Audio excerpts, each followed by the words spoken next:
Let's see if we have audio now. And let me double check on my other screen and see if I can hear anything. So let's check.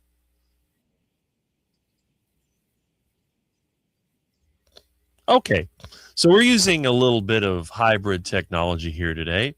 As you know, I normally do this from my computer using OBS. It's all locally hosted, so I have my own little system of doing it. But I have been teaming up with Jonathan, and I've been using his StreamYard to be able to stream this, and this will allow me to have additional people pop in and join a panel.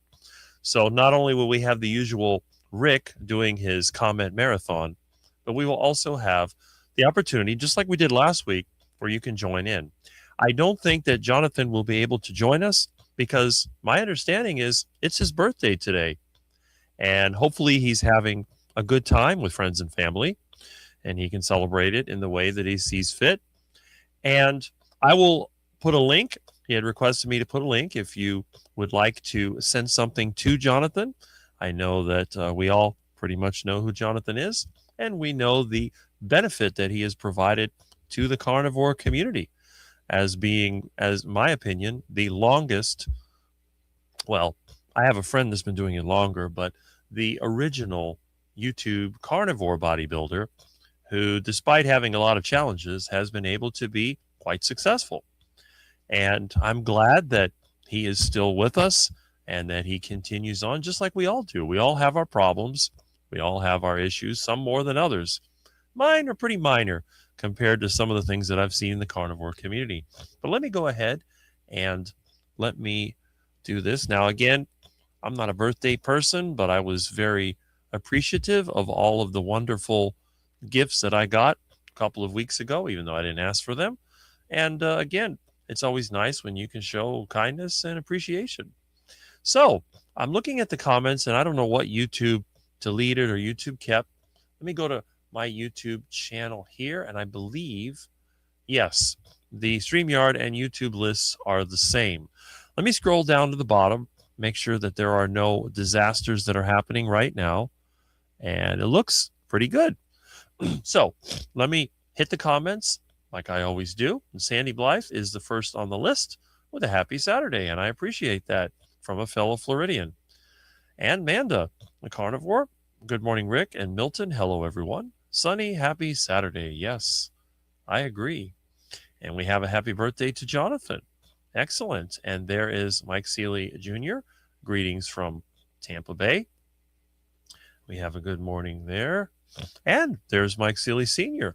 Good morning, Rick, and everyone from Melbourne, Florida. Again, another Floridian. And by the way, we have another very famous carnivore, another long term carnivore, and a doctor. And you know who that is, who is moved to Florida, just like everybody else in the world is moving to Florida. Let me adjust my camera. Milton did not mess with my camera today, which I find amazing. Milton has actually been extra lovable. Usually he sleeps on the bed at my feet. He's been sleeping next to my head and rubbing against me. And I think a lot of it is because my schedule's been turned upside down by trying to help a friend of mine. But on the good side, it's going to mean a few different things coming to the Charger Mopar channel. For the very first time, all you've seen are Charger emblems and a few Charger parts. But you're going to actually witness me cutting up a 1969 Charger that has been completely rusted out.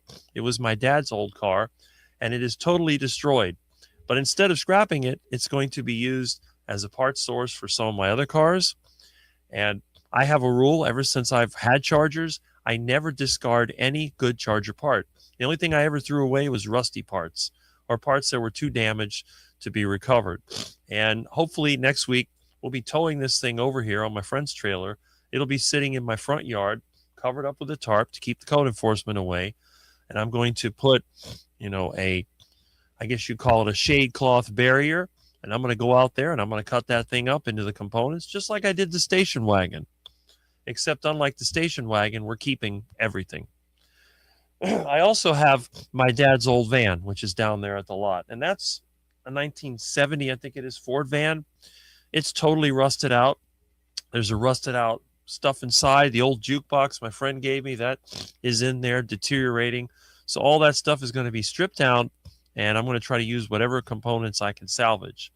That's going to be upcoming in the videos. As you know, although I am a carnivore, my channel is not a carnivore channel. And I wish that some of the companies out there that sell products would reach out to me, but they never do, because I could definitely use a new MIG welder, TIG, I have a TIG, but hey, any of that welding stuff, plasma cutter, there's different things that I need. And I can make videos of cutting up these old vehicles. And also some of my stuff, I have a couple of Bobcats down there for parts. I have mine. I want to cut out the rust spots, weld in new metal, and do some repairs. I still need to finish my truck. My plate is full. Let's put it that way. I have a lot that'll be going on. But anyway, let me continue with the comments here, and I'll explain what's been going on. I haven't been doing as many videos. Okay, I had a little difficulty with the live stream, but I restarted it, and there's Chuck. Good morning, Rick, and all the quackers. Well, good morning. I think you're going to appreciate what I have coming on this channel. So let's see. We have more good mornings, and I said good morning. We have another good morning. And there's Liz. See you guys at 9 a.m. I believe you must be having a live right now. And I was on a live with her as well. I had sort of a live stream marathon going on for a couple days there. As you know, on Tuesday, Monday night, I dropped into Carnivore Talk. Tuesday morning, I was Wednesday? Might have been Wednesday. It was Wednesday, I think. Tuesday, I was with Liz, with Russ. Then Wednesday morning, Dr. Kiltz. And then after that, I haven't really been online, but I was there quite a bit. And Robbie Autry says, good morning, Rick, Milton, Miss Kitty, any kittens that are left, and the rest of you quackers. Well, I did make a couple of videos of the Calico and Garfield kitten, and there's Miss Kitty. The problem is the ducks. They are aggressive, and they steal all the food I give to the cats. So I've had to feed the cats up on the chair to keep the ducks away. Because the ducks, they're bigger than the cats. And the cats don't mess with the ducks. Let's put it that way. Happy birthday to Jonathan. Yes, hope your day is amazing. I hope so too. And let's see. Bride's Biscuit. Good morning, Rick. What's up, Duck family? If I knew you were coming, I would have baked and I'm not sure what that is. Let's see. Well, whatever it is, I appreciate that. Let's see. Good morning to Julia. And Good Saturday morning, Rick and Jonathan, the Rescue Quackers from Smoothie 420. Loud and clear, Rick. I appreciate that. It is working. I always like to double check because technical issues here can definitely sneak up on you. Yes. My Carnivore Chronicles. Morning, Rick. Hope your day is equally amazing. Well, thank you. I hope so too. It's nice to be able to sit down in air conditioning instead of being outside in the hot sun, dealing with the heat and humidity and insects and all the other wonderful things that I have to deal with, plus my friend being sick, plus everything else. So, all right. And I see that Pete has dropped in before work. Good morning, Quackers. Well, good morning. I am glad to have you here. And let's see, we have another good morning here. And I would like to send a coffee to Jonathan. I will put Jonathan's, he has a Give, Send, Go link. He did send it to me in email, and I will post that in the chat as soon as I get caught up. And I appreciate that. Jonathan has a lot of challenges, and I believe his latest challenge is the hot weather that they're having over there in Europe. And I don't think his air conditioner can keep up with it. I told Jonathan, if you were in my area, we'd find you an air conditioner. I'd stick at least a 12,000 BTU in there like I did in my bedroom, and you would be very comfortable. And it's not that expensive. It's just the installation that people charge for, but, that's one thing I do all the time. I'm very used to air conditioning installation and repairs. Yes, happy birthday, you too. Okay. I'm not a bodybuilder. I'm just a quack like Rick. I'm Quack Jr. Well, there you go. Not everybody can be a bodybuilder, or not everybody wants to be a bodybuilder. In my case, when I was younger, I wanted to have the big muscles so I could show off, Mr. Rick is strong. But at this point, being 58, my chance of being some muscle dude is about as close to zero as possible. However, I do believe that being functionally strong, for example, when I'm using my Bobcat, I have to pick up the trailer hitch attachment. I actually tilt the bucket up by hand. I pick up the forks attachment. I pick up items that are 200 pounds or more with my hands. And I've got a strong grip for a skinny guy. I work all the time. In fact, I don't go a day without doing some kind of physical work. I don't do any exercise, but I do ride my bike around, and I do a lot of walking. And unlike most of the people I work with, I don't breathe hard when I'm working. So I think I'm doing pretty good. But I think for somebody who works in an office, for example, who's sedentary, joining a gym might be a lifesaver. And learning from those who are experts in progressive training, like Jonathan, is always a good thing. And my belief is this: when I see somebody around my age, they got a big gut sticking out, they're weak, and they're sick, I think there's no excuse for that. I really don't. If a skinny quack like me can be strong and functional, or someone with as many challenges as Jonathan can do what he does, what is the excuse for everybody else?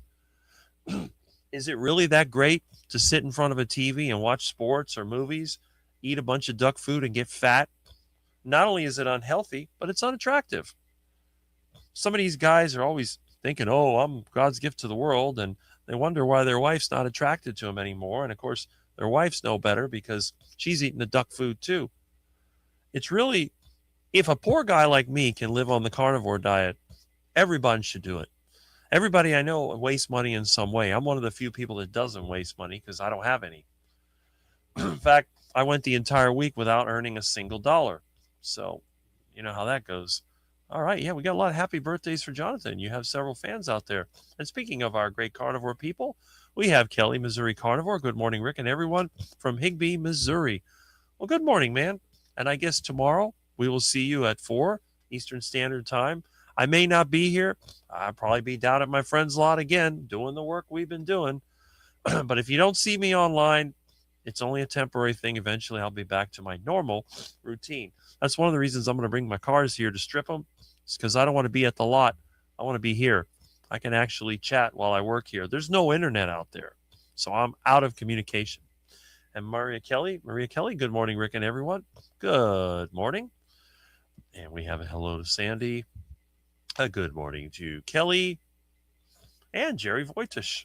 Good morning from Ponte Vedra Beach, Florida. EFM. That is correct. You had to eat fatty meat Or on my channel, you can eat a fatty duck, EFD.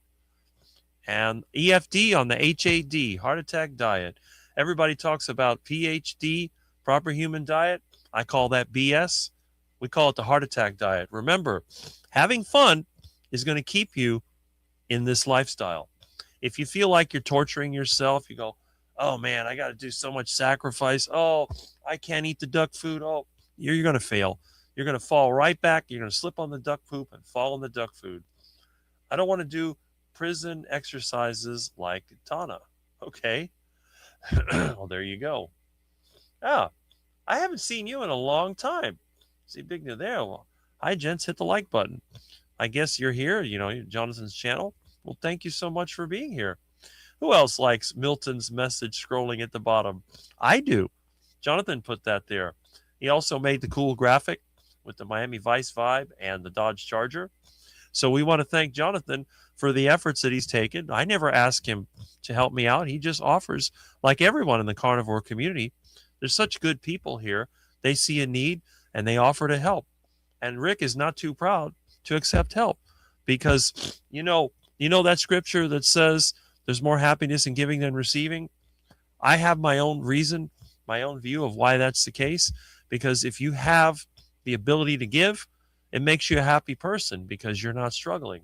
When you're struggling and you can't really give, that's not so happy. And then of course you have the greedy people that just want everything and they're just mentally off. All right, Donna is amazing. Yes. I have to check that out. And we have our Nightbot automated comments from Jonathan's channel. I don't do lots of bodybuilding exercises. I eat lots of fatty meat, eggs, butter, and seafood, and walk a lot. Lift light weights and do push-ups and sit-ups. So that's all you need. You don't have to be a bodybuilder. That's an option. That's for people who really want to maximize their physical potential. But it's not for everybody. Some people just don't. They got too many other things going on. Or they don't have the desire for it. See, there's two types of body types that I really do like. One is the muscular type, and two is the tall, lean type.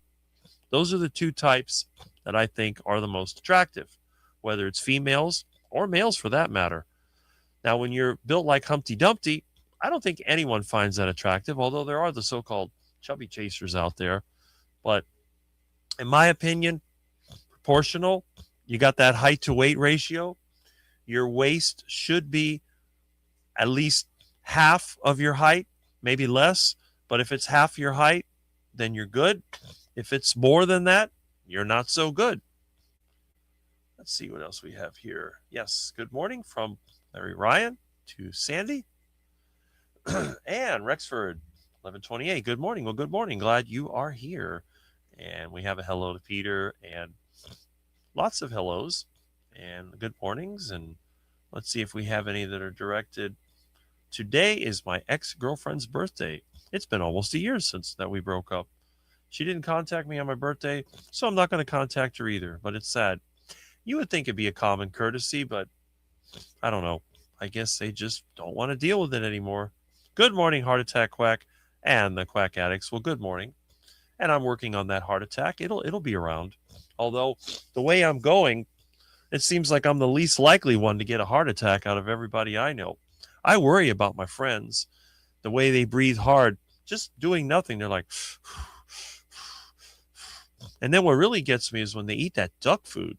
They drink sodas, eat duck food, Gatorade. For example, they brought some food. They had some chicken, but they had a bunch of rice and beans. And then the chicken was rotisserie chicken, which is barely edible. And then there's always the pizza and the snacks. And I don't get it. I don't understand why anybody would eat that stuff. But Rick's a caveman, so Rick doesn't know. And let's see. Yes. Okay. Good morning. Good morning. Good morning. All right. I'm tall and skinny like Stick, and we're both strong. Yes, Rick is super strong. That is correct. Rick is surprisingly strong for being built like a vegan. Vegans have skinny arms. I always laugh about it, how skinny I am. But I'm not that skinny. My face and I don't have any ribs showing. I'm just lean. But, there's definitely improvement that could be made. but I think we're doing pretty good. Are you going to use one or both the new bikes you picked up as your daily rider? You keep using your current bike? I'm going to keep using the current bike. Those bikes are kind of rusty, but I did put air in the tires and I poured some motor oil on them. So we'll see what happens. But I'll strip them for parts one way or the other. It's not like any of these companies are sending me bikes because they're not going to do that. But I do hit the trash pile, the dumpster, sometimes at the dump. When I go with my friend to dump stuff, we can catch a bike. So that's where I get all my bicycles from. And as you know, I don't cycle for my health. I don't cycle for cardio. I cycle to get around. I'd rather ride a bike than walk. And there is Carnivore Talk. And we are so glad to see you, Bob. And again, Bob is on Monday night at 8 p.m. Eastern Standard Time. Hopefully, I don't know if I'll be here or not, but we'll see. Probably not. I'm doing desperate work at my friend's place because they're supposed to have a county inspection on Tuesday. So my time is pretty much tied up. I Googled it. Very strange. Okay. And a good morning to Bob. And Coach Angela Mullins. Good morning, Rick and everyone. Well, good morning. Glad to see you here. Excellent. Linda Flanagan. Good morning, Rick and everyone. Well, good morning. We have another good morning there and another one. And Ellie, yes. Okay. So everybody is, let's see, I just give and give and give until there's no more to give. Well, there you go. That's a good thing. And there's Venetian Cat. Good morning, cat lady. Good to have you here. I'm the cat man too, so you know how that is. Not even her. Okay. A lovely day, and we have good mornings. And Rough Carnivore says hello, Rick and everyone. And Rick says hello in return. And Josephine Beefwoman, 22 thumbs up, sweet 22 little ducks. Howdy, beautiful people. Yummo lasagna tonight. Remember, take pics. Oh, it must be that bacon lasagna. That stuff's pretty good, honestly. Bacon and cheese, meat, absolutely delicious. That's the only lasagna I like. The pasta one, and I've had some pasta that I had in the refrigerator for a while. It's been there for months. And as you know, I gave it to a good source. I had rice. I gave that to the ducks. The ducks are waiting outside right now. So when I get a chance, I'll go ahead and feed them. We got some more good mornings. All right. So let's see. Yes, count on it. I'd like to give what I like. Okay. I have to work this weekend, like every weekend. Best of it. Sell like, there you go. Keep selling. We know you're a good salesman. If you haven't met Peter Papa Carnivore, you'll see why he's a good salesman. The bodybuilding way of training doesn't mean you're trying to get buff. It's actually the best and most convenient method. 4-day split, medium weight, 1 hour tops, rest recovery is as important. Yes, especially when you're older, the rest and recovery is more important. And I'm experiencing that working with my friend because my schedule's all messed up. Our extreme Florida heat and humidity makes working in the middle of the day impossible. So we generally start working there between 3 and 4 o'clock, and we work there till 10 or 11 at night. By the time I get home, it's between 11 and 11:30. I have to eat dinner and then have to take a shower and all that, and I don't get to bed till 1. And I still get up around 6 to 6:30. So I'm in a sleep deficit. So hopefully, after a couple of more days of this madness, I can slip back into my original schedule and get control of my life back again. Sell, sell, sell. And there's too much. Yeah, no more to sell. That's it. And the real Dr. Nelson. Hey, haven't seen you in a long time. Hello, Rick, Charger Mopar. Glad to have you here. I hope that you can stay a while. And we'll have our little panel if anybody wants to drop in. See, somebody else is going to Presidente. I bought a 5-pound bag of chicken wings on sale for 88 cents a pound at Presidente. And I'm going to have them with some cold shrimp for dinner tonight. Well, that is good. Sounds like something that Rick would eat. Yes. Bodybuilder Month's right is also avoiding injury and it's cardio in itself. That is very true. I don't think you need cardio, especially if you're a skinny guy like us. I don't see the point of the cardio other than just, because you're going to be getting circulation anyway from your resistance exercise. And we have a good morning, Dr. Nelson. Was selling mattress and would be to line with a potential buyer. Hold hands with her while we discuss the mattress superior quality. Yes. Just be careful that nothing pops up outside of the mattress. And nice to see you. Yes. Hope you are feeling better. Absolutely. Okay, we'll be coming to Orlando for the Healing Humanity event. That's a good question for him. Nice to see you. Yes, I'm glad that you decided to drop in to my live stream. I don't get too many celebrity guests, but I am glad you are here. And we have a hello from Dr. Nelson to Amanda, Peter, Brian, and everyone. That's great. And Mike Sr. says hello. Edward Renner, good morning, Rick and everyone. Well, good morning. I'm glad that you're here. Okay, and he's asking the question again. I saw 1.5 Dr. Nelsons in his picture. I saw 2.5 Dr. Nelsons in his picture. And Rick has caught up. 4-day split, meaning 4 days per week and off in between. Don't work the same muscle group every day. And don't lift to failure. Failure is risk of injury, plus a lot of junk volume in your sets. Yes. Okay, so we are great to see Dr. Nelson. That is correct. Now, let's talk a little bit about what's been going on during the week and what we have that is upcoming. First of all, let me go to my other screen and let's see how many viewers we have. It looks like I have 56 viewers right now. That is not even 9 o'clock. I think that our live stream popularity is increasing as time goes on. Now, because I'm using Jonathan's StreamYard today, let me go ahead and post the link that he sent me. Let's see. Okay. Oh, we have Aaron here. Good morning, everyone. Well, good morning, Aaron. Glad that you have dropped in. Let me see if I can find Jonathan's email, and let's see, where is that?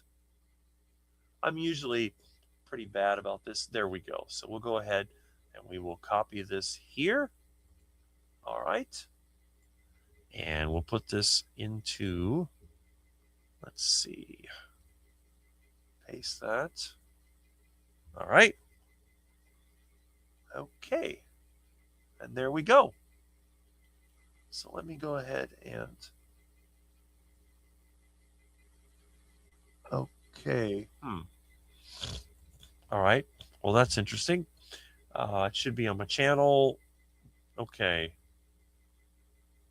There it is. I'm going to link it on my channel. I can't seem to do it here through the StreamYard, but, and again, I'm not that familiar with it. But I'll get it eventually. It's like anything else. Use it long enough, you'll figure it out.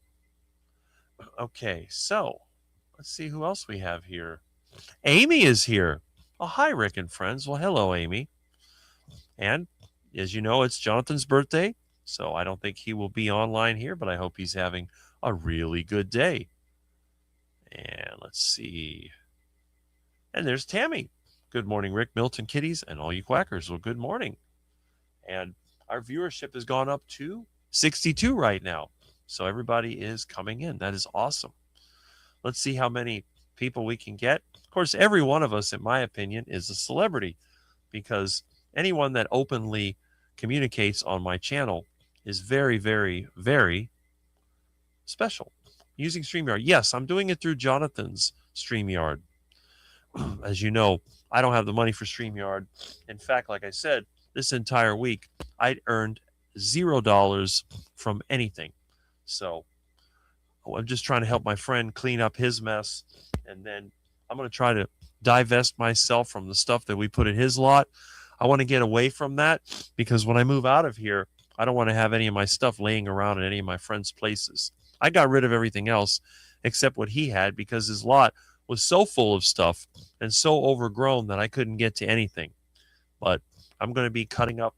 I got 2 Chargers I got to cut up.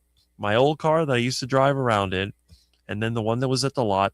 There's another Charger down there, which I think is salvageable. So we're not cutting that one up yet.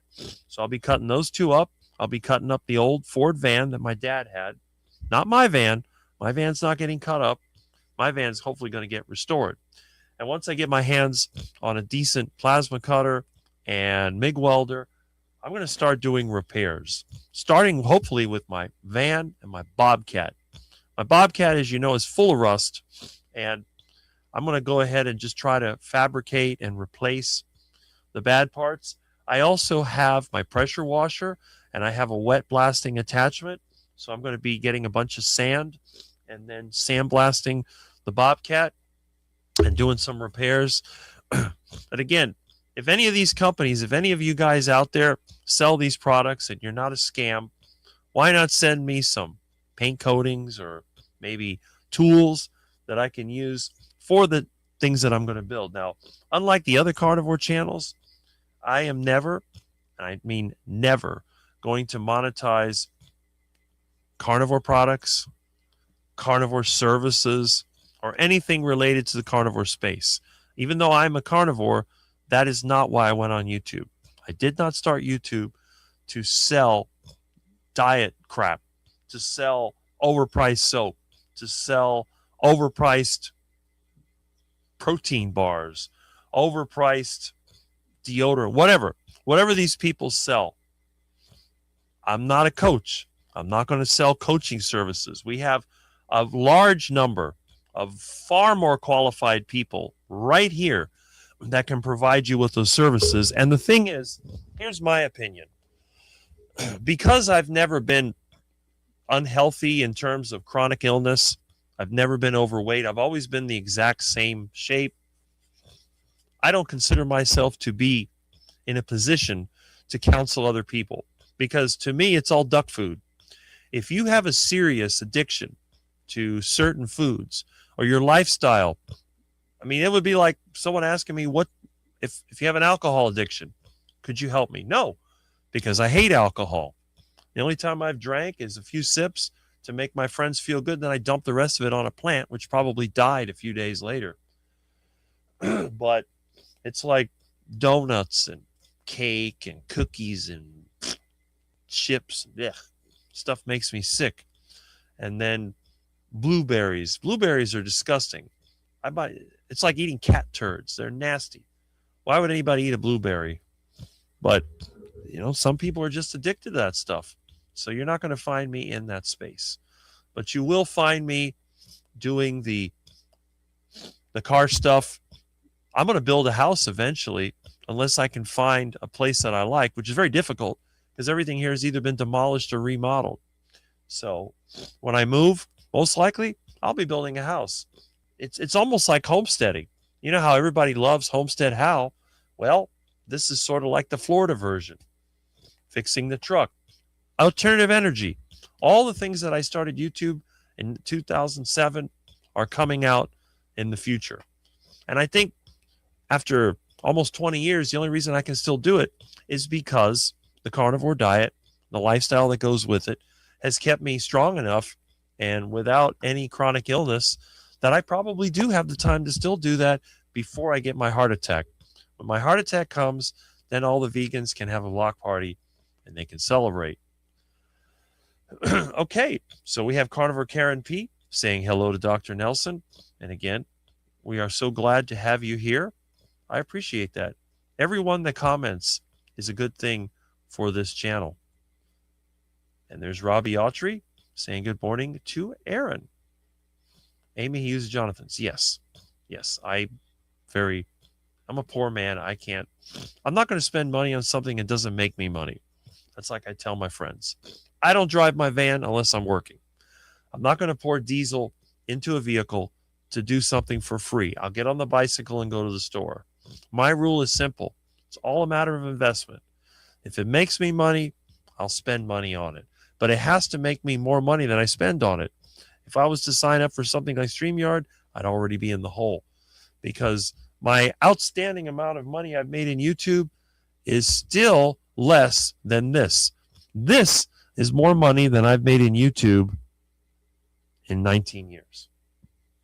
Well, almost 19 years. It'll be 19 years, July 12th. Thank you, John. Yeah, Jonathan is very helpful, and I hate to ask anyone for help, but if he offers it, I will accept it. I'm not going to tell somebody no. And I know people that they're like proud. Well, I don't want any help. Like, no, I'll accept the help, because the reason I'm here is not for me. I'm not trying to bring attention to myself. That's not the goal. And I don't do that. I'm just trying to get people together so that we can discuss different things and we can figure this out together. I've used it long enough and haven't figured it out. And happy birthday to Jonathan. Yes. And again, I included a link. If you want to send Jonathan something, you can feel free to do so. But there is no obligation to send anybody anything here. Please hit like, leave a comment. Yes, the automated Nightbot is reminding us of that. And let's see. Booby Goats has a morning to Robbie. So, Michael Pregler has returned. Haven't seen you in a long time.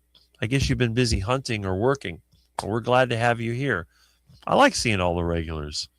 And the great thing about my channel is that we acknowledge everybody. I don't have the money for StreamYard either.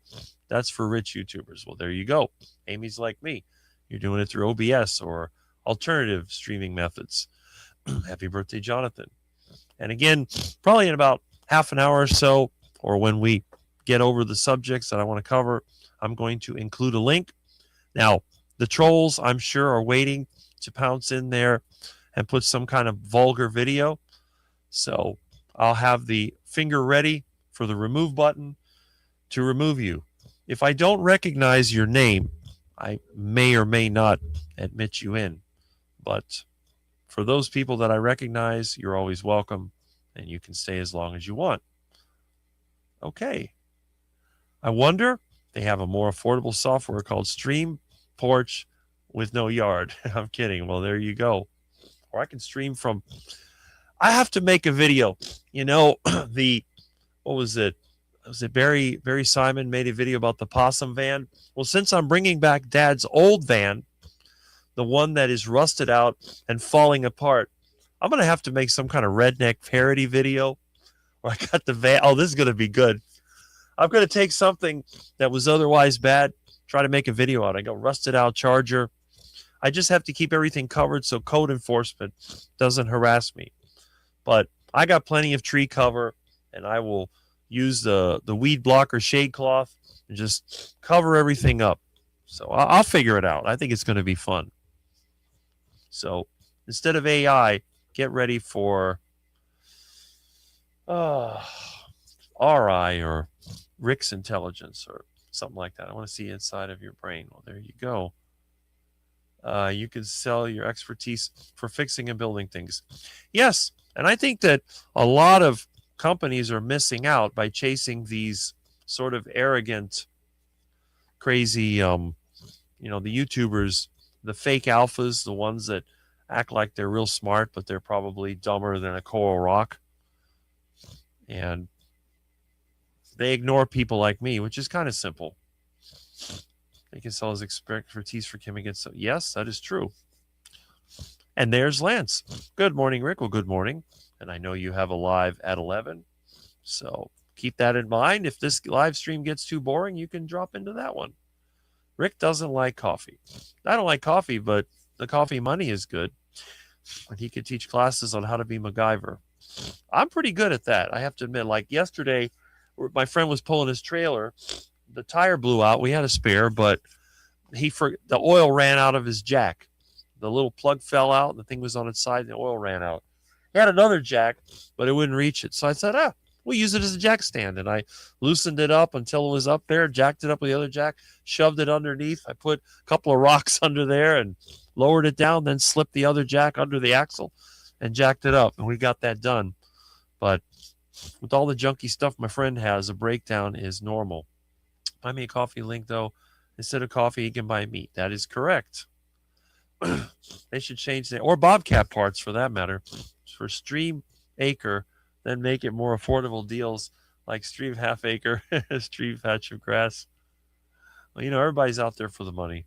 There's work out there for everyone that wants it. It depends on where you're at and if they let you work. But yes. Hi, Smoothie, and hey to Dr. Nelson. That's great. I do not like it. You're watching some video and then a freaking commercial comes on. Yes. But I can spot those. And what I do, I usually skip ahead a couple of minutes. I'm watching the video and they're changing something. I go, pick. And if they do it a second time, I shut it off. I don't care. Rick doesn't like coffee, but definitely use the money from the Buy Me Coffee link to buy meat and eggs. That is correct. You'll see me on the bicycle going to the store. Yeah, favorite commercial? Stream Pasture. How about Stream Swamp? I think you have to purchase paid YouTube for that. I don't have commercials turned on, and I still see them when watching my videos. Yeah. And there's Barry Simon. Good morning, Rick and all. Good morning. I was talking about the video you made of the possum van. Well, the real Rust Bucket van, it's coming here to the house probably in the next few days.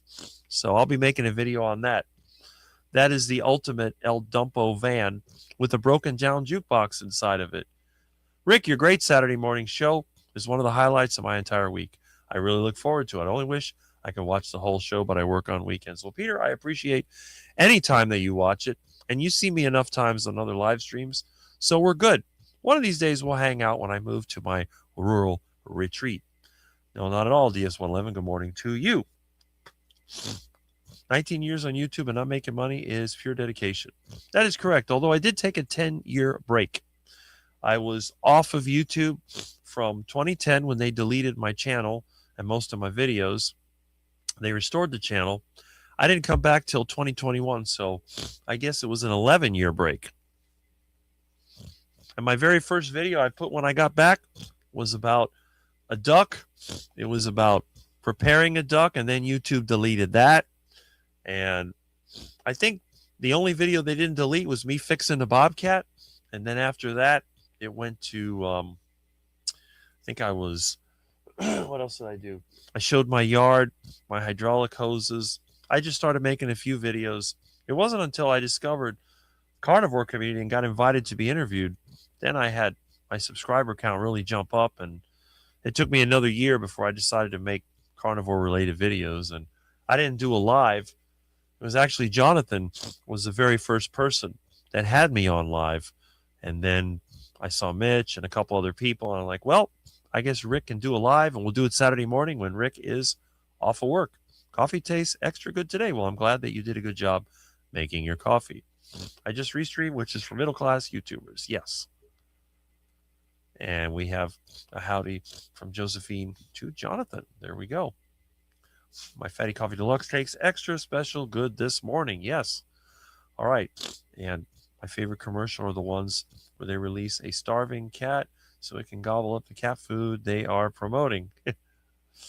Okay. What is this channel about? It's about a lot of things.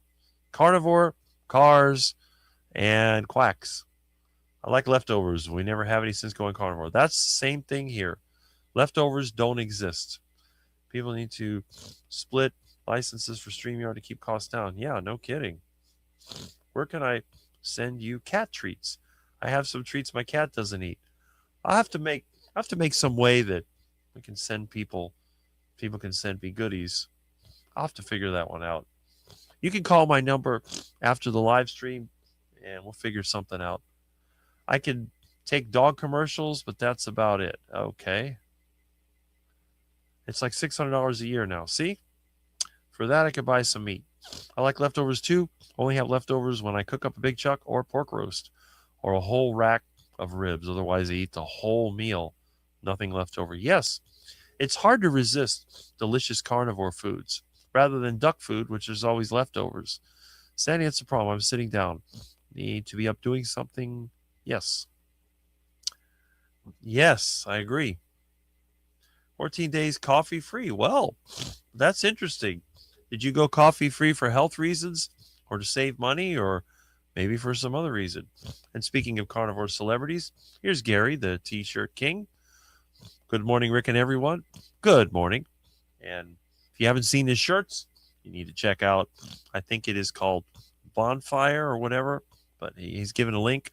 Watch Mitch's channel, and you see that Mitch wears a lot of those shirts.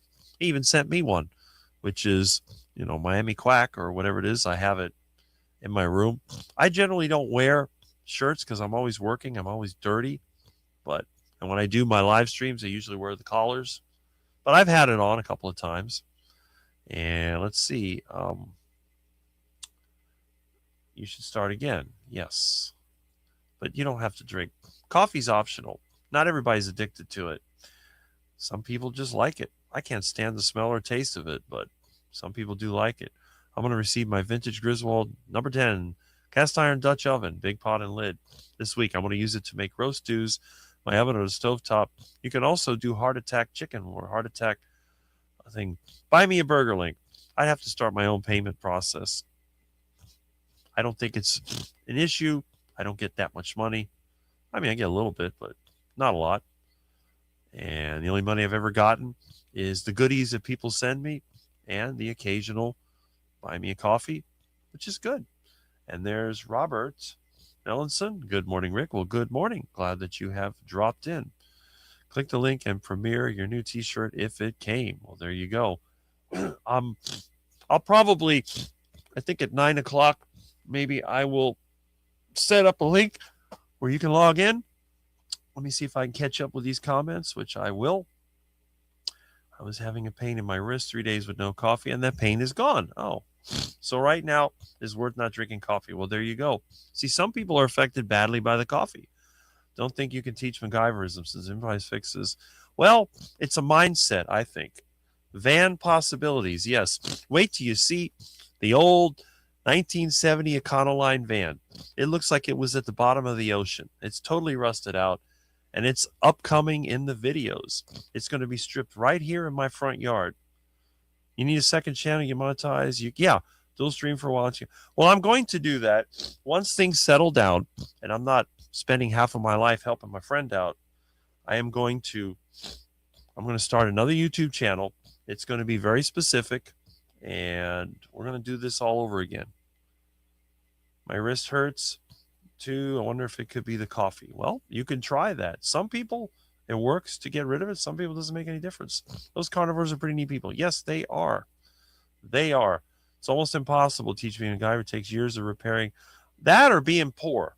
When you're poor, I think you definitely develop those skills. Somebody actually made a meme video like that. How do you know how to do this or that? Oh, I'm poor. I grew up poor. Yep. And I'm still poor. I'll always be poor when it comes to money until I get out of this place.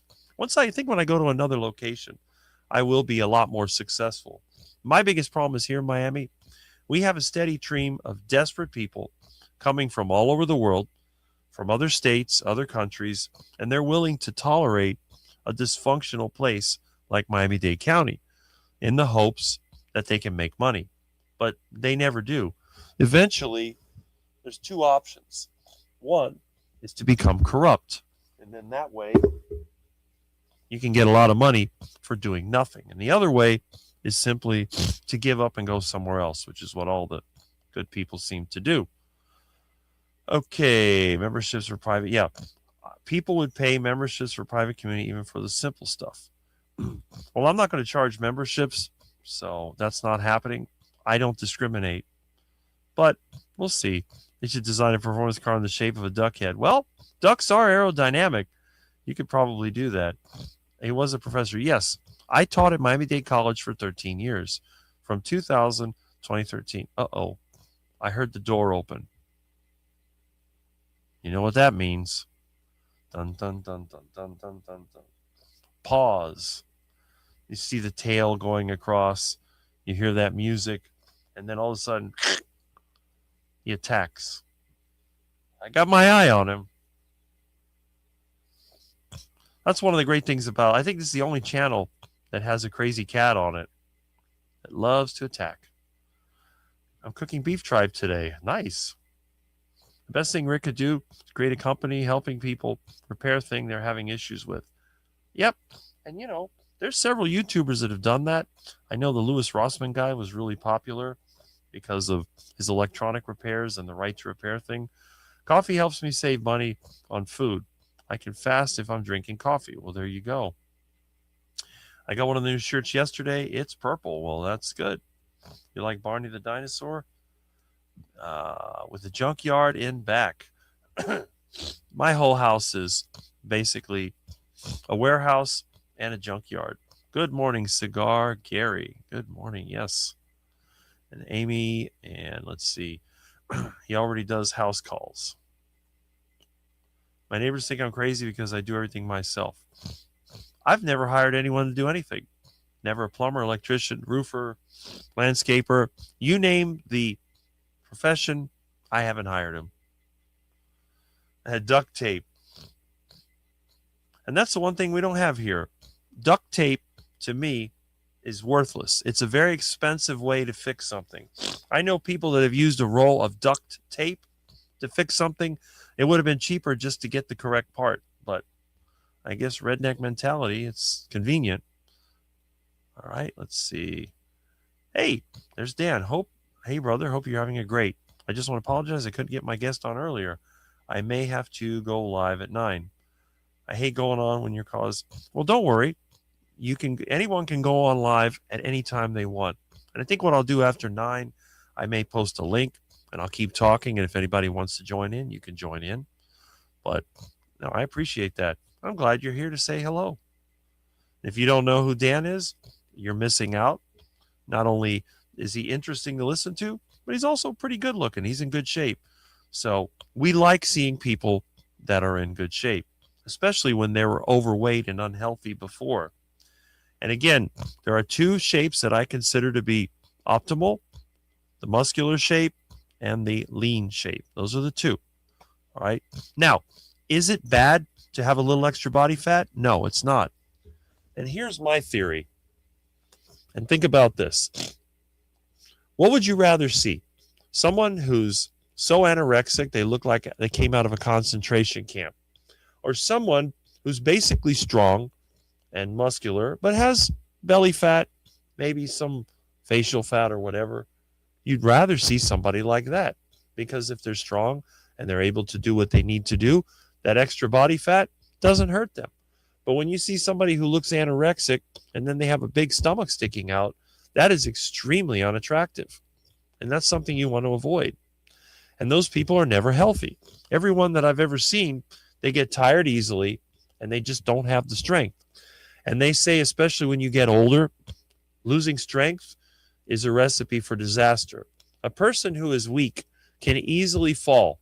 Now, if you live in a house like I do, that is full of stuff, a yard that is full of obstacles, you have kittens running at your feet, you have ducks all over the place, you have dead branches that fall down, and rocks. There are so many places where you could trip and fall, and yet I never trip and fall, ever. If I do slip on something, I recover and I don't fall. And it's just because when you're able to move quickly and you're strong enough to stand up without having to hold on to something, you're doing really well. You can see that one of the exercises that Mitch does is sitting up and without holding on to anything, and then sitting down. It's a great way to go. But anyway, Venetian Cat says she got addicted to pure stevia. Friend was dying in January, 3rd day off of it. Well, I guess you could get addicted to anything, right? I'll call you when I get a chance. Getting ready to head off for the day. Well, that's great. Wait until after the show is over. And speaking of carnivore friends here, we have Meathead, Kurt. We are glad that you have dropped in with your usual greeting. And let's see, we have Venetian Cat. Hello, good morning, Kurt. Yes. Hug, sweetheart. Good morning to Brian. The new t-shirt is a spoof on Tums. It says, extra fatty yums, amino acids, meat delights. Recommended by 10 out of 10 carnivores. Well, I guess Gary is being creative, as always. He likes to do parodies of products. Next thing you know, they'll do a Come to Carnivore Country parody of Marlboro cigarettes. Okay. Come to where the flavor is. Come to Carnivore Country. Dun, dun, dun, dun, dun, dun, dun, dun, dun. All right. Let's see.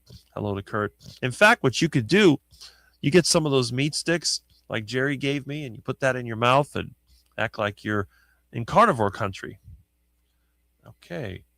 Holding the coffee cup wrong can make my wrist hurt while drinking coffee. Okay. That is very good to know. We have a good morning from, hello to Amy. Necessity is the mother of invention. That is correct. When you give up, that's when things get really bad. Extra strength with lots of steaks in the background. It's so great. That is awesome. What do you consider poor? That's a good question. Well, that is a very good question. I'm just saying poor when you don't have a lot of money. When you only have two quarters to rub together, that's poor. Now, in terms of actual wealth, and this is going to be one of the long form videos I want to make, the more independence you have, the wealthier you are.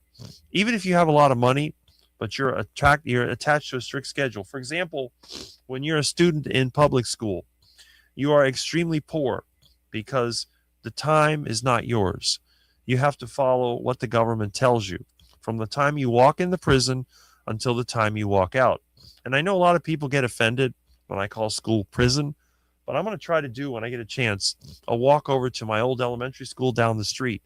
They actually have a prison gate in the front of the school. It's really pathetic. What's happened to this country is just absolutely awful. But poor is someone who doesn't have what they need and doesn't have control of their life. That's poor. And then everything above that are various levels of wealth. Hi, Kurt. Hey, Kelly. Making kefir now after 1 week. Kefir makes me relax with all the stress happening in my life. Well, Mannix Gaming, that is great. Those fermented foods can help. Great videos from Kurt. Awesome. I have to check them out. I've just been so busy. Let's see. It used to happen to me. What is this? Why is this disappearing? Huh. That's weird. I had a comment disappear.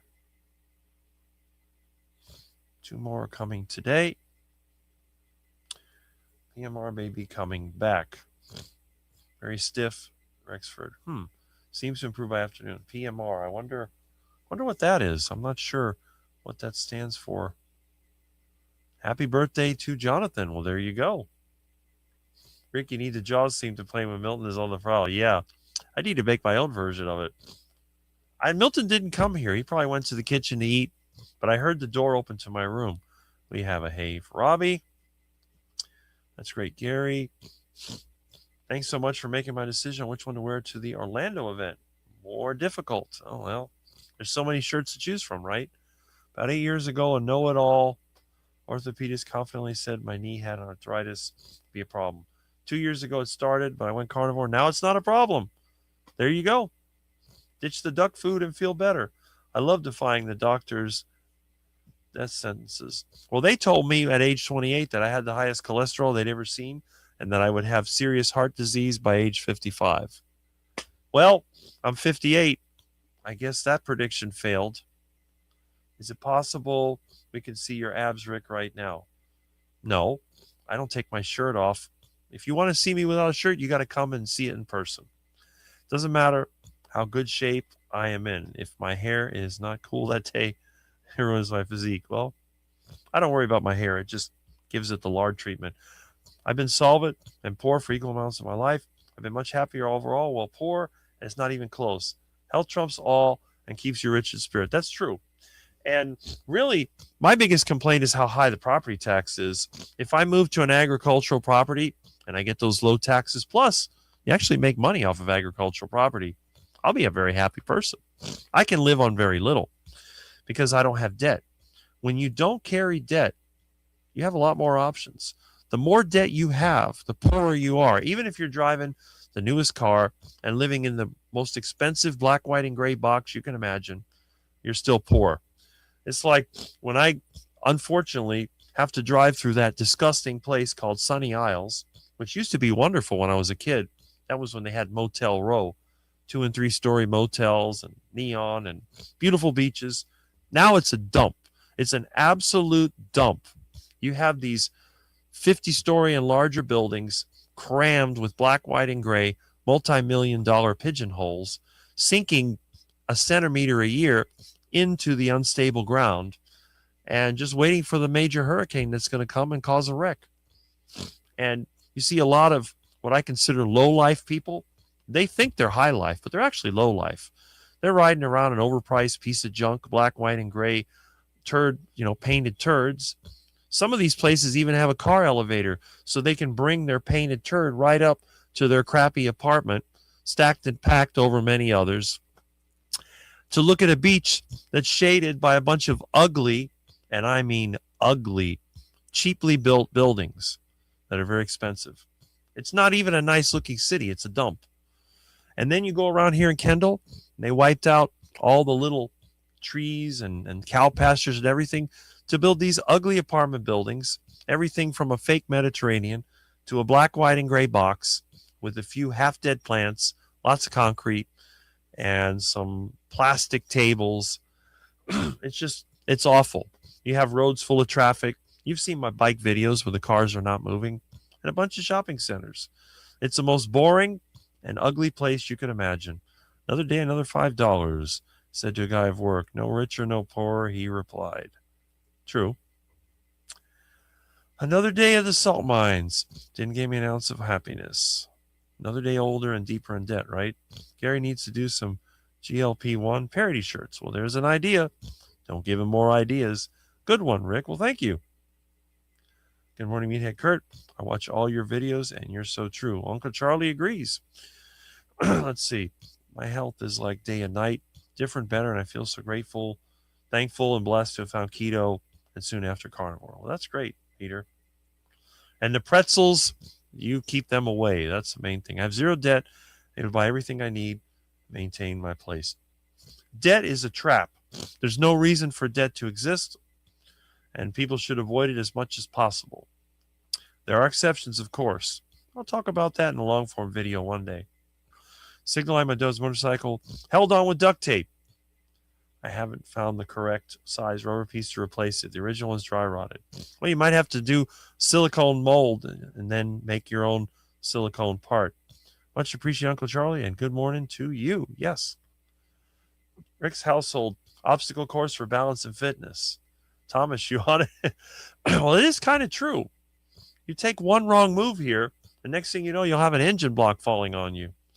There's a table on social class based on income under economic tables. I'm at the absolute lowest strata and wait for nothing. Want for nothing. Well, I may have you beat. No one is poorer than me. I called school prison and school vacation furlough. Hated school, even though I did well. Top of my class. That's kind of the way I feel. I thought that school was unnecessary.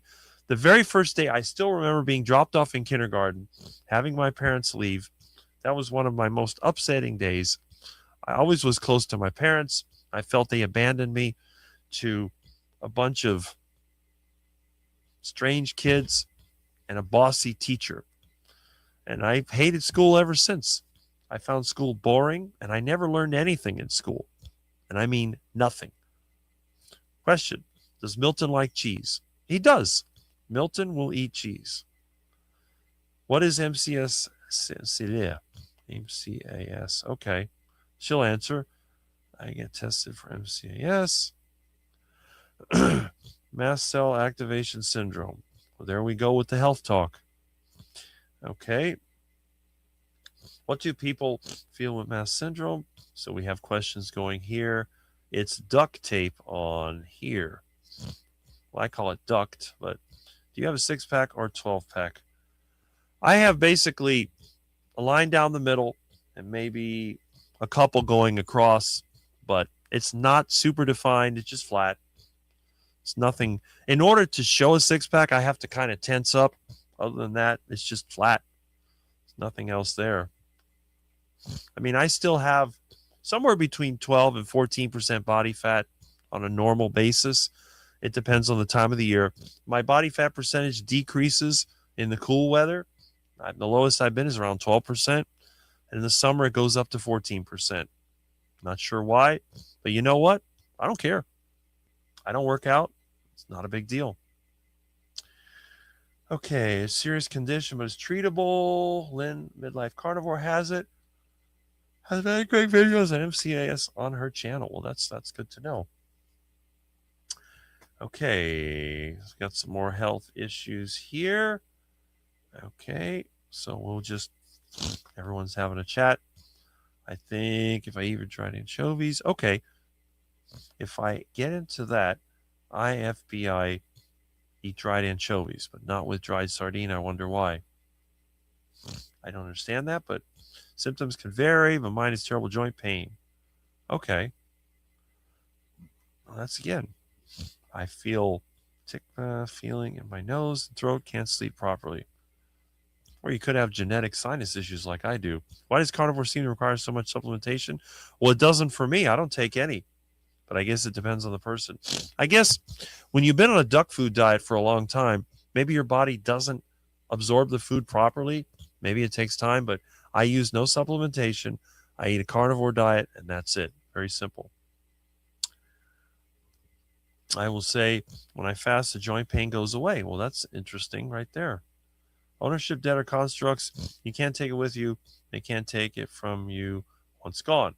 Live your life with purpose, change your mindset, paint ourselves in the corners of our minds. All right?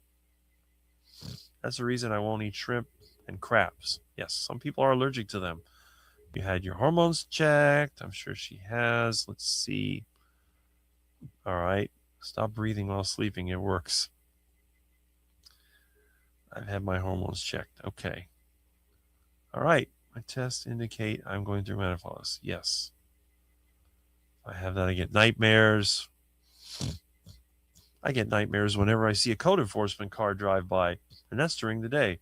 And BK says, hi, Rick Milton and Miss Kitty and the Saturday Quack team. Well, hello. There we go. All right. 69 are watching. That's good. And I see 69 on mine. So great year for Dodge Chargers. But the number does mean certain things to other people as well.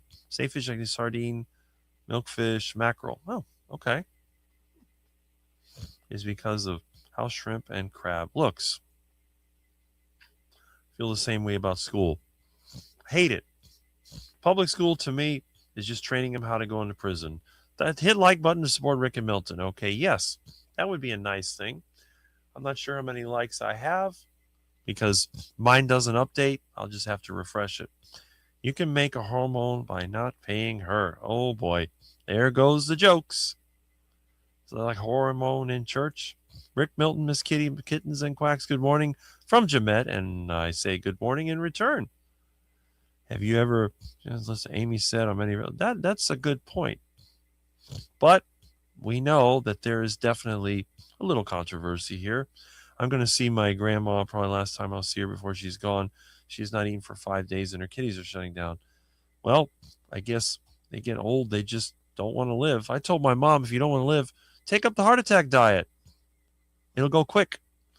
I hated school because it always fell during hunting season. I used to take one of my guns or ball and bow and arrows to school with me every day. Well, there you go. Nowadays, they'd shut down the school. They'd clear the neighborhood, bring in hundreds of police officers, and they brought a gun to school. Oh, how terrible. There's no cartridges in it, but it's still a gun. If a kid does this, they'll probably expel him for life. They go like that. It's a stupid world we live in. I guess in the old days, the kid would bring a gun to school. The teacher would open up the drawer and go, you think that's a gun? Look at this one. The thing's like, it's huge. Like a Clint Eastwood movie or Crocodile Dundee. That's not a knife. This is a knife. It's funny. Be nice, Kurt. Yep. We prefer nice here. I can't take HRT for 2 reasons. Identical, $600 a pellet. Oh boy. Good old medical scams. They just don't give you a break. It's all about money. Live below the poverty line. Neighbors think I have money. They get twice what I do and never have a dime.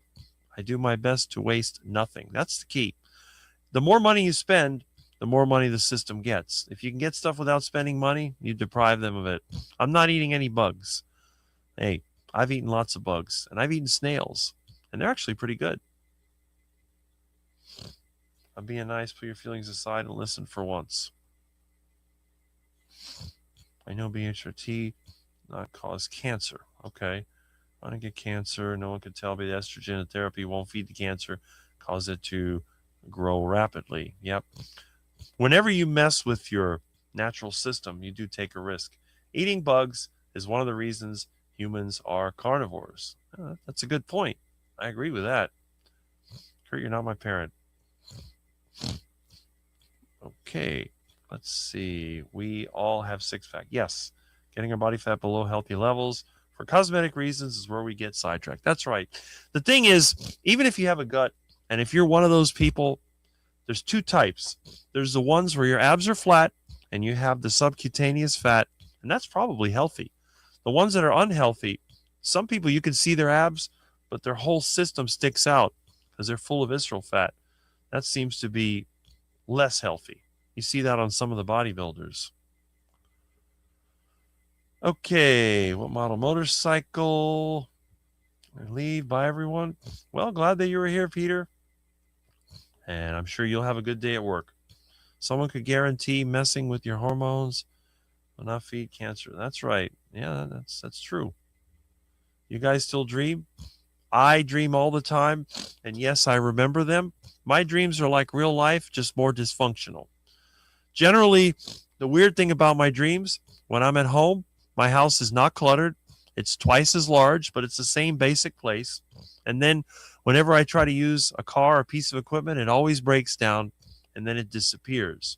That's the difference between dreams and real life. If I were in high school again, I'd be nicer to the girls I was involved with. All right. And we're saying goodbye here. And look who else has dropped in. It's Jerry. Good morning, Rick, and all the quackers. Hope all is having a ducky day. Yes, I hope so too. 15-minute recess was far too short. Hey, if I had my way, I'd get rid of public school. It'd be optional. You want to go? Great. You don't want to go? You don't have to go. Who cares? You can learn how to read on the internet. I learned how to read watching Sesame Street. I don't dream that often. I see a deja vu as a dream we forgot until the deja vu happens. That might be it. Have a great weekend, everyone. Be productive. Great day for yard work. Well, thank you, Corgi Lover. Kevin, catch you on the next one. All right. And I'll catch up with these eventually. I got my ass whooped by parents. I think a lot of us did. Hunting season is every day in NYC. Jungle, sometimes it makes me wonder why I keep from going under. Yeah. How anybody could live there? They said LED lights and EMFs block our dreams too. Well, I don't have LEDs, but I do have neon lights, and they have it. I freaking hate cities. But you know what? I agree with you. I would rather be in the country. I'd rather be working in the country than be in the city. I'd rather do routine work, like sitting in the Bobcat, drilling fence post holes, than sitting in an office in front of a computer. Guaranteed. Let's see. Peter says, okay. And in a sense, it sounds like a threat. Nah, Peter's not that kind of person. So we have a hello from Jerry. And yep, he is ready. He's not afraid of anything. I guarantee that. Subcutaneous fat is better than visceral fat. That is correct. And I agree with that. And you see people like that. They have the subcutaneous fat. I see that bulging stomach in 90% people here. Well, they're probably eating a bunch of duck food. End up like a gorilla with an upside down pointed finger. Okay. No bulging stomach hair. My stomach is flat. You mean here? Yeah. Yeah. You have to maybe make a video sometime, but I believe it. I mean, from the little picture, it looks like it. Kid who plays basketball here are lean and muscular and tall, but those are rare. Most people don't do anything. They just get fat and unhealthy. Up here, Maddox, good morning in Wisconsin. Yep. Hello to Venetian Cat Lady. Oh, what is this? Try turning off the Wi-Fi. And you know, in my house, all technology shuts off by about 11 to 11:30 p.m. New behavior GLP-1. Now he's always tugging his shorts back up. Well, there you go. Need neighbors a mile apart. That would be ideal. I can't sleep early. That is my weakness. Once I wake up, I'm up. I worked outside for the last 20 years of my career. Absolutely loved it. If it rained, you were wet. If it snowed, you were cold. Yes.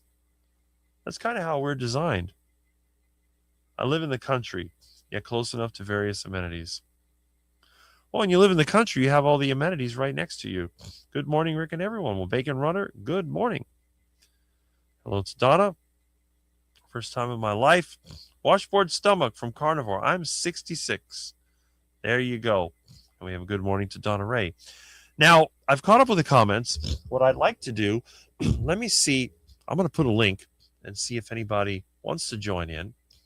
And let's see. Invite guest. And I am going to copy the link. And then what I'm going to do, I'm going to post it in the chat. See if we can do this. All right. We'll put that in there. And I will highlight it on my channel. That way, if anybody wants to drop in, you can feel free to do so. And again, if I don't recognize you, I may or may not let you in. Okay. Well, anyway, I'm going to go ahead and let me do this. Okay.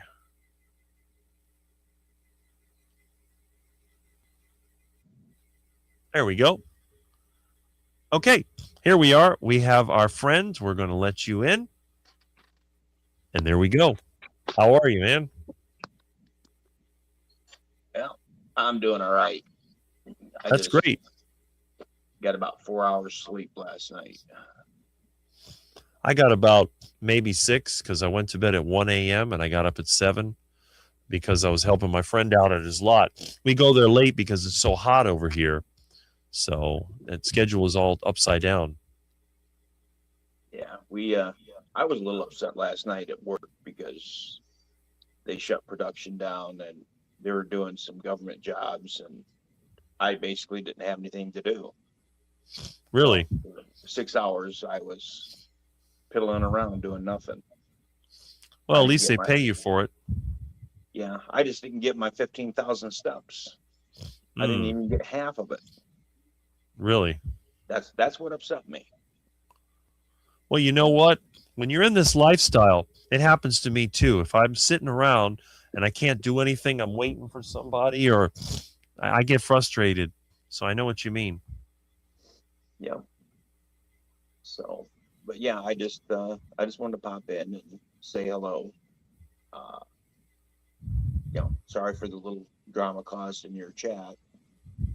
It's not all your fault. There's personality types. I know several people in this community do tend to have a very strong opinion. There are certain people in this community that don't react very well to being criticized, but there's nothing you can do about it. I tell everyone, as much as it depends on you, be peaceful, and if not, well, what can I do? Right. I'm trying. I try to be civil in every aspect, but my ears and my eyes can only take so much, Rick. Mm-hmm. That's just my character. Well, I agree. You know, some people just, you can't deal with the drama. It's unnecessary. Exactly. What I talked to you about a couple of weeks ago, I think I called you, isn't coming to fruition because of work. Our suppliers picked up production and we're not running low on parts anymore. Mm-hmm. So, well, you go with it while you can. Yeah, exactly. Yeah. So they give us this coming week off, and I got stuff to do Monday and Tuesday. My weed trimmer came last night, so I'll be out hopefully sometime this week using that in the lawn. I got to mow the lawn again, but yeah, just got to stay active. I was trying to mow the little grass that I had, but the mower deck fell apart from rust. So I took the motor off. The other deck, it doesn't fit. But when I get a chance, I'm going to enlarge the holes and adapt it. Because that's what I do. I got a couple of lawnmowers I picked out of the trash. I got to build another lawnmower. Well, that's pretty cool. Yeah. I wish I had some of your, I guess, I don't know, the way you're living, because over here you can't do squat because of your neighbors and because of the HOA and all the nonsense. Mm-hmm. If you do something Joe Blow doesn't like, then they're gonna cry, and next thing you know, they're gonna a big disturbance. So, Well, I got the same problem here with the code enforcement. The county is like a giant HOA. They don't want you to do anything. They don't even want you to fix your car. But I get around them through the what I call the natural option. I plant a bunch of trees and bushes. My house is so well covered it looks like an empty lot. And I put up temporary shade cloth, like when you're doing a demolition, you put up the black shade cloth, and I do whatever I want. The neighbors can complain, but I know who they are because let's just say I have my ways of knowing.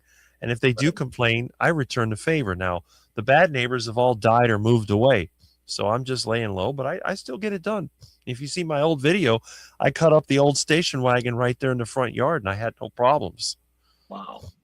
Nice. Mm-hmm. Hey, speaking of old cars, I did a post on my channel, and anybody who has any interest in working on their own cars,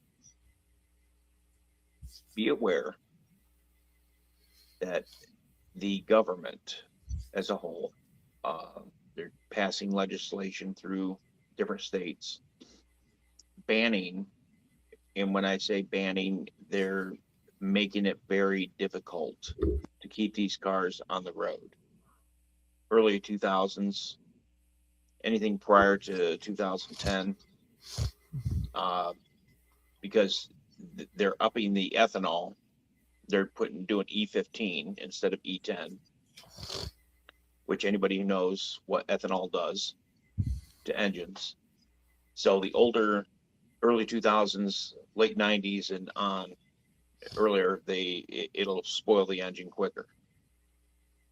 And the other thing they're doing is, some reason, the auto parts stores, their suppliers are going out of business. They're liquidating their inventory.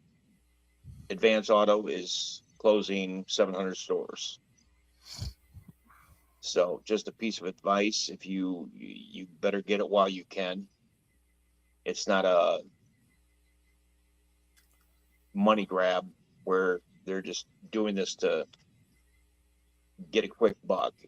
They're going to be shutting down. They don't want people working on their vehicles. The 26s, no matter what manufacturer, Toyota, Ford, GM, Chevy, all of them, 2026 and on, they have kill switches. So if you want a car without a kill switch, pre-2026. The earlier the vehicle, the better. So just saying that I keep up. I'm very diversified. Watch economy, watch the car market, everything, even though I'm not buying a car this year. Well, the good thing, believe it or not, the old cars, when it comes to ethanol, a high compression engine with a carburetor can run fine on 100% ethanol. I ran my Charger on homemade ethanol for about 5 years. No issues. The problem is in the fuel tank. So if you have a vintage car, you can go ahead and buy, while they're available, a stainless steel fuel tank. When I get the money, I'm going to get my hands on one for my Charger. And because most of the problems come from the galvanizing in the tank and also the tank rusting. But if your tank, you put stainless, and then you make your fuel line either out of the, I use stainless myself, stainless fuel line. And then the fuel pump, the diaphragm, they can go bad, but they're generally immune to alcohol. It's the water you got to watch out for. So if you have a vintage car, put in a water separator, and then you're going to have to maintain your carburetor at least twice a year. Take it apart, clean it up for corrosion. But you can definitely run an antique car on the E15, and it actually runs better because the ethanol slows down the burning process. But on those cars from the 80s up that are electronically fuel injected, the ethanol can devastate your car. Thank you. It will cause corrosion. It will cause failure of seals, and it can actually congeal into something similar to shellac. I don't mean to cut you off, but I got to get going. The wife is okay. ready. Glad you're here. Yeah, I appreciate it. I appreciate that and your real world experience for the world of automobiles. Always Okay. glad to have you here. Take care, everybody. Enjoy your day, Kurt. Yep. Thank you. All right. So, again, one of our great subscribers, some good advice. And this will probably be a subject for some of my upcoming videos. They do want us on subscriptions. You have to realize that their debt based model depends on people making payments. So, the thing is, if you're going to be with an older car like me, you got to learn how to fix the cars. You got to stock up on parts. You got to be like me and live in an auto parts store. I have so much spare parts around here. I could probably keep my Chargers running for the rest of my life, which probably won't be long because that heart attack's going to take me out. I know that. And Jemet says, Rick will never buy a new car because the older cars run better, made better, and chrome. Yes, the old cars are stylish. They're beautiful. They have beautiful colors, interesting interiors, gorgeous chrome. They look awesome. The new cars, they're painted turds. Every single car I've seen built after the 1970s is ugly and just crap. Now, are the old cars built better? Surprisingly, no. The old cars were lighter weight and they're weaker. And in certain collisions, the older cars can be very, very dangerous. Like my Charger. Chargers are good in a side impact collision. But if you hit an immovable object, that car will fold up like an accordion and they're going to have to pry you out of there or what's left of you. And it's the same thing with a truck. The old trucks, they're strong. If they get hit by another vehicle, you do pretty well. If you hit another vehicle, you do pretty well. But if you hit a fixed object like a tree or a concrete pillar, you're done. The newer cars, they're designed so that the passenger area has additional reinforcement. And believe it or not, if you compare the current Dodge Charger to the 69 Charger, the new Charger actually weighs a lot more. And it's a lot safer in an accident. It's ugly as a turd, but it's definitely safer. And with the new technology, they tend to be faster. But what I'd like to see is to take new technology and combine it with old style. We don't have to live in black, white, and gray boxes. We can use plasma cutters, 3D printing. We can use all these technologies to build things that are even nicer than they were in the old days. Think about if you want to build a classical building with the carved marble and the beautiful details. Instead of having to hire a bunch of stonemasons to chisel it out, you can get yourself a robot. Set up your own sort of CNC controlled chiseling system. Throw some blocks of stone in there, turn on your computer and walk away. But you see, the government doesn't want you to do that either because they're afraid that if you can make your own stuff, you could make something against them. You know how they talk about ghost guns all the time? They're trying to ban 3D printers. They don't care if you can make something you can use. Let's say the taillight broke in my 69 Charger, and I don't want to go and buy a new old stock that's going to break. I could get a 3D printer and print out a brand new one. In fact, if you can make your own stuff, then it's no longer, you don't have to worry about parts. Something breaks, you make a new one. No big deal. And plastics have a limited life. They will not last forever. Metal will last forever if it doesn't oxidize. And metals, even after they do oxidize, can be smelted back into the original metal. Glass and metals are infinitely recyclable. And I mean infinitely. Glass does not oxidize because it already is oxidized. It's silicon dioxide based. And then metals, when you refine them, you take off the oxide. So anything that's metal, anything that's glass, lasts forever. Rubber, plastic, and other composites don't. And we know wood doesn't last forever. But it can last a long time under the right conditions. Okay, and Peter has returned. Well, there you go. About to head to work. Well, thank you for saying goodbye to us, and I hope that you have a successful day at work. And just try not to let personal differences get you discouraged. Not to me, Not someone else here. So, okay. Connection went dead. All right. So we're having an explanation for a previous chat. How do you actually get subcutaneous fats? It's basically from eating more than you need. There are times of plenty and times when things are scarce, and your body is designed to hold on to various macro compounds. Your liver turns proteins and sugars and so on into lipids or fats, which you can then break down and use for whatever else you need. I don't think, from what I've seen and what I've observed in people, people who are stronger and a little fat live longer than people that are skinny and weak. It seems to be always the case. There are a lot of fat people that have lived a long time. We have people right now that are kind of fat, that are older, and they're still alive. So the subcutaneous fat is probably the least damaging because it's outside your body. You're just carrying it. It's like carrying a lunch, you know. You have some meat in a locker, in a box or whatever, and you're carrying it with you so you can eat it later. Same idea. I mean, if you have too much of it, if you're carrying 200 pounds of meat, that's going to slow you down. But if you carry, 5 pounds of meat for a nice little meal, that's fine. I saw a show where they were cooking guinea pigs. Yes, guinea pigs are edible. All animals technically are edible. I bet they taste good. If anyone's eaten guinea pig, let me know what they taste like. I learned the most valuable life lesson from Generation X. I simply don't get AF. NYC probably had something to do with that too. I also learned to value people that care, not negative by a long shot. Well, Bride's Biscuit, I am early Generation X, born in 1968, so I know what you mean. Problem is that all my friends that are my age, they look like they could have been my dad, so that's a little weird.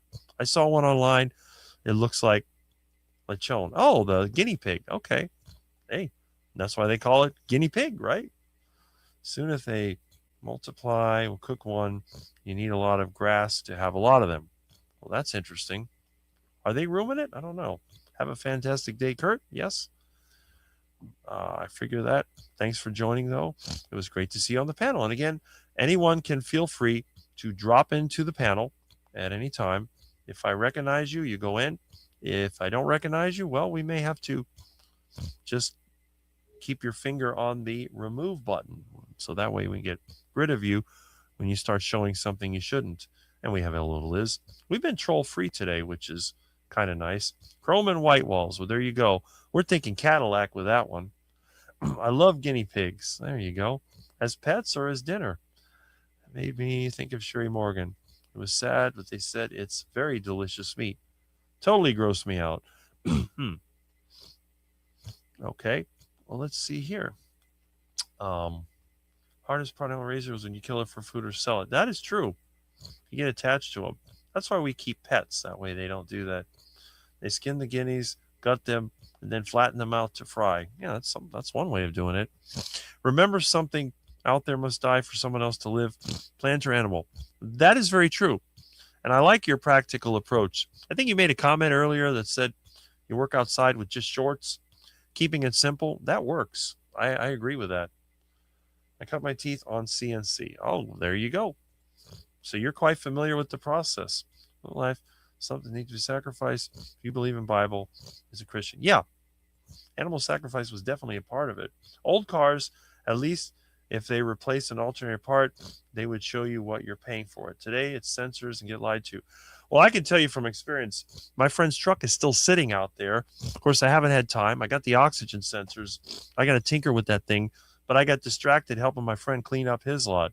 Rick, they don't want us that know how to make and repair things to keep doing it. They want us to become like the majority. Okay. Yeah.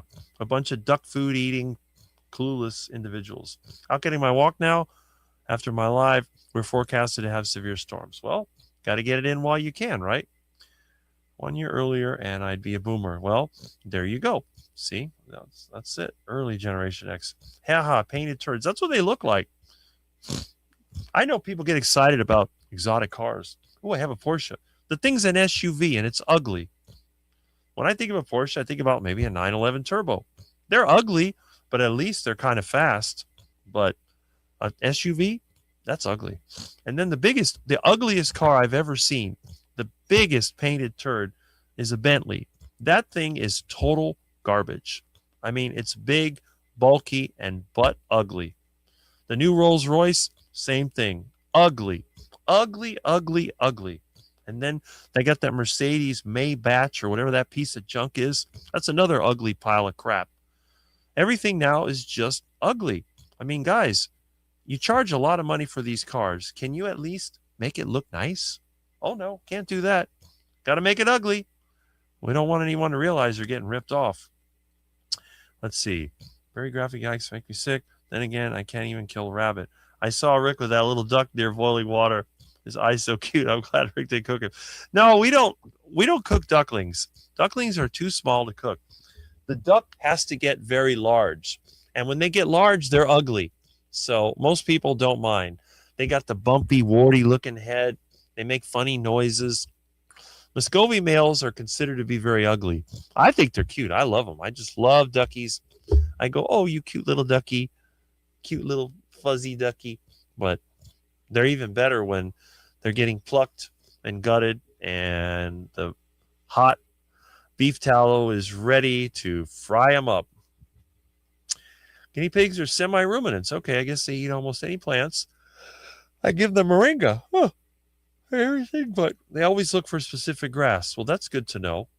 We got to cover that semi-ruminant idea. Got to jump in the shower. Be back soon.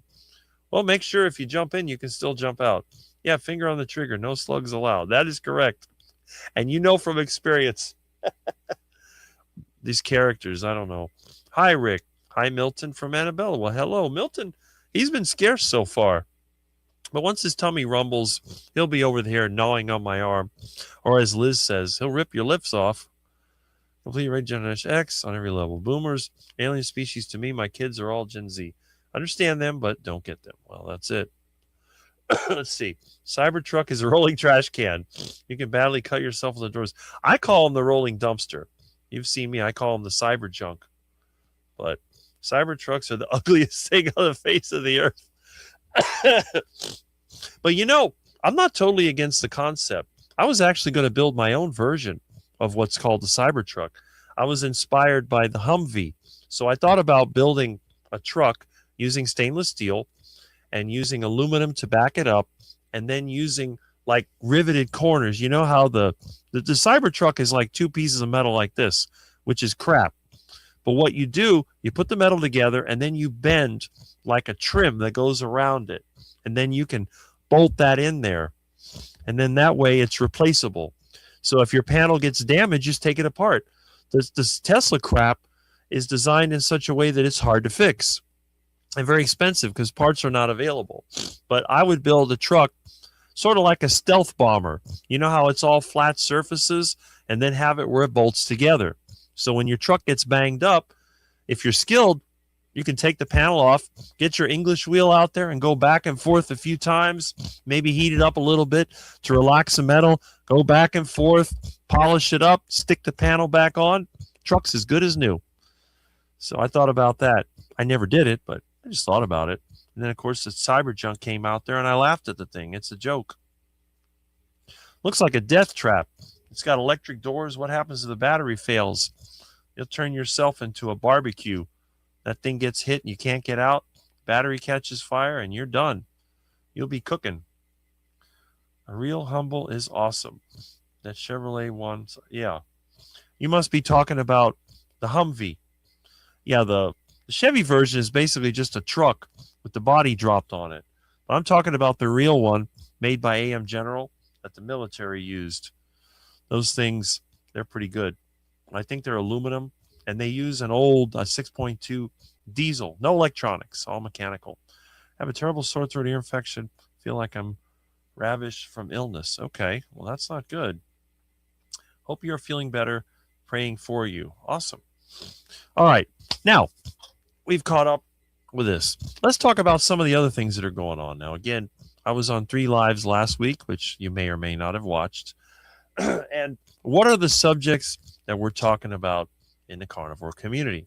Well, we know that Dr. Sean Baker has moved from what I guess was Washington State to, I think, Tampa or Sarasota or somewhere on the West Coast. So he is now a Florida resident, not too far from where Dr. Kiltz's place is. So maybe the two of them will get together. You never know. We'll see. It'll be interesting to see what happens. And what else is going on? What other controversies have popped up in the carnivore space or anywhere else? Let me know. Okay. Cybertruck reminds me of the DeLorean. Yep. Although the DeLorean I think was a little more stylish. I preferred the Jeep to the Hummer. Well, the old Jeep, those CJs, was it CJ6 or CJ5? Or they had all those, they were unstable. They usually had a 6-cylinder. They were not that powerful, but they were functional. The General Hummer plant is about 5 minutes from my house here in Mishawaka. I guess they're still making them with all the wars that are going on. That design's been around for decades. I wonder if they're still using that old diesel engine or if they've gone to something more high-tech. Oh, excuse me. Oh, I've been a little bit worn out. I've been working late and getting home after 11 to 11:30, going to bed at 1, waking up between 6 and 7. So I'm starting to get that sleep deficit, and I've been getting a little bit worn out. My friend's got some kind of flu, so I think that's working on me as well. Hopefully by Monday, this whole adventure will be over, and then I can get back to a more normal life. Meanwhile, my truck sits, can't work on that. There's just too much going on. But I promised I'd help, so that's what I did. And again, if anyone wants to, you can click on the StreamYard link. I know I scare a lot of people because I am the carnivore quack, but you can feel free to drop in at any time. Okay. What do we got here? Whoops. Oh, had a personal best on Tuesday. Went for a walk with a bit of a hill. Walked 20 minutes. It was so beautiful. Yes. I prefer the Willys 1940 models to a Jeep. Well, those were the original ones. Yes. Dr. Kiltz has new 9 a.m. Eastern Standard starting Monday. That is news right there. We know that originally Dr. Kiltz was at 5 a.m. Then he moved up to 6. The first time I went on Dr. Kiltz's live stream, 2 times I had to be up at 5, which is before my wake-up time. Then he switched to 6, which is within my wake-up time. Now he's going to 9. The reason he didn't go to 8, of course, is because Mitch starts at 8. But now that's going to put a hard line on Mitch's live. So Mitch will have to start at 8 and end right before 9, unless they co-stream together. And we know Dr. Kiltz, he likes to have a strict 1-hour live stream. So that's going to limit those live streams down to 2 hours. I may not be able to watch as many as I did because I'm often off to work or working by that time. But if I'm available, I will say hi. And, oh, here we go. We have another great guest dropping in. Hello. Oh, hold on. I got the. I did the noob move. I had the thing running. Hey, Richolas, how you doing this morning? I am pretty good. Pretty good. Does that sound okay? Yes, you sound great. 5x5. Hey, you were talking about controversies. Mm-hmm. And my thing now, I've got on a new thing. Like I'm on a new, I'm hunting a new white whale. And it's actually the concept of getting a gastric bypass. Well, we know someone that just did that. Yeah. So, I mean, I'm curious, you commented before, but and this, a lot of people were, well, not a lot of people, but there were some people that were thinking that it was mean to actually comment on, because I commented on the video of, obviously Carnivore Kip got it. And, I was just coming from a perspective of the medical industrial complex doesn't provide people with the real deal. You know what I mean? The real, what's really going to happen to their life, what really they can expect. So they're kind of I think making things sound like it's going to fix all your problems and all that kind of stuff, which it absolutely does not. It reminds me of what happened with the sex reassignment. Like, Oh, like telling people that if you do that surgery, it fixes all your problems, when actually, chemically speaking, like, you can never do that, really. Like, really, you know what I mean? You can change the packaging. So it actually reminds me a lot of that, because the outer shell, you can change the appearance in a lot of cases, but you can't change what's really going on, because that would take a different remedy. You know what I mean? Like, well, in sex reassignment, there is no remedy, but for the gastric bypass, because it has nothing to do with cravings at all. Nothing. So, and the cravings are what you're a slave to, right? So hmm. the need to continue, the using food to soothe yourself is what is happening. And having a smaller stomach doesn't fix that. Because, first of all, if you actually are looking at gastric bypass and you're thinking like, well, it's because my stomach is big and I can fit more in there. That's not what it is. It's like, because you're not really hungry in the first place a lot of times. You know what I mean? Hmm. So you're not hungry in the first. If that was it, if it was real hunger and you made your stomach smaller because your stomach wasn't full, then maybe that would make more sense. But the thing is that it just stretches out, and it's a failed, most of the time it just doesn't work, because the people think, well, that way I can eat garbage or whatever. Some people, and I'm not saying he does, but I'm saying a lot of people will say, well, I can just keep eating the foods I like, just tiny amounts. I won't want a lot of it. But that's not the way it works. And then it stretches out and you end up right back where you started. And a lot of times you have absorption issues. They don't tell you about the malabsorption that happens and all of those problems or whatever. So I was curious as to your opinions on it. Well, this is the way I see it. Obviously, when you eat food, your stomach secretes acid, and the food is broken down starting in there, and then it works its way through the digestive system. If you decrease the size of the stomach, now it's not going to be able to break down the food completely. And even though you may feel temporarily full, you're not going to be able to get the nutrition you Hmm. need. So you're still going to have some kind of cravings. And I know people that have had gastric bypass. And what eventually happens, it turns them into basically a cow. So they're going to graze all day. You always see Hmm. them chewing. So it looks like a cow chewing the cud. They'll eat something. 15 minutes later, Hmm. they'll eat something else and eat Hmm. something else. So I would think that over time, and they always seem to gain the weight back, the insulin would be kept higher, because every time you eat, it goes up and then Hmm. it goes down a little bit up. So you're going to end up with this permanently high insulin. Then your body's not going to respond to it as well. It's going to secrete more of it and more of it, Hmm. and you're going to keep eating. I think it's going to make it worse. So, and when you reduce the size of your stomach, doesn't that interfere with your ability to absorb protein Yes. from meat? So it Hmm. actually makes it harder to be a carnivore if you get a gastric bypass. Hmm.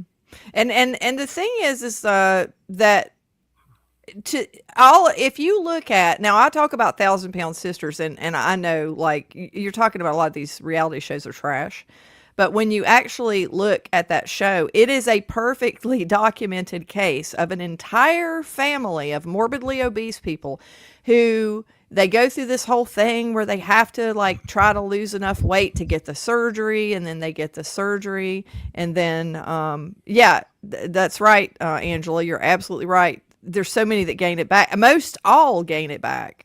Now, I know of one person that didn't, but she's sick. Like, she's sick as a dog. You know what I mean? So, but Mhm. they go through this process on that show where, and TLC's like, I mean, I don't know.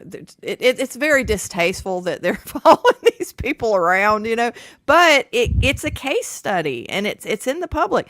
All of these people got that surgery, and they're eating crap again, and they're starting to gain the weight. And a lot of them got skin removal too. Can you imagine? So you lose a bunch of weight, and you even lose most all of your weight. You go get skin removal surgery, and then a couple of years later, you're right back to where you started. What must your skin look like if you had it removed and now you're stretching it out again? Because the Mhm. stomach just stretches. It just stretches. They cram it full of food because they can't stop the addiction. So the only hope really is to stop the addiction, or it will not work. Now, the one person that it did, she's thin. now, and she's an older lady, but well, she's younger than me, but it's like, she's in her 50s, I think. Maybe late 40s, but she got the surgery. She lost all the weight. She's thin, but she's not healthy at Mm. all. And she eats lots of candy and lots of junk and just I mean, she's got other medical issues and all this kind of stuff, but she's thin because she's so sick. It's not, that she's not eating the crap again. It's that she can't absorb things either. So she's not able to even, I don't think she's able to even build the healthy amount of fat. That's a good point. And one of the things that I've told people, because people tell me that I look unhealthy. Well, Rick, you're too skinny. You look unhealthy. I get that all the time in comments. Yeah. Have you ever seen someone who's really unhealthy? Their skin is like a piece of paper that's been smashed up and then stretched out. They sag. Everything in their face sags. Their neck is always sagging. When you look at someone like me, I mean, I have a bit of a reddish color because I'm outside a lot, but my skin is tight. And I tell people I'm strong and healthy. I don't get tired. There's a way to be thin and be healthy, but I would rather see somebody a little fat and healthier, because some of these people that are skinny, I've seen them, they're shockingly bad. You look at them, they just a raisin that shrunk up, and they walk hunched over. They have no energy. You talk to them and they talk slow. It's like their mind has been shut down from a lack of nutrition. It's terrible. Well, and Jimmet is asking, she's asking Coach Angela, why would they not take a GLP-1 instead of surgery? The GLP-1s are a different, like, it's kind of like if you walk into the witch house in the movie Brave. I don't know if you've ever seen it, but it's like, it's like she has all these concoctions on the shelf, and like, depending on which one you take, it'll do different things for you. Like, it's two different witches brews, kind of, which, I mean, one is a procedure and one is an actual substance, but they both end in ruin. I think in the end they would end in ruin. And again, the GLP-1, eventually you're going to stop taking it, and at that point you're going to have to battle the addiction to stop it, right? So and then also you've changed your physiology depending on how long you've been on it. And I've never seen anybody go off of them. I have not. Like, when you look in the public, like, none of these people are going off of them. They look like skeletons. They look awful. I mean, the movie stars, they look sickly and awful, and they literally look like skeletons. So we've gone from having fat acceptance and glorification to be morbidly obese, and you've got Tess Holliday on the front of Sports Illustrated, to now people are walking around looking like skeletons, and that's something that they were condemning before. So it's like, it's ridiculous. It doesn't make any sense, but I think both are damaging. Now, the only thing I'll say about when people, and I have nothing but sympathy for him when it comes to his situation of getting that big. I don't know what it feels like to be that big. So I'm not walking in his shoes. My perspective is coming from, I was 100 pounds overweight, but my perspective is coming from the fact that this is an allowable procedure. Right. So this is what's encouraged for people to do, either this or GLP-1s. But it doesn't work unless you fix the addiction. So it's all coming from the medical industrial complex and what they say is a solution. This is not a solution. It's not even a Band-Aid. You know what I mean? In most cases. And I'm not saying that there are people who actually succeed. They succeed at it, right? And then later they learn how to eat properly. I have seen that. And hopefully down the line they won't have absorption problems. But it's just a small percentage, unfortunately, because you've got to stop abusing. You've got to figure out why you're doing it. Why are you abusing food? You've got to, I mean, you're supposed to be eating food for sustenance. Number one, we don't do that in this country. We do not do that. So as long as you're not doing that, if you gain weight, now GLP-1s. Now, that being said, and when you look at someone like Bill Knott, who taken 5 steps to the toilet, like, you're almost bedbound where you can't even do that anymore. At that point, if it was me, I likely would do one of these solutions. either GLP-1 or surgery, if I was so big that I was in that shape. Because the point is that a lot of people are like, well, how did you get yourself into that shape? That doesn't matter. It's like people do all kind of things. They end up doing all kind of crazy things or ending up in bad situations. You're in that horrible situation and you're facing immediate death. Yep, guess what? GLP-1 and or even maybe the surgery is better than that, right? So in extreme cases, but the problem is most of these surgeries are given out to people who are just like they are more than able, if they battled their addiction, they started using food in a healthy way, even if it's just whole foods, they'd lose the weight because when you first start losing weight, if you're morbidly obese, it comes off really fast. You get a lot of it coming off, but they have to do they have to like fix the addiction. And that's my problem. They don't even address it at all. They don't, if you go to get gastric bypass surgery, they don't address that at all. They'll tell you to lose weight before the surgery. Well, this is the thing. And you see with Kip, he gained a bunch of weight, but he was losing weight before the surgery. He could do it if he really put his mind to it and he had the right setup, but for some reason he keeps getting distracted. And I guess he needed this as some kind of a mental crutch or something. I don't know. I don't understand the concept of food addiction. I mean, I love to eat. And when I see something available, I will eat it. But I can't imagine eating something that is just that detrimental. In other words, what I call duck food. You're eating duck food, you're waddling around, you're quacking. It doesn't make sense. To me, I would just hit the steak. Hit the steak, hit the iguana, hit the duck, whatever you have, and I'm satisfied. But Kip was not, in my opinion, like Bill Knott. Bill Knott was basically circling the drain. Yeah. He was way different. Yeah. Kip was walking. He's with his family. He moved. He did all these things, and I think probably because of the move, he got some stress going on. Maybe he found comfort in duck food, and then he gained weight. But this happens to a lot of them. There's several of these carnivores. I mean, you could think of, I'll give you an example. You're familiar with Shaun White? Yeah. Okay, intentional I think carnivore. he's intentional carnivore, yeah. He lost a lot of weight, and then he fell off, went to the duck food, and gained the weight back on. And when I saw him, I was like, wow, what happened? He lost a lot of weight, got in good shape, and fell back. Now, someone like that, is that a physical problem or is that a mental problem? It's a mental problem. It's a mental problem. 100%. Yep. So. Yep. Yeah, and that's the thing. And a lot of people were, I expected a lot of pushback on this or whatever because there seems to be camps, which are freaking hilarious. It cracks me up. I actually look at the different middle school camps, people like going, you're mean to Kip. And I had one person say I was being mean. It's like, look, and he even said in his video, he goes, because it was a reaction, he goes, you guys are saying things like, I hope it works for you. And he goes, it makes me upset, or it made him upset. He didn't want to hear it.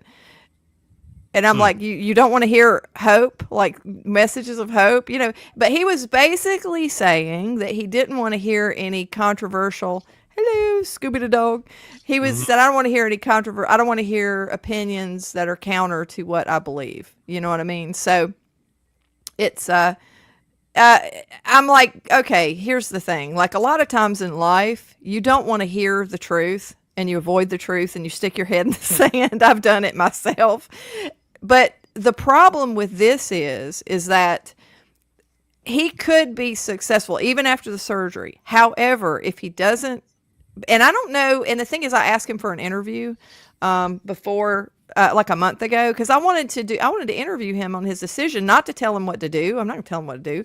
But at this point, he's already had surgery and it's like, okay, you can be fairly successful with this, hoping that you don't have any complications down the line.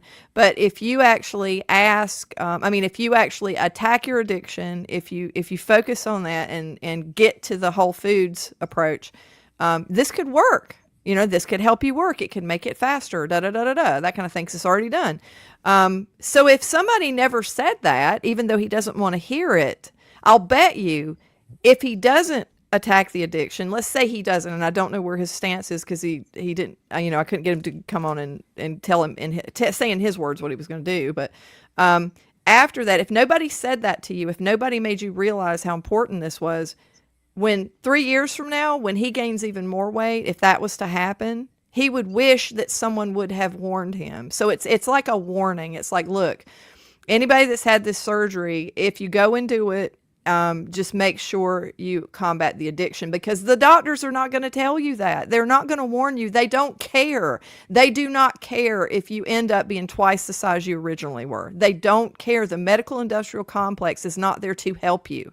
It hasn't been for a really long time. And that's what people need to understand. And it's sad because I feel so bad for these people, and no one's warning them, because there is a big impression, and I've actually asked a lot of people just in general. I've done some just little polls, and I've like, okay, do you think if you got gastric bypass surgery, it would eradicate your cravings and you wouldn't have a problem with food anymore? And 95% of people believe that, and it's absolutely 100% a lie. That is not true. It has nothing to do with your cravings. It has nothing to do with food addiction. And all you do, if you don't address it, you end up, your stomach expands, and you end up, you end up being able to eat more, or you eat just constantly, and then you have absorption issues, and then you gain more weight. Just like GLP-1s. How many people have you heard of?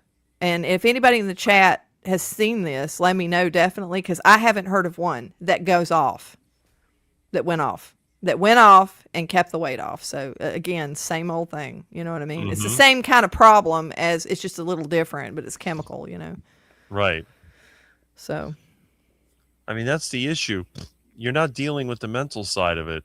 And you can see even in some of the comments, change your diet to carnivore. I saw a comment here. Let me see where that was. Okay.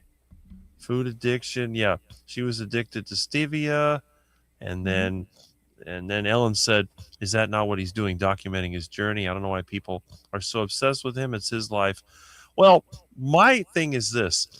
If you're putting yourself out there into the public domain, I think a lot of people are curious. There's going to be questions asked, and I think they do have a right to discuss the subject. If you don't want people to know what you're doing, just keep it private. Mm-hmm. Yeah, and he can help a lot of people. So just like if he said he's doing this to share, he wants to share his experience, I think, to help people. I think that's what he said. So if he's doing it to help people, I'm actually some of the people I'm attempting to, by commenting and adding more information to what he's saying. And I'm not saying, like I said, I don't know where his journey's going to end. I don't know what he's thinking. That is why I attempted I've been a journalist in my life, and it's like, I want to hear from the horse's mouth, but he didn't get back to me, and that's fine. He didn't have to. I mean, I don't care. But I would have liked to have heard how he came to this decision or whatever, and it's his decision, which is perfectly fine. But I think that the same thing he is doing, by actually analyzing his situation and looking at it. And it's very unique. The reason it's a unique case study, and I'm a scientist, okay? So this case study he is a carnivore who was on carnivore who is getting the gastric bypass. So it's a very interesting dynamic. And it'll be interesting to follow him, and he's making it public. It's like public figures. If you don't want paparazzi, and I'm not like a paparazzi, but you don't want paparazzi taking pictures of you, you don't get famous, right? You don't become famous, or, you stop doing that. So, and I have Carnivore gave me 7 scans. I don't get triggered. You can be as nasty to me as you want. It doesn't matter. I don't care. I really don't care about trolls. Unless they're showing slugs. But I don't care about, regular trolls or people saying nasty things. I don't care, because I'm a free speech absolutist. Just don't break the law. You know what I mean? I don't care what you say. So the thing is with this is that I am watching his journey because he's making it public, and I'm commenting on it, adding more information. It's like, okay, keep in mind, because it's known facts. These are facts that it doesn't do the cravings, it doesn't take care of the food noise if you're eating bad stuff. So just make sure, if you get this surgery, if that's your decision, do address that, because I hate seeing the outcomes. The outcomes are bad, or they're very abysmal. And actually, a midlife carnivore who, I think she works with Carrie. She does work with Carrie, to do all that Healing Humanity stuff. She's, I've watched her videos and stuff before, but she was commenting, she's a nurse and she was a bariatric nurse. She was a gastric nurse. So she saw this firsthand, and it's the same thing. So she's witnessed it. I mean, it's not up for debate. It's not something that is debatable, that if you don't stop the abuse of food, it's not going to work. It will not work. So, and that would be terrible. I hate seeing people who think it will fix it, but it won't. So, again, it's a cautionary tale. And I hope I don't know if he saw the video or not, but I hope he does. I hope he understands. It's like, I feel like, I have to give anybody that gets this surgery that warning. Hopefully, if they have the warning before they get too far into it, that won't happen to them and all the weight won't come back. And, they won't be, because that would be, can you imagine going through, that's a hard surgery to go through and it's dangerous.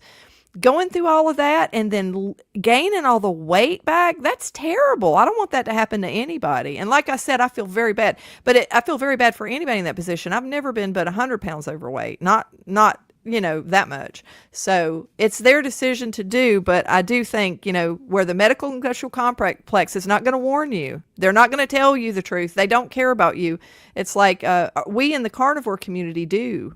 We care about people's health. That's the reason we're doing all this. That's the reason most of us are so vocal. It's the reason a lot of us did the channel, is because we understand the medical industrial complex is lying. They're full of crap. They're sending us down a wrong road. They're sending us to an early grave. So because we know that, we're vocal about it, and that's the reason. But I understand not wanting to hear things that are contrary, I've had times I ate stevia for 10 years, for God's sakes. I'm sitting there consuming on a daily basis. I'm a chemist. It's like, I knew about the cephalic phase insulin response. Like, I know better, and I was doing that. So, I mean, I don't throw rocks when I live in a glass house. We're all doing dumb things at one point in time. So, I'm not critical in that respect. Everybody has their vices. You know what I mean? But I got rid of it. So that's good. What I would like to know, and this is something that should be discussed, why, if Kip had such a hard time, why did Bill not? He in far worse shape. Why has he been able to succeed while other people have failed? Yeah, I think it's because this goes to your environment. I think it might be, to be honest, I think it might be easier for Bill because Bill lives by himself. That's one thing. So Bill lives by himself, as far as people in their circumstances. Bill lives by himself, and he doesn't have a daughter who's eating possibly like Little Debbie snack cakes that are laying around the house. He doesn't have I don't know how his wife eats, but when you have I've got all kinds of garbage in my kitchen right now, and I remember when I first started on my diet, I didn't have that. I wouldn't buy it because my kids were younger. I wouldn't buy all that junk. So back in the day when I started, it was easier because I controlled what was in the kitchen. Now they're adults and there's all kinds of junk in that kitchen right now. So if I was not well into carnivore and say I had just started this, it would be really hard for me to not, fall off the wagon. So circumstances, I think, probably are different. You're exposed to different types of stuff in your house.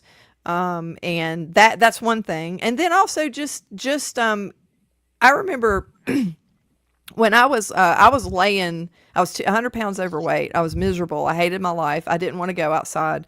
I played a lot of video games because I escaped two different worlds. And I'm still a gamer, like I still like it, but I did it because I didn't want to go anywhere else, and it gives you an outlet. And I think Barb from Grandma's Crochet Corner did the same thing. So at that point in time,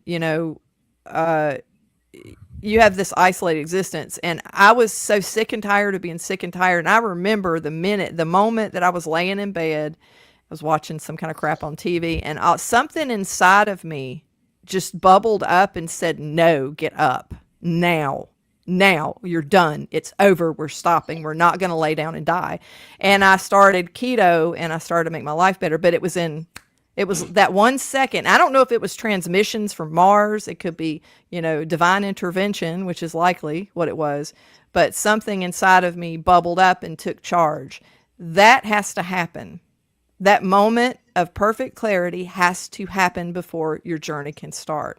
And I think a lot of people, it takes a lot for them to get there. Some people never have that happen, sadly. You know what I mean? So different people will take different lengths of time, you know, and their circumstances, their health and all that kind of stuff. So You see this comment from CB Carmack. I know he went to Kip's get together and said that the kids, the family were eating Cheetos and Doritos. So evidently it's part of their culture. So he has easy access to the duck food. yeah, and that's hard. That is hard, especially when you have kids. And that's the reason a lot of women, their diets, they'll fail, you know, in trying to fix their diet to be a healthy diet. It'll fail because they're buying, you know, they're having to buy all their kids, you know, bonbons and ho-hos and stuff like that. And it's just too much temptation because and here's the thing, the food chemists, and I know some of them because I went to school with some of them, they make these things, and it is an addiction. Like, I don't know I know Kiltz and Mitch have a thing going about it's not addiction, it is addiction. I think they're getting caught up in semantics because the fact is that, okay, physical addiction, I get it. I hear this argument about people talking about weed versus like heroin. And they're talking about weed's not a physical addiction or something. I don't know. They have the same argument. A physical addiction is a chemical withdrawal, like you remove the chemical and you're like having this massive physical addiction and all these things, right? But food is a little different, but it's still, I don't care what you call it, addiction, vice, weakness. I mean, call it what you want, right? You're getting caught up in labels when you start arguing about it. But if you will sell your mama for a ho-ho, you're addicted to whatever that thing is, right? So call it whatever. What is a ho-ho? Like ding dong. Is it ding dong? No, not that kind of ho-ho. Ding dongs, ring dings, and there's ho-hos. Ho-hos and Twinkies. Ring? They're like the same. It's like a Twinkie kind of thing. Ring ding. Isn't that what Crazy Frog used to sing? I don't know. I think there's ring dings. I don't know. I might be remembering. I know ho-hos are a thing. Ho-hos, so that's probably not sold. Food? Oh, it's like a Twinkie. It's like a Ew. process. It's a processed pile of garbage, is what it is. But but like I would do it for cream horns. Cream horns is like phyllo dough, and then they take, basically the filling is Crisco and sugar. And yes, the worst, Crisco, sugar, and nasty, and flavoring or whatever, and cornstarch. Yeah. Oh. So, and then they whip it up and they cram it into phyllo dough. I mean, that was my weakness. That was, I could mow down an entire pack of that stuff. How can you eat that without throwing up? Oh no, I loved it. Oh my God. And I would feel a little sick at the end. Oh, I was awful. So when I was a teenager, okay, and I was skinny though. Most of my life, I was skinny. I was a model. I would go to the store, and I would buy. This is how addictive this food. That's an addict if you're doing this crap. I would go buy Betty Crocker frosting. Again, Crisco, seed oils, sugar, cornstarch. Yeah. I would eat the entire thing with a spoon. Screw the cake. Like, I don't need the cake. I just want the frosting. And everybody's cake, I would always like end up eating the frosting off of their cakes. That was just nasty. So that's what I was, I was raised like eating that kind of stuff, but I had a big problem with it. But I did it because I craved it. Now, I didn't do the eating for emotional reasons when I was growing up because I was perfectly happy. Like, I didn't have that problem till later. I think later in life when I was in my 40s and I gained weight, I was doing some emotional eating. But when I was young, like I just ate whatever I wanted because I never gained a pound. You know what I mean? And I never had any health issues. And so it just never affected me. But that's nasty. But if you, I'm sorry, I'd like to ask Kiltz, okay, if you have somebody that would sell their mama for that ho-ho, that is give it another label if you don't want to call it addiction, but that's what drug addicts do.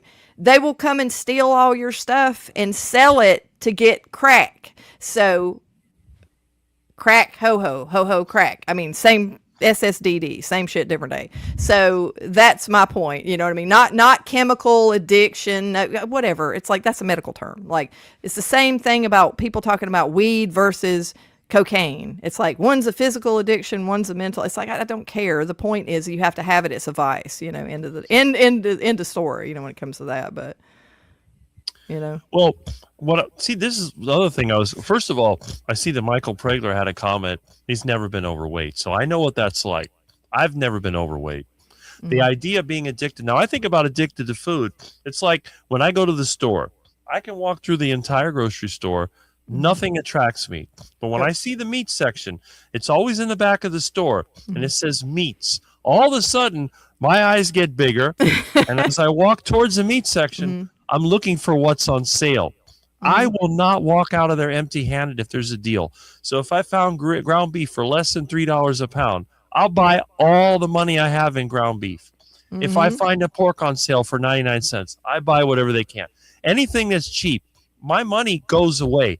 So I Mhm. figure, well, Rick, you're addicted to meat because if I had $50 in my wallet and I go in the store and they got a sale on meat, I'm going to buy every last penny of it.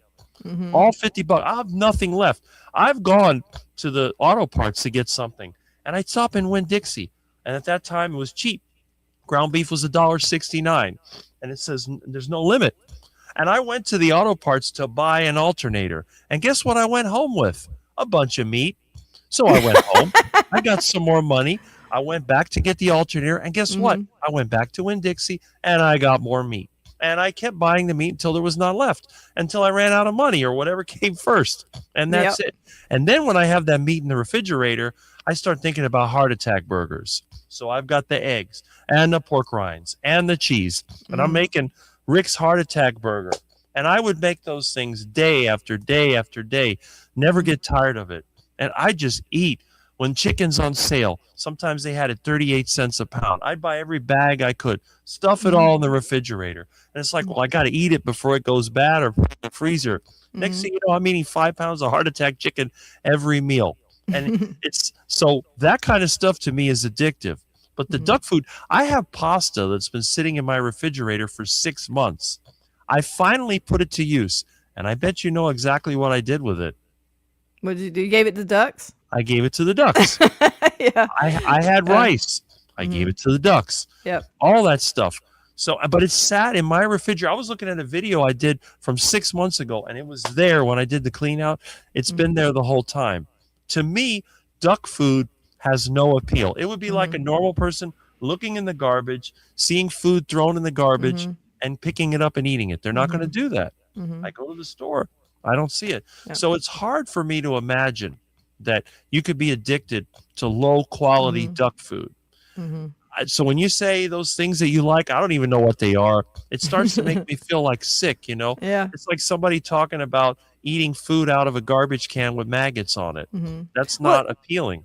well, that's true. It's like it's the same thing. If, like you said, it makes you feel sick, like you would never imagine it. Like you also would never imagine doing like cocaine or Right. heroin, or you know what I mean? Because it sounds gross and horrible.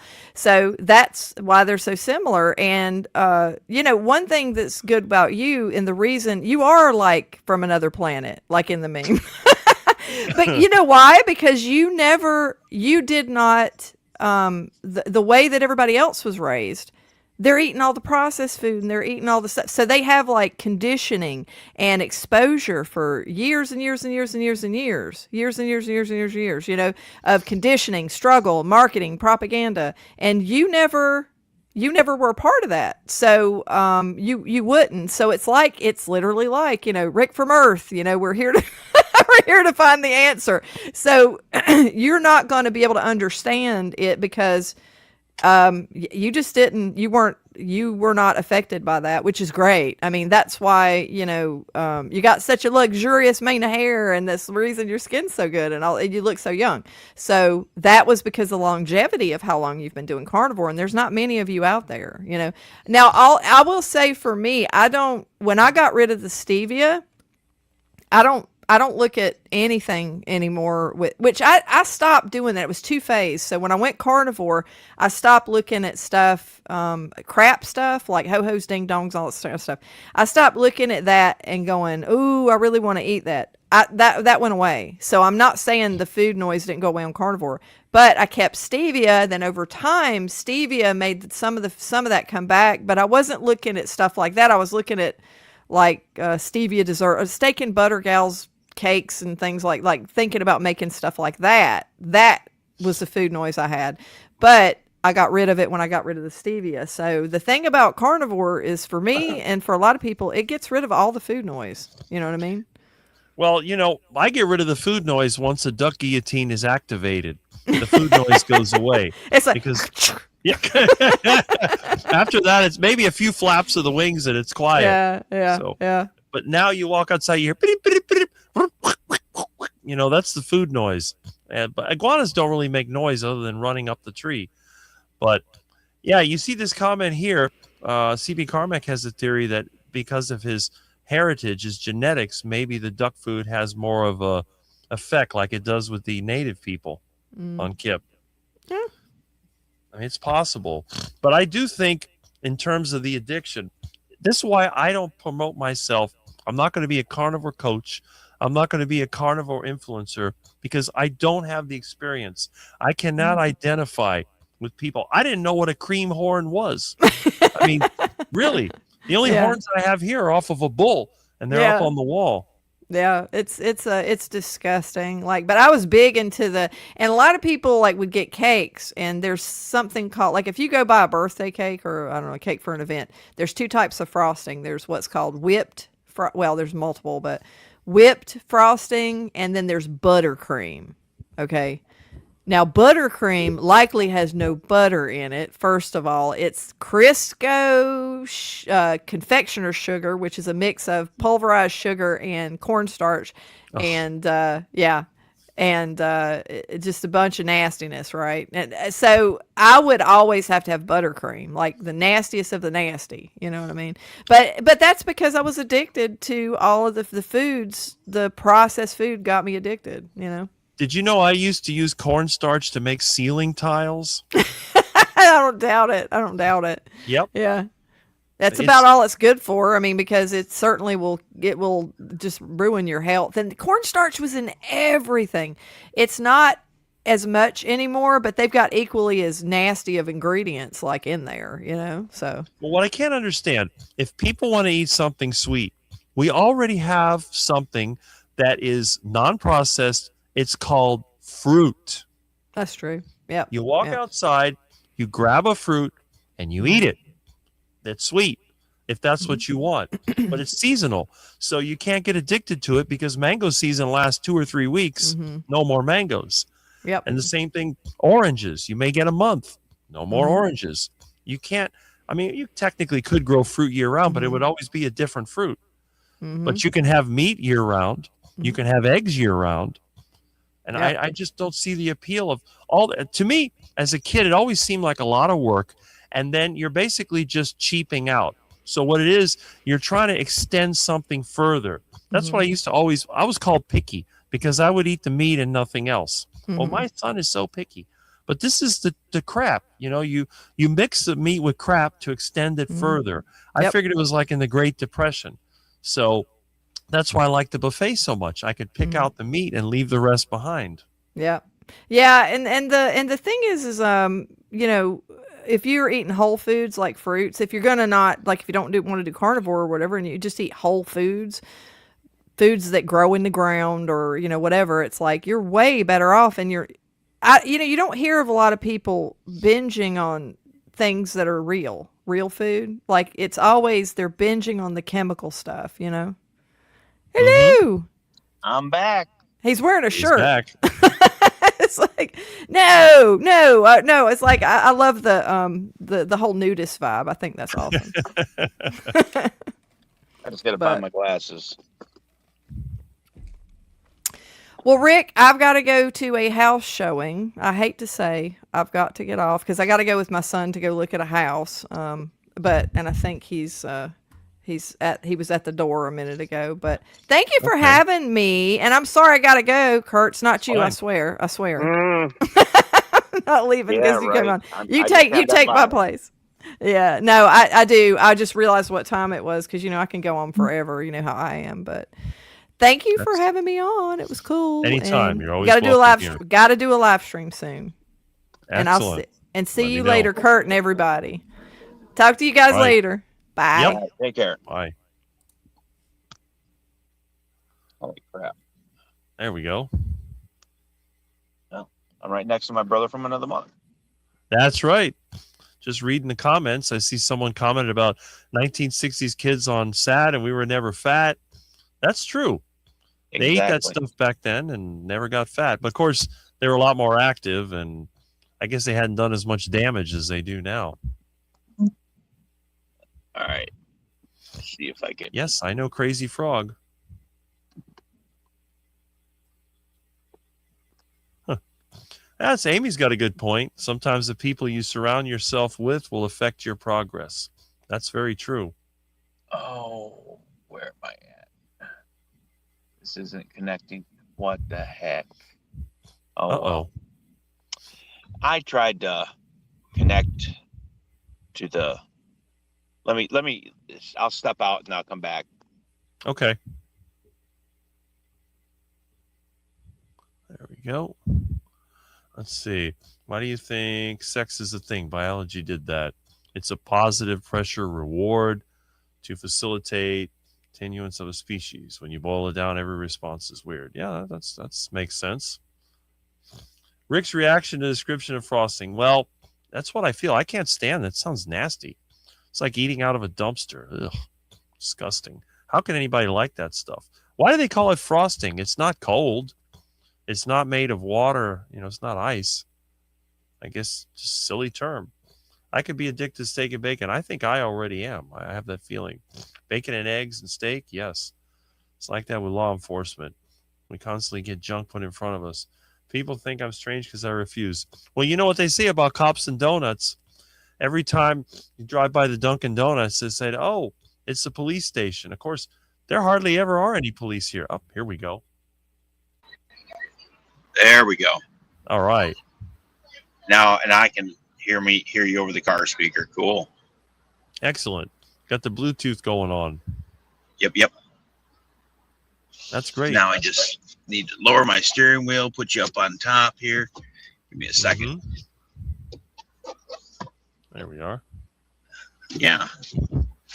All that set. Works fantastic. So, yeah, taking the wife out, and she's doing her thing, and I'm going to wait for her. That's good. Gonna have my coffee. Gonna have my coffee. You don't mind. Out shopping, I guess that must be it. No, she's doing a little personal care. Okay. Doing a female thing, and I sit and wait, and after that's when we go shopping. Got a few places to go. Wow, look at that. Giant full trailer full of boxes of whole chickens. I got 3 boxes. That's good. Heart attack chicken is incoming. Oh my gosh. Don't remind me. My large freezer is full. My wife has taken a good portion of our stand-up freezer. So when I bought the 65 pounds of ribeye, I gotta clear it out when I go back to eating meat, because right now I'm just eating eggs, and I have my 7 cubic foot full of chicken that I gotta thaw out because I did a boo-boo and just threw everything in there, and I can't get it out now. Wow. Yeah. I don't know. I don't know. You're on the egg thing, but I would, all that meat sitting in there, I'd be eating that. Hopefully you'll be able to hit that soon. You think I'm going to be doing, it's going to be an excellent summer. That's it. I'm doing eggs until probably fall. Really? Yeah. I want that cholesterol, I want that clogged arteries. You got to get that heart attack. Well, I guess they say 1 egg is like smoking 2 cigarettes. So you're making good progress. Yeah. The other day I ate almost 2 dozen. I was 3 shy. I was so hungry. Wow. That's good. Yep. Oh. Let's see. Hooked on sugar. No. You need to have a big No party. thanks. The chicken, I guess. Yeah, we get some interesting comments here. Huh. Oh, I did. I will. Okay. I cheated a little bit the other day, last night, Hmm. because I did take a piece of somebody's advice, and when I ordered my eggs from Sam's Club, I got those sausages he had. Mm-hmm. They are delicious. Really? Yes, I fried it up in beef tallow last night, and I ate 6 eggs when I got home. One Excellent. sausage. Yep. So sausage was good? Oh, yeah. I couldn't get enough of it, but again, I just wanted to try it. Is that one somebody recommended? Yeah, that's Okay. Mitch. Mitch had it Yeah. on his channel, and he did a video on it. Right. I Yep. remember that. So I'm like, I'm ordering eggs. Mitch- I'll try it. Mitch's hot dog video. That's right. Yep. Really I good. I haven't had a hot dog in a very long time. I go for the regular meat, but yeah. Right. But yeah, they're convenient. I thought Jonathan was coming on. Is he No, okay? Is he He's having a birthday today. right? So he said he wouldn't be on most likely. So, Oh, I thought he was going to be on. Damn. I mean, he could be. He could pop on at any time, but I think he's probably busy. I hope he's having a good time with friends and family. There you go. Yeah. Seems like we have a lot of Exactly. interesting people born in June.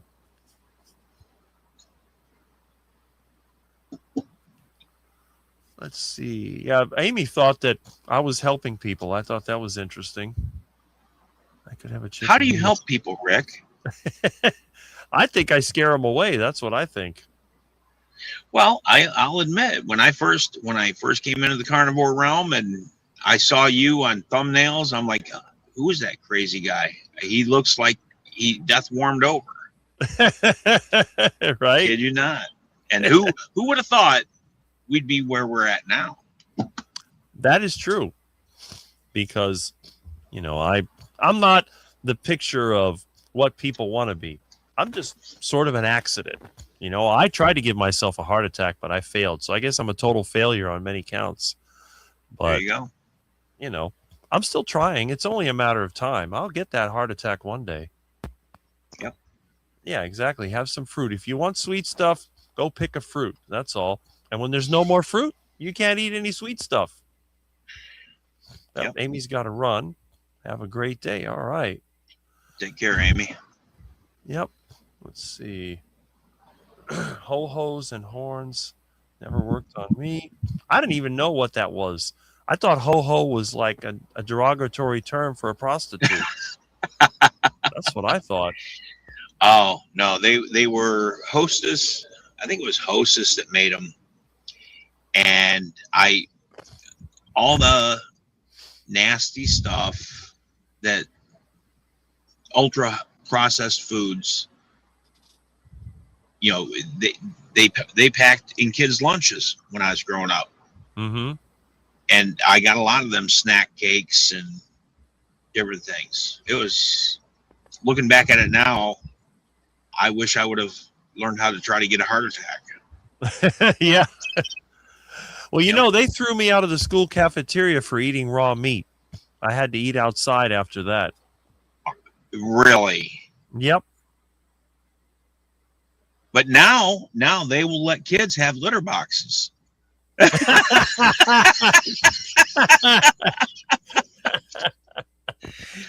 Make it make sense, Rick.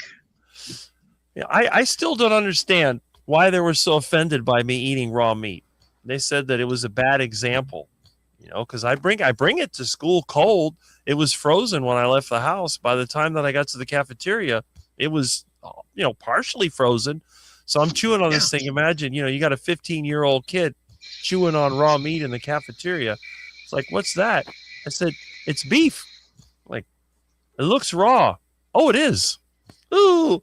And they go into freak out mode. And I guess they tell the cafeteria lady and they tell the office, and you can't eat that in here. So why not?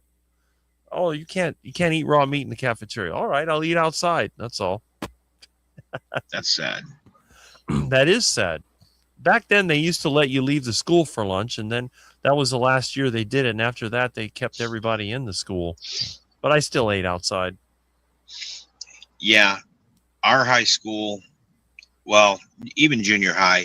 I mean, if you were in high school, you were allowed to leave the school grounds, go uptown to the gas station, get whatever potato wedges or pizza pockets. Mm. But junior high, there were some junior high people that went out, and I was one of them. Mm. I really didn't care. I broke all the rules. In fact, I never touched drugs. And when I say drugs, I'm talking weed until after I got out of high school. Huh. Okay. Yep. But a lot of people did them in school, and yeah, I got accused of it when I was in school. There used to be a lot of smoking in the restrooms when I was in junior high. I know that. Oh, wow, really? They even smoked in elementary school. There were kids that would smoke in the elementary school, which I thought was funny. Now, a kid in fourth grade, I remember, third or fourth, I got to remember here. I think fourth grade, he was a pothead. I kid you not. He was skinnier than all get out. He greasy hair, and he was from Kentucky. Yep. But he loved his weed. I guess some kids are just like that. But I think most of the reason, just like is when I drank, I self-medicated. And I think that's a big reason why a lot of people smoke weed, is to self-medicate because of whatever ailment they have, whether it's mental or physical. That's gotta And be. if they could just see the light and go 10 days clean carnivore, they would like, why do I don't need this. In fact, I got a gal who was asking me the other day at work. She's about our age, and she's asking me, why am I eating this way? What about vegetables? And I just explained everything to her. I said, but this is what you got to do. And if you want to get healthy and you just give it a chance, give yourself 3 days. Strict 3 days, nothing but water, no sugar, no deep fried foods, just eat eggs and meat and see how you feel. Eat as much as you want in 3 days. And just see what your body tells you. If your body tells you this feels great, then keep doing it. Exactly. So hopefully I can get her to, I mean, it's, you know how you do, but you don't know how hard it is for people to change when they've been eating this way their whole life, and they're complacent. You know, it's their comfort zone. That's it. They even call it comfort food, even though it's killing them. Yeah. Right. I just don't understand why people want to sit there and make themselves, they want to impose their misery on other folks, their aches, their pains, their sorrow, whatever. If you would just clean up your acts and eat right, it could make a difference, a big difference in your life. That's true. But the thing is, that would require action. And I think for a lot of people, they would rather have somebody else do it for them. They don't want to do it themselves. Oh, yeah. I know people that they're always asking for help. And I said, look, you could do this yourself. But no, I'll get somebody else to do it. They're going to pay to have somebody do something they could do themselves. They complain about how much they have to pay to get their lawn mowed. I said, well, you got a lawnmower right there. Put some gas in it, fire it up, and go cut the grass. They don't want to do that because that involves them doing something. They got to go out there and sweat and work hard. It's better to just pay somebody else and complain about it, make everybody feel sorry for you. Hey, I resemble that remark. Because I was in such physical pain and miserable, I have not push mode since the 90s. Wow. So over 30 years, I had, in fact, it was like 98 when my first marriage, and I had a push mower and a rider. So anyways, yeah, we moved. My mom's, I never push mowed. I bought a big old Dines 5-foot swath. I mowed her lawn with it. Never weed eat. Well, got here, had the neighbor, our friend's kid, had him mow, gave him a job, he paid him, and then finally I said, I'm sick and tired of paying people. I want a lawn. I want to mow the lawn. Mm-hmm. And that's it. It started there, and then the wife started complaining. Well, I don't like the weeds by the steps, and I said, yeah, I got to get a weed eater. So what did I do? I ordered it online. I got a good deal, and it arrived yesterday. So hopefully, if the weather permits, I can get out there this weekend and do some weed eating. There you go. See? Yeah, I do not. If I can do it myself, I'll do it. Right. But some people, I think for some people, it's a measure of success when you can get everybody else to do the stuff for you and you don't have to do anything. That's what I've seen. Yeah. You can't. Success is showing that you can go from 1 foot in the grave, 1 foot on a banana peel to doing the stuff I'm doing. Right. That's success. That's very true. A lot of people don't understand that. They think that, well, it's no big deal, but it is a big deal. Because when you're circling the drain, if you can grab the rim and pull yourself out, that's a lot better than waiting to be sucked down and you're done. Yep. Exactly. I'm hoping that because right next to this place where my wife is, getting her female stuff done, but it's nothing. It's just she's getting a massage. Mm-hmm. But right next to it, they have a mochi donut place. So I'm hoping she doesn't want to go there. Wow, I can't That's believe her. anybody. You know, I tell everybody a donut is something I do, not something I eat. There you go. I never understood the appeal of those nasty things. Well, when I was growing up, it's all about the comfort and the sugar, and that's all they are. Now that's the one thing I have not partaken of is bread. Even though I have fallen off here and there, I have not done bread. I will not eat pizza. Mm-hmm. Or any of the like, and donuts. Mm-hmm. So that's true. I have, the wife, she buys pistachios, and yeah, I'll have some. Mm-hmm. Even though I know I know I'm going to pay the price. Yeah. Because they're salty. Oh, okay. Yep. Let's see. They're not seasoned salty. They're roasted and salted, and the salt tastes really good. I never liked any seeds. Not a big nut person, I can tell you that. Right. I'm nuts Well, already. But you've been this way practically your whole life. Yeah. And you've seen what it's done to your parents. Yep.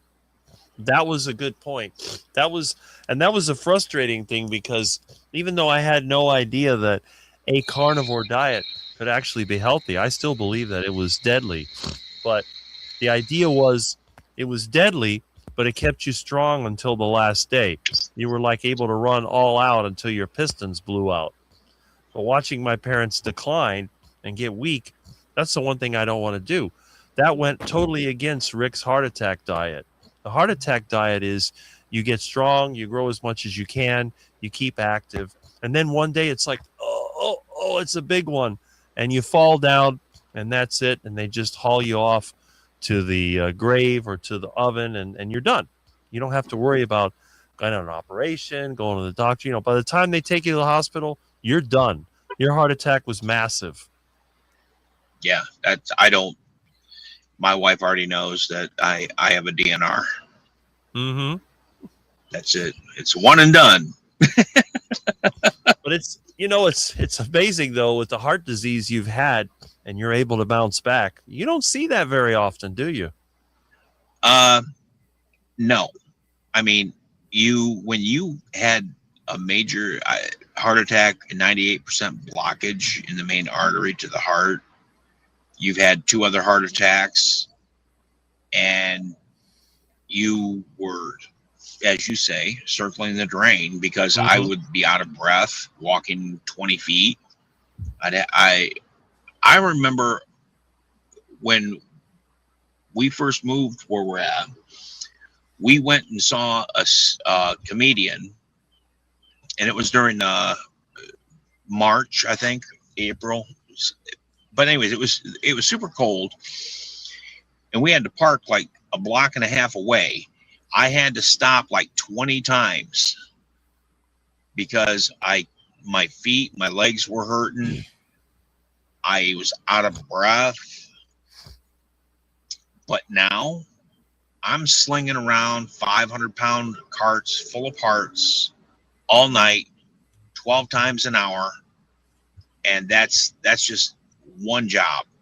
And that all night I'm pushing carts that are 300-400 pounds, and that's for 8 hours. And I sit there and talk with people while I'm working, and I'm never out of breath. Well, that's it. And the thing is, when you've had a heart attack, some of your heart has died off. So the fact that you can compensate for that, that's pretty amazing. Oh, yeah. I don't know. Now, I've heard you can strengthen that through diet. You're never going to regain what you've lost, but you can strengthen your heart. Right. So it's if you take the necessary changes. I don't know. I never went to medical school, so I couldn't tell you. Looks like Michael Pregler had a stent put in his artery as well. So I guess everyone eventually gets some kind of heart disease. Well, he's still going. If you want to eat that stuff that's going to sludge up your circulatory, and that's the thing, circulatory system. Rick, can you define circulatory for me? Goes around and circulates. So why does it make sense that if our arteries are getting clogged, it should clog up the veins too? That's right. Because it's a circulatory system. Well, usually in your house, it's not the water supply that gets clogged, it's the drain. Yeah. So there you go, people who are not for pro carnivore. Just saying, food for thought. It'd be interesting to see how long Michael's been carnivore, because he mentioned earlier he's never been overweight. And you could have heart disease even at a healthy, so-called healthy weight. And there's some people that are overweight that never get heart disease. We had a friend that was fat. She lived, I think, to over 100, but she ate meat all the time, which I thought was kind of interesting. She did eat fruits and vegetables as well, but she ate a lot of meat. I remember she used to make some kind of a stew. It was they were Italian, but she never ate pasta. She didn't eat rice. She said it was, garbage, but she did eat fruits, vegetables, and meats. She was fat. I think she lived to 100 and 105 or 6. I don't know. She was pretty old. But the old lady Wow. could still work. She was living in her house at 103 or 4 or whatever it was. I think she was only in nursing care for a couple of months because she had some kind of infection and then was in the hospital, and then the nursing care, then back to the hospital, and then died. Something like that. It was like back and forth. My other friend, his mom, I think, lived to 112. So we've had a few old timers around here. Wow, that's crazy. Mm-hmm. Yeah, if I knew then what I knew now, I probably could have done a lot of help with my parents. Mm-hmm. That's the one thing I regret, is just not knowing this. And all it took was a dumbass cardiologist saying, "Kurt, you need to go on Ozempic besides your metformin." And that was it. I was like, "No, I'm not. I got to figure something out." Yeah. Well, it's interesting you were able to find this lifestyle because it's definitely not a popular one. But the fact that you could find it, that's kind of a miracle in itself. Well, just a little secret, because when I got home from the cardiologist that day, I told the wife what my cardiologist wanted. And I said, I am not by a stretch even thinking about it. I said, that will be the last straw. So I got on the TV, I plugged into YouTube University, how to avoid taking Ozempic. And what popped up? Carnivore. Really? Well, this is part of Rick, I promise you, you're going to be my first interview. Here's a little secret to my story. Where I used to work, I had a boss that did keto. But she drank White Claw. She wasn't strict keto. Because she drank alcohol. But I saw that when she was heavily keto, and then when she quit, and then she came back, she said, and she gained a lot of weight. Mm-hmm. She said she stopped doing keto. So that goes. I'm like, why did I always think that this? I compared keto to Weight Watchers, if that makes sense. I hear about all these fad diets, Weight Watchers, calorie counting, Jenny Craig, and these aren't plugs for these jokers. Mm-hmm. But it's just, my mom was doing Weight Watchers in the 70s. She got the scale, she got the recipes. I remember the rectangular recipe box, and they're color coded, and I remember all that stuff. And I just didn't believe it. And then when people explained that carnivore is the extreme version of keto, I'm like, wow, okay. And the other thing is, my neighbor back in Malaysia, he told me he was fat when he was young, and he ate nothing but pork belly. And I was like, what? He says, I didn't eat the rice. My mom always scolded me. All I wanted was pork belly, and I could eat 3-4 pounds a day. Mm-hmm. And I said, that doesn't make sense. And this is when I was drinking back in Malaysia, and none of that made sense. And now looking back at it, I'm like, wow, he was onto something, because he was skinny. Mm-hmm. See? Yeah, he kept telling me, Kurt, you need to check this out. He's been carnivore since, I think, 2015. Yep. No, let's see. We moved there in 2008. It was prior to that. It was prior, because every time we go out, he never ate. He always bought me noodles, or my favorite thing was roti canai, and which is basically like a unleavened bread. Oh. And it was soft, and then you eat it with gravy. and I could eat like 6 or 7 of those fried in seed oils. Yeah, you can see where my health just went completely downhill eating all that stuff. So he was carnivore prior to that. Before we even moved there in 2008. It's amazing. It's amazing to me that people can eat out of seed oils without getting sick, because when I've had foods that were cooked in seed oils and I didn't even know about it, I get these terrible headaches, diarrhea, and all this stuff. And I'm thinking, why do I had some chicken or I had some fish. It tasted good, no problem. And then all of a sudden it just tears me up. But I guess maybe you get used to it. I don't know how you do it. And I know over there in Asia, they use a ton of seed oils. They reuse that stuff until it's brown. Mm-hmm. Like you, if I have something fried in seed oil, my joints will get achy. It will make me, I'll be on the pot forever. It's just, it wrecks me. Mm-hmm. That's why I don't eat out. Yep. And it's sad because every time that I ate out, we had to go to the buffet, because if we went to a regular restaurant, I would always get a bad surprise. Even if the food tasted good, in 3 hours or so, I'd be on the toilet with violent diarrhea. Or sometimes I'd feel like I was going to throw up. But when I made the food myself, it was no problem.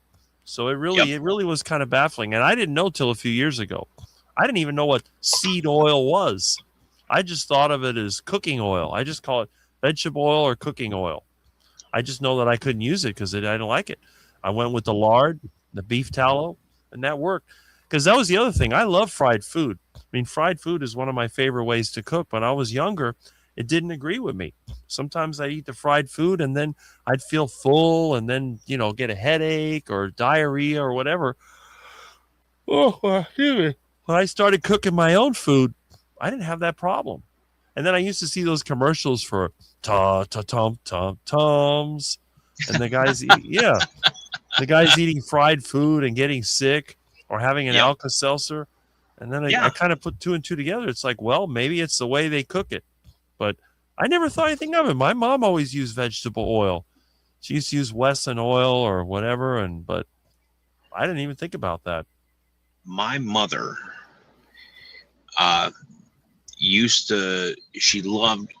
she had her grandmother's, my great grandmother's recipe for peanut butter cookies. They were soft, and she had a thing for them. And it was like she'd have to bake these twice a month, but she always used Crisco. Mm-hmm. And we were lied to for so long. We never had butter in the house. We never had any animal fats. It was all vegetable, seed oil crap, Crisco, margarine. And my mom always bought lean meat after they came out with fat is bad. It's going to raise your cholesterol. It's going to give you a heart attack. Da, da, da, da, da. So yeah, she would buy lean meat. The less fat, the better for everybody. Well, that Rick, that must be the reason why whenever she cooked meat, I always ate like mashed potatoes and gravy. I never liked the like round steak or any of that stuff because there was no fat to it. Mm-hmm. But whenever she cooked chuck roast, I would eat half of it. Mm-hmm. 3 or 4 pound chuck roast. That would be the only thing I ate. Yeah. It's like when my mom used to make hamburgers, they would get them to cut all the fat off the meat. And the thing was so fat, so fatless. It was just like a piece of leather. And then they always overcooked it because you had to cook it a lot to make it safe. Oh, yeah. I'd eat anyway, but there wasn't any pleasure in it. When I created my heart attack burger, that's when I got the most pleasure out of a hamburger. That's one thing I want to try to make. And I want to do my own spin on crust. I won't say what I want to do, but it will be probably adding something to it Okay. to make the crust. Not. I'm talking about I was thinking about Pacemaker pizza. your pacemaker pizza. Yeah, but your heart attack burger, that would be. I can practically guarantee you I could eat the whole thing. Oh, you will. It's addictive too. And now that they shut down the Heart Attack Grill, I guess I'm the only one that still makes a Heart Attack burger, in addition to my friends here in the carnivore community. There you go. Now, ironically, I haven't made one in quite a while, more than a year. will it count if I grill the burger? You can grill the burger. Just make sure Okay. that it's a fatty burger. Oh yeah. It'll be the only burger I use is I grind my own brisket. I know. I've done the same. Thanks to you. Hey, did you try that New York strip I sent you? Yes. And was it okay? Okay is an understatement. That was amazing. And I've still glad. got plenty of that in the freezer. But yeah, I had that pretty much every day because it's so addictive. I was using that as part of my dinner. Very good. Nice. It's amazing. The amount of fat was just right. I mean, it could be a little Really? more, but it was still just right. Yeah. Very good. Nice. Very good. Very happy for you. That's why I can't understand why people like things like cream horn and ho and all that. Mm. When you could have a steak instead. I don't know. It's weird to me. I just don't get it. I don't either. I feel for people that, you know, they the people I work with, I watch them. They'll wait up by the front doors to get a ride from somebody from their department on a cart. And I don't give a shit. I'll walk up front, back. If I forget I'm back. Oh, I forgot something in my car. I'll walk up front, go out to the parking lot, get my car. I don't take a cart. Mm-hmm. Don't need that. Don't need it. Just like the other day, last night, my little cart broke down, and the boss is out. He comes back and he says, "I'll walk over and get you another one." And I said, "No, just take your cart. I'll get it figured out. Just get somebody to pick mine up and get it fixed." Mm-hmm. And I walked up front and got another cart. Nice. I barely got 6,000 steps in. I was so disappointed. You know, it's just you can't predict the way that they run these businesses, but you do the best you can, right? There you go. I agree. I don't trust restaurants either. I personally, the only place I like to eat out is a buffet because I like all you can eat. I hate menus. I don't really like waiters or waitresses. I just want to go and get the food myself. That's all. But I guess it's just sort of, yeah. What's that? I'm sorry, but what? I can't think of any buffet. I mean, I showed my wife. I took her one time to Golden Corral, Mm-hmm. and both of us. That was before I was even a carnivore, and both of us would not ever go back again. What buffet has decent meat? Well, we don't have one anymore. They used to have it at the Sweden House Smorgasbord, but that closed in the 80s. And then Duff's used to have meat because they had the roast beef they would cut. The Chinese Food Garden actually had some pretty good seafood. They would have a boiled shrimp. They would have what they call a pepper steak, which is like these little strips of steak. And they put plenty of it in there. I just left the peppers behind and ate the steak. And they also had this sort of like, I don't know, pork, some kind of roasted pork, which was pretty good. You know, the Chinese love pork. And you'd have chicken. I would just pick through and grab the meat and the seafood, and that's all that I eat at the buffet. I don't eat any of the other stuff. I mean, obviously, I'm not going to eat rice. That's duck food. Well, I do got to tell you, I know from experience, because my wife does it, and this is something that Asians, whether you're Korean, Chinese, Thai, they use, like, when you were talking about the pepper steak, they'll use like eye round.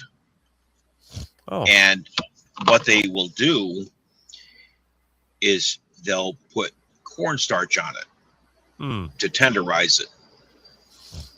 Just say it. Don't shoot the messenger. That's probably why at the other buffet, they used to have one called Peking Tokyo Buffet. I went there with a friend.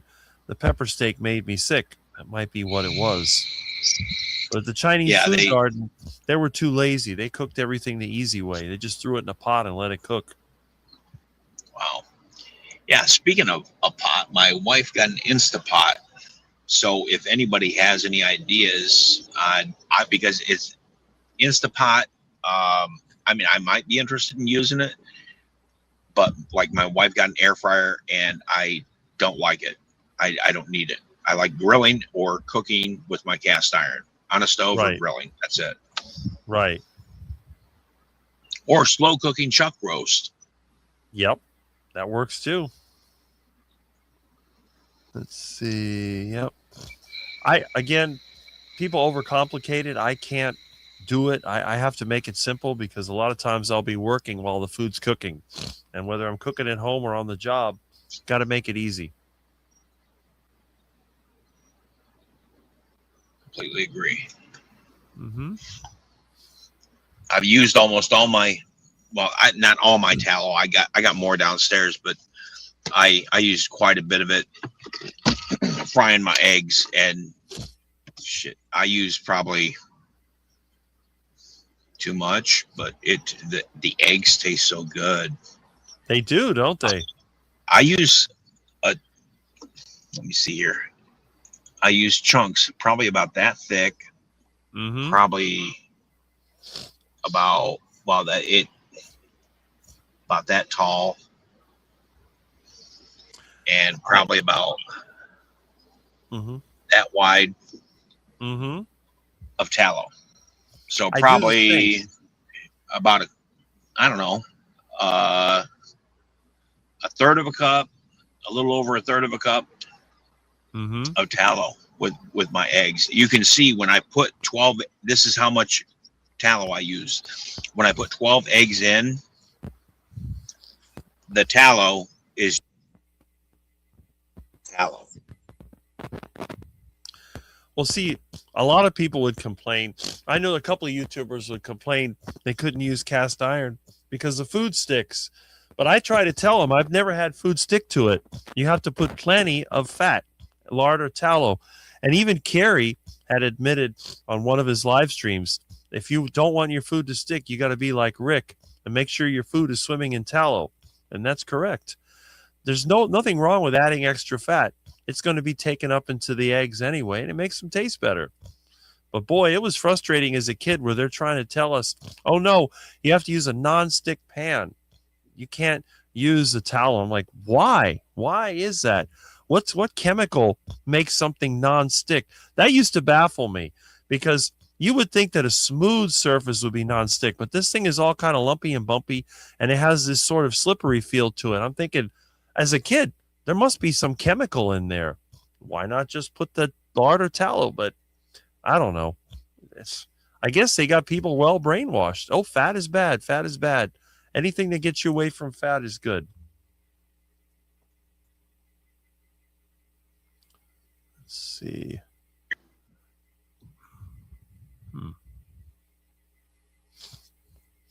There we go. Oh, Tim's here. Awesome. How's it going? There we go. Join in if you like. Oh, there we are. Your sound is back. Yeah. Yeah. Sorry. It's okay. Let's see. Yeah, let's see. And then Fond Apple. I'm just hitting the comments. We get a lot of good comments here.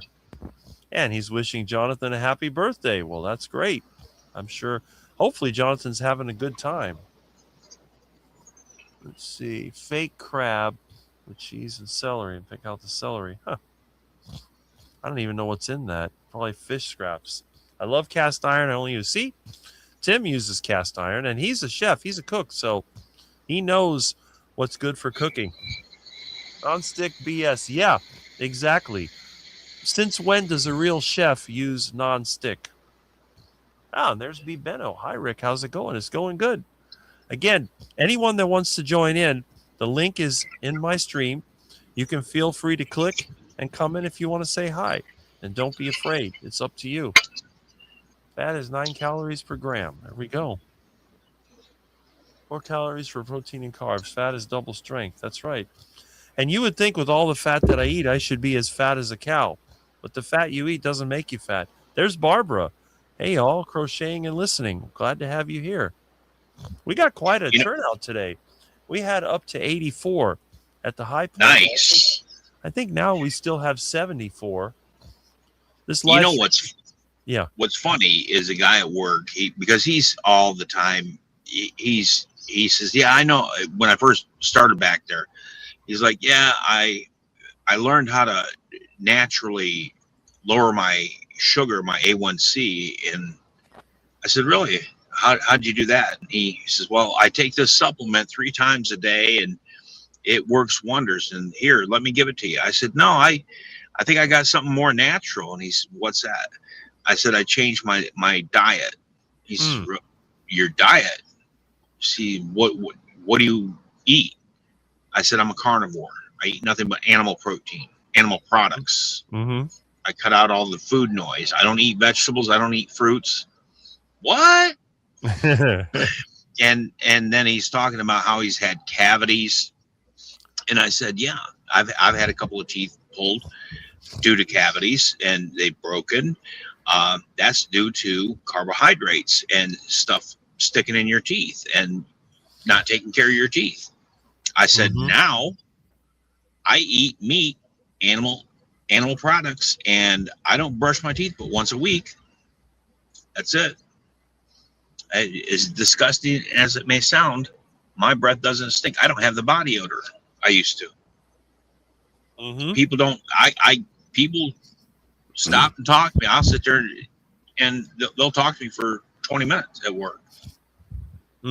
Prior to this, I would smell so bad that they wouldn't even want to be around me. Ugh. Yeah. The thing is, the thing that makes me sick at work, everybody's got to wear perfume, cologne. You can, I can't stand it. Well, as you know, I don't use any of that stuff. Now, I don't know how many people met me at a meetup, but if anyone thinks that I smell bad, let me know, because no one ever told me that in my face. Maybe they're just afraid of me. No, I can tell you right now that you probably don't. It changes your whole body chemistry. I don't use deodorant.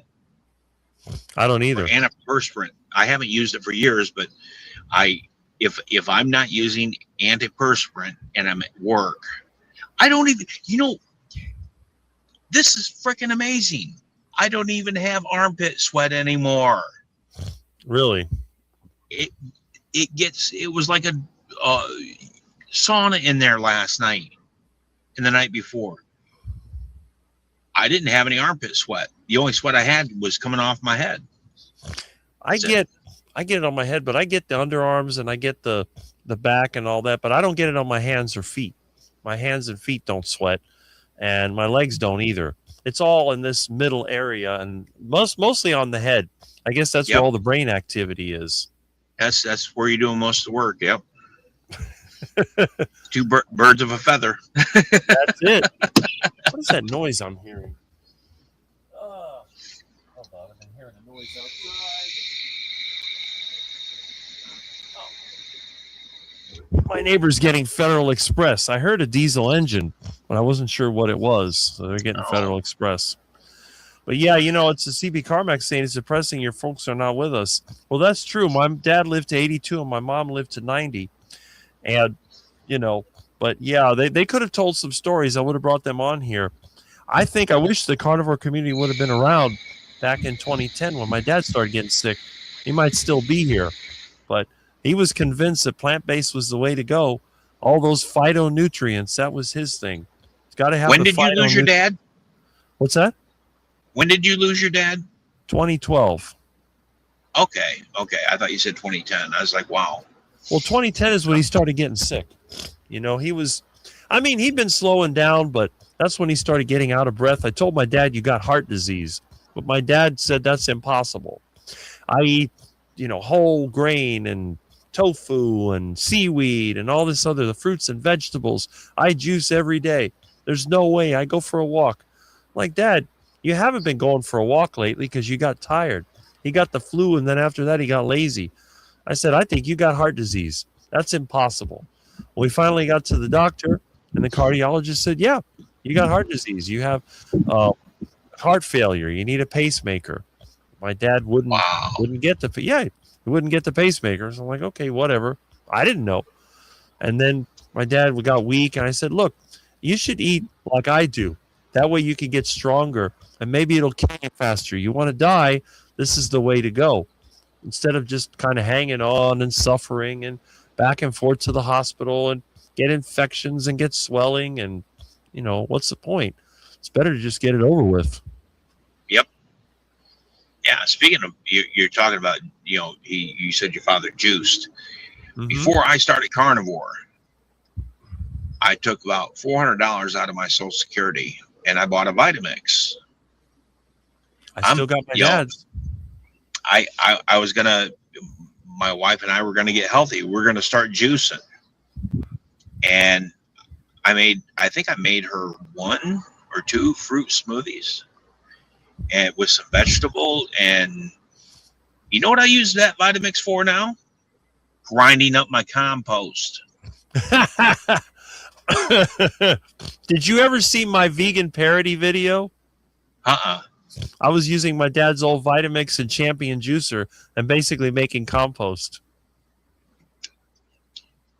See, that's I keep telling people you're a brother from another mother. Yeah. Meat, it's what's for crazy. dinner. That's right. That's right, Tim. Meat is for dinner. Tim's not carnivore, but see, he does a lot of exercise and he has fruits and vegetables, but he eats meat as well. So, but he's animal based, right? Yeah, he is. Yeah. Yeah. You don't have to be carnivore to be healthy. Right. But for some people, it's the only way. If you damage your body to the point, because he's in shape, but if you've gotten overweight, you've had all kinds of health issues, you may need that carnivore reset. It might be the only way. I eat carnivore because I like it. I'm not trying to get skinny. I'm too skinny already. I wouldn't mind gaining a little bit of weight, but I don't care. I'm strong enough to do what I need to do.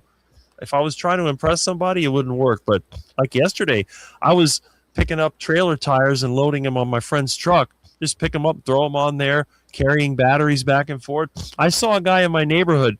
He carries those little kettlebell weights to do his farmer's carry and walks around the neighborhood. And I do the same thing in my yard with cast iron parts. So it's basically the same thing.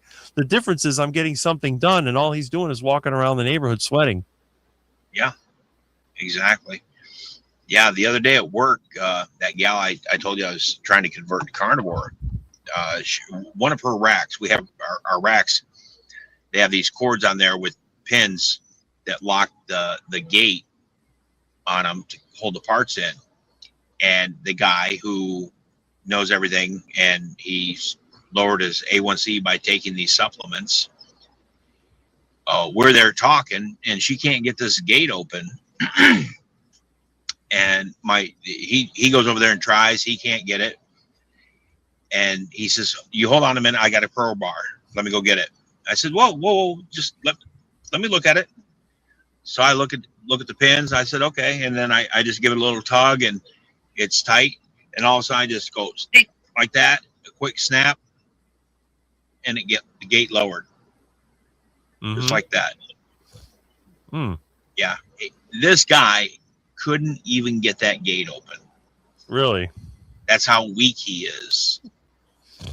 I told the gal, I said, this is what if you would have known me 3-4 years ago, I wouldn't be able to do that. I'd be like him. This is what carnivore does. Right. I'm 60 years old, running around like a 20-year-old. See? And you've had heart disease. That's the Yep. other thing. People have all these excuses. Well, I can't do that. I'm too old. This hurts, that hurts. That's because you're eating duck food. You got to Yep. put down the duck food, get in the good food, and then once you feel better, you can go out there and work out. That's the whole thing. And Tim says lots of duck food, sick vegans. That's right. That is very true. Let's see. Crawfish and tail. Yeah. Crawfish. Sure. Them crawfish can be pretty good too. Ooh. Crawdads, juicing like a champion bodybuilder. Yeah. I got the champion juicer. I get the biggest laugh because every day my dad would be blending up that stuff in the Vitamix, and that's it. Rick will ride a diesel engine back on a bike if he wants to. Well, I brought home lawnmowers and I brought home other bikes and ATC, all kinds of stuff. I'm crazy on the bike. I have a bike trailer too. And and then if it's close to the house, I use a hand cart. If it's within half a mile, I'm not going to bother getting the van. I just go back home, get the hand cart, walk over there. I picked up a file cabinet. I picked up a refrigerator. I picked up some kind of, I don't remember. I pick up all kinds of stuff and I bring it home. The neighbors know that I'm whacked out because I'm always bringing something home and doing something with it. But that's true. And I go through dumpsters. That's a good thing about being tall. You can reach in a dumpster and pull out the goodies. All right. Definitely. Let's see. Yep.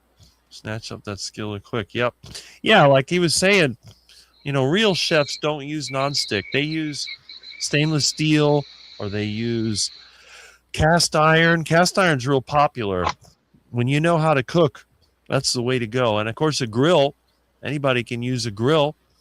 You can grill your steak or burgers. A lot of people prefer it that way. Yeah, that's the sad thing is I haven't even attempted this year to grill. I only got the grill out once so my wife could grill her fish, and that was it. I went out and I got 100 pounds of pellets. With me being on eggs only, I got to get back out there and I grill my eggs on the grill. I just put them on a grill like I used to. I miss that.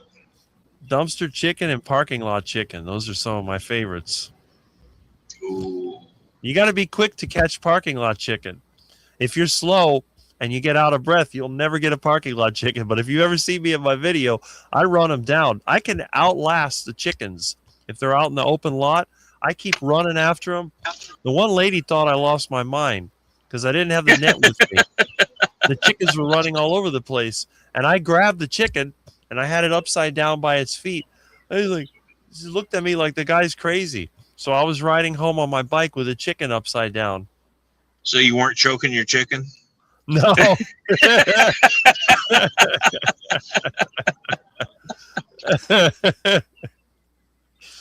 Oh my gosh. So when you're holding it upside down, does it tend to poop all over? No. And it sort of calms down. I guess the blood goes to its head. If you keep them upright, they're going to be flapping their wings. And if you hold them, you always want to hold them off to the side so when they poop, it goes away from you. I turn the ducks over so they don't poop. So when I catch a duck, I'll turn him upside down and I'll grab his feet. You can't hold a duck by its feet because you could damage them. So normally what I do, I'll grab them. You probably see me in the video, and I hold them up and I put their head up and I look at them. Usually they look at me with wide eyes and they're like, "Uh-oh." I think they know what's coming. My favorite all time is when you're out riding your bike and you're like, ducky. Yeah. It's just a habit of mine. Speaking of which, I have a frozen duck at home. I got to get out when I go back to meat. I got so much meat, it's not even funny. Well, when you get off the eggs and you go back to meat, you can tear it up. Yeah, trust me, it will be grill season. Mm-hmm. Get the grill fired up and start cooking. That's the main thing. Don't tempt me, Rick. Don't tempt me. Hey, CB Carmack's still keeping an eye out for your number 6 cast iron with a smooth bottom. I find cast I iron got all the time, yeah. okay. I'm sorry. I got a number 3. I got a number 5. I got a number 8. So if I can find a 4, 6. I got shit. I can't remember. I got a 3. Yeah, I got a 3, a 5, and an 8. And my wife loves the 8. Yeah, that's one I cook with every day. It doesn't leave the stove. I just cook my eggs, scrape all the leftover in it, and it's done. So I cook again. Where'd Rick go? Rick, I'm talking to myself. I'm talking to everybody. I can't even do the chats. Click, click, click.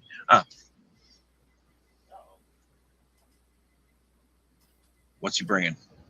Is he going to catch a duck? A chicken? Well, Uh-oh. sort of. I saw there was a chicken running around my yard. I tried to catch it, but it got away. It Oh. went under the fence. Dang it. I just saw it outside flying. I thought I'm going to grab that and stick it on camera, but I guess nope, it got away. It's coming from the neighbor's yard. Oh, yeah. But yeah, you see me a lot of times if I'm riding my bike or I'm out there chasing something. I don't really get out of breath.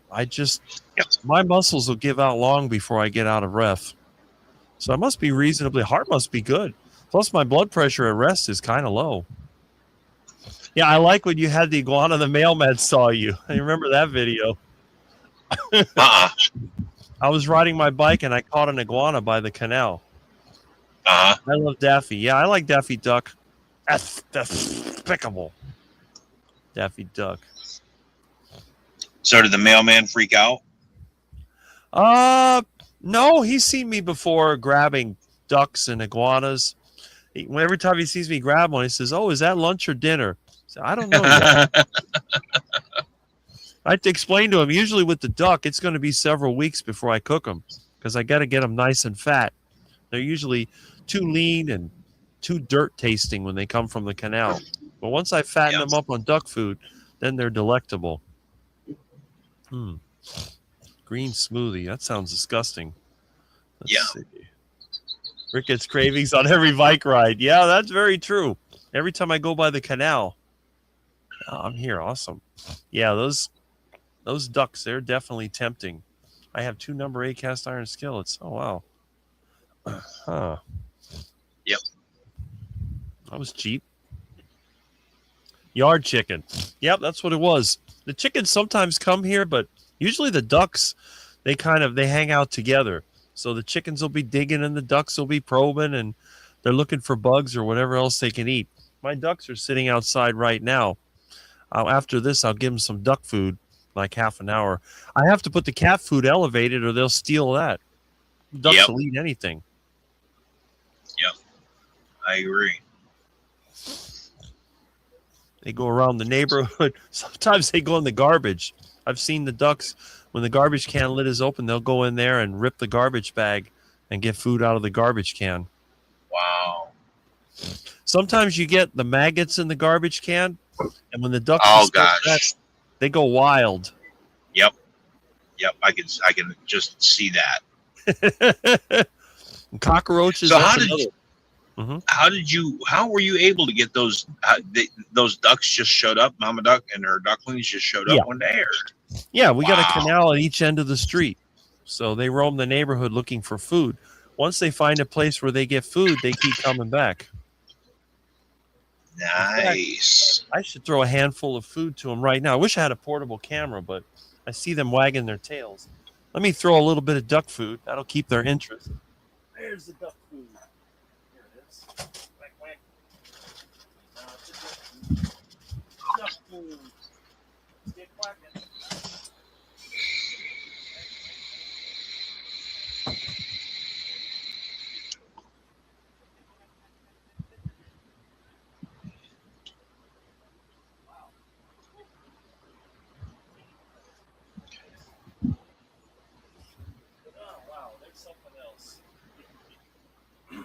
feathered piranhas.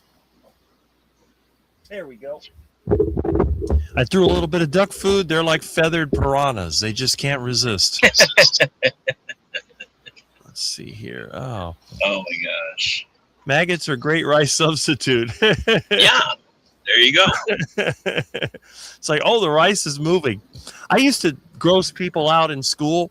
I would get some chicken, I put it in a plastic bag, and then I'd throw it in the trash can. So when I go to eat, I say, oh, what's in the trash can? And I didn't tell them I had already put it in there. So I reach in there, I pull it out of the plastic bag. Oh, look, there's some chicken, and there's some rice in there too. But I think the rice is moving, so we'll leave that there. They go, ugh, how disgusting. You did some crazy stuff. We I don't think anybody in our school ever thought about like doing something with X-Lax or weed, giving it to the staff. X-Lax in the principal's coffee. That's the funniest one. You know, principal, he's sitting there drinking his coffee, and then within about 10, 15 minutes, he disappears. And he goes straight to the restroom over there by the teacher's lounge. Wow. No. And did they ever find out? No, I never got in trouble for it, but I mean, they may have figured it out because eventually the principal stopped eating in the cafeteria. Oh, jeez. That's the thing. Our teachers, well, we had a teacher's lounge, and they all ate in there. The principal, vice principal, all the teachers, and you could always smell the cigarettes. Yep. Always. That's right. The teacher's lounge, you walk by, there was a cloud. Every time they opened the door, the cigarette smoke would pour out. Yep. Especially when somebody substituted their regular cigarettes for the enhanced variety. Oh, geez. I just... It's the new Marlboro Green. Marlboro, yeah, Marlboro Green. The kids in our school would not let good weed go to waste. They would rather get high than watch the teacher get high and laugh at him. That would be something funny. Well, you have to realize I had no use for the stuff, but I grew it just for fun. Oh, here comes the star of the show. Hey, Kelly, and who else we got? Julia. The show. Hey, Julia. Hi. How you doing? Oh, both there's the. Hey, There Milton. you go. Hi, Little beautiful buddy. black- the velvet claw. He's so cute. What I a love pretty his Handsome cat. boy. He is such a handsome sweet guy. cat until he bites me. He's Oh, cute. exactly. Love him. Love him. He's beautiful. To imagine, he used to be just a feral cat that somebody found, and now he's like my number one pet. He's cute. Exactly. Yes. Listen, I've had many of them move in because where I live kind of in the country, and there's colonies of feral cats, and every now and then, like, you start to feed them, and then they just kind of like you. And All right, then decide time to go. All right. Take care. Good to have you here, Kurt. Take care, Kurt. Bye, Kurt. But they just Always started- great having him here. Yeah, I was listening to him while I was talking. It was a great conversation. But they just move in. You know, after a while, they say, "You're mine." Well, that's the way the ducks are here. You know, the ducks are Yes. feral, but then they become part of the family, and eventually they become part of my menu. Exactly. I see they brought several months' supply with them this time.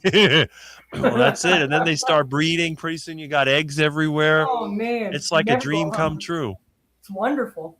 I know they're so cute when they eat. I notice like the little bees go dee dee dee dee dee dee dee dee dee. Yeah. Hilarious. And they make little prip, prip, prip sounds. Yeah, They're the so little funny. trills. Oh my god, they're so cute. Yeah. Ducklings Have are you cute. picked up one of the ducklings? Like they're really soft. Yeah, they are. Oh. You see, I have them in the video. Oh, okay. I didn't know if you actually were able to hold them because they're pretty fast, but you're faster. Oh, I catch them all the time. I can know. outrun them. The thing is, the ducks, they can't fly when they're young. So if they're in an open Oh. space, I can always tire them out because they try to go around, and I go in Right. front of them and behind them. I'm a lot taller than they are, so I can move faster than they can. Right. Oh, A wow. duckling cannot outrun me, so they try to outmaneuver. They try, they fail. They always fail. Yes. Hello. Hello. Hi. Hello. Can you hear me? Yes, I can. Yes. Excellent. I am out in the middle of a forest, clothed. Ah, Mm-hmm. Catching all the rays. Had to take a break. Cleaning out the Denali. That took a minute. oh, I can imagine. Yeah, it accumulates after a while. Oh yeah. Not to mention the dog here. German Shepherds are German Shedders for sure. I do detailing, and there's like this really nice gadget that I found for hair because a friend of mine used to bring his dog with us. And I don't have a dog or anything, but it's like a blade and it's rubber, and it's made specifically for removing hair, and it makes it so much easier. I don't know if you have one, but it might be. Oh yes, I do. Oh, there you go. To get in, you have to get into all the nooks and crannies because that's where the hair goes. Of course. Yep. And his dog was white. Oh my God, that took forever to get that stuff off. Ooh. Yeah. But then it's so satisfying. My son got me into detailing, and he actually has a detailing company, so we are always comparing product and stuff. And he said, Nice. It looks so good when you're done. Like you have to take a picture. And I said, I know. It's like such an accomplishment, you know? Then you don't want to get in it. It's like, okay, this is for display purposes only. We don't touch it. Oh, look at that. Nice. I didn't wash the exterior. That I do when I go to church. I'll have that washed at the car wash. Oh, there you go. There you go. Nice. It's so nice, a full panel. This is fabulous. I know it. I know it. It's And I've unusual on got this my channel. real hair today, guys. It's the only day that it actually all grew in from Carnivore. It used to be Excellent, bald yes. here, bald in the back, and it was a lot whiter. And it got darker. Great. But the reason I wear wigs otherwise, because my hair is so fine and oily that it just looks like hell. And I just, if I wash it more than once a week, thank you. If I wash it more than once a week, it falls out. It just breaks. It's so delicate. So, but today it's Saturday, so I washed it. Here it is. I wash my hair I every don't day. recognize you with a shirt on. Is that Kurt? No. That's not Kurt? Not now. He was here earlier. He was here earlier. Yeah. Oh, I was gonna say who's right above me. I can't distinguish the face. I'm looking in the That's sun. Rick. That's Rick. That's me. Oh, okay. I have two different screens. I am on my cell phone device, not on the laptop So outside. it doesn't give you all four, right? When you're on the cell phone. It actually looks as though I have 6 on my cell phone, but again, I'm looking at the sun on my device. Hi, Mitch. Hey, It's everybody. celebrity guest time. Wow, I've been so Mitch is busy in the this morning. house. You know, I just have been making and uploading a video, and I went to look on YouTube for the first time, and there you are, and you got a panel, and you got StreamYard. Well, it's not Yes. my StreamYard. It's Jonathan's StreamYard. Well, where's Jonathan? Jonathan's having birthday today. Oh, okay. Well, you could have your own StreamYard, you know, for free if you want to. That is true. But the Yeah. problem is when I try to run it with OBS, it doesn't work. But I found a way. I just make the videos separate. I can do that. Yeah, But- because look how great this is to have a panel. We don't have to sit and just listen to you drone on for 4, 5, 6, 7, 8, 9 hours, you know? That's correct. I never Just get kidding. bored listening to Rick, though. He's always got No, interesting we things love to we say. love Rick. Yeah. We love Rick. CB, how are you doing? Good to I good had to see you. really good participation. I got my usual friends, and it's really good. Super. I don't have a whole lot of time. I gotta post. I gotta upload and post that video that I just recorded. I'm going to try to get it out by 1 o'clock. But I thought I'd come on and say hi and let you know that I'm working out here. I'm watching in the Yeah. background. Well, I figure if I don't see you commenting, you must be working on a video because that's what people do on YouTube. You know, you got to keep that content coming out to keep the interest going. Oh man, I've had a busy morning. I've been out. I went to got my car washed, and then I went to the pool. I actually went to the Nice. pool here in the community. Wait a minute, I'll show you something. I hope you can see this because I don't want to upload it. But will this work? Yep. Oh, I am See you laying with out. sunglasses, enjoying the outdoors. chilly. Yeah, normally I don't wear sunglasses, but I didn't have a hat with me, Right. and it was kind of bright. I was looking right up into the sun. Ouch. But I'm going to start doing this more days than not. Take an hour, drive up there. There's a little gym there. Lay out in the sun, get some rays. It was very nice. Looks like Jerry is already doing the same exact thing. Absolutely. Absolutely. See, that's something Except I will today, never do. I have clothes on though, Mitch. Oh, I'm no not. need I'm not sunbathing like online, Kurt. right? No, not like, Right, but I exactly. had pants on. I mean, I had shorts on, but I took my shirt off because Hey, I've got the whole my- idea is to try to expose as much skin to the sun as you can in an environment that is co-ed. Let's put it that way. Exactly. Exactly. I Jerry, you admit got I gorgeous avoid the sun hair. as much as I can. Yeah, I know But I you get do. it all Rick. the time anyway. Well, you do. You get plenty of sun inadvertently. I don't think Exactly. you ever run around with your shirt off out there, do you? No, I don't. But you know, between working, riding bike, I'm always outside. I don't think I go Oh, a day yeah. without sunlight. I get sun all the time where I'm at in New Mexico, so I'm always outside working in the yard. And Jerry, it looks like you did too. You look I'm great. trying to keep up with Gary. Got to keep up with Gary. You got to keep up. Yeah, yeah. You got beautiful hair too. It's so beautiful. The reason the sun in Florida is extremely intense, and I spend a lot of time working outside, so I have no desire to get more of it. But No, and I think it's we're it's we're at all the in the same matter. If you get latitude. too much, it's going to turn you into a raisin. You have to get just the right amount. I think Right. that's the key. That's very true. But I think I wish think I also could- if you're at that same latitude, I think we are pretty much in New Mexico. Oh, well, What's no, Miami's further south, but we're pretty south. yeah? And What's Kelly it's trying to powerful. say? I was sorry. gonna say I'm kind of jealous of not having sun, but tomorrow it's all gonna change. Yay. We're gonna start having more dry weather that they said, and we're in a heat warning. Heat watch. But we got Yeah. a fire warning by A us. crisis. Yeah. Another crisis for them to complain about. Yeah. It's Well, I'm not gonna complaining. complain. I'd rather have the heat watch than a freeze. Amen to that. Amen to that.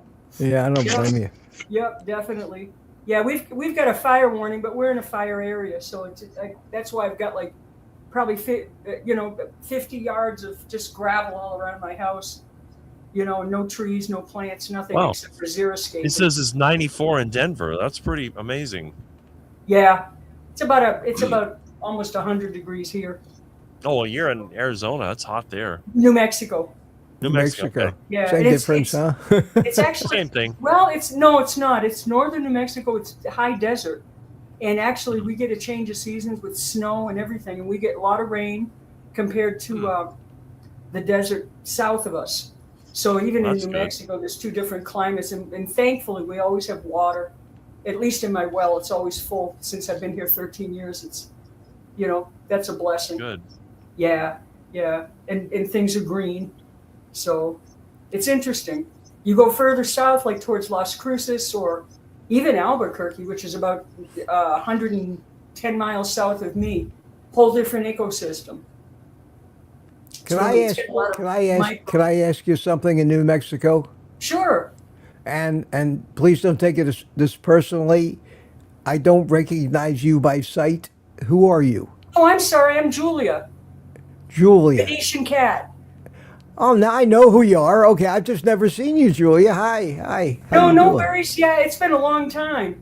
Yeah, And yeah. also, I wear my hair differently a lot of times. That's why. So I've got Okay. my Well, actual good. natural hair Yeah. today. So Yeah, I've known And you for a you long were time. just Yeah. on you were just on Thomas's channel also being interviewed because I heard you at work. yes, yeah. That oh, and it's so good to see you face to face. I always wonder what people look like. So I'm a visual artist. So Uh-oh. Amy. Uh-oh. Uh-oh. Red Uh-oh. is The your beautiful wait, red wait, hair. hey. Maybe Oh. don't let your hair jump over here. Don't let your hair jump over to me. No. Well, you can have some of Hear me? mine. Can you hear me? I can hear you. We can hear you Oh, great. good. You look beautiful. Sorry I'm late to the party. I just got off a coaching call. So, you know, Society clients always first. arrives late, though. Yeah. So, Mitch, Yes. I gotta go watch that Monterage video. When you Oh, had, yeah, when you said it was posted, I accidentally clicked on your 1 year anniversary of your stroke, which was also a very good video. So that's the one Yes, that I watched. glad you're doing Oh, well. the meme video. Yeah, I gotta watch that. You're in it. You're in it. You know, the one with I know. the red hair jumping onto my head. It's a great video. It didn't get many views though. It's more for our community. I scared him away. Well, that you and Pete and Gary and me especially. Maybe I'm weird, but I don't find Rick to be scary at all.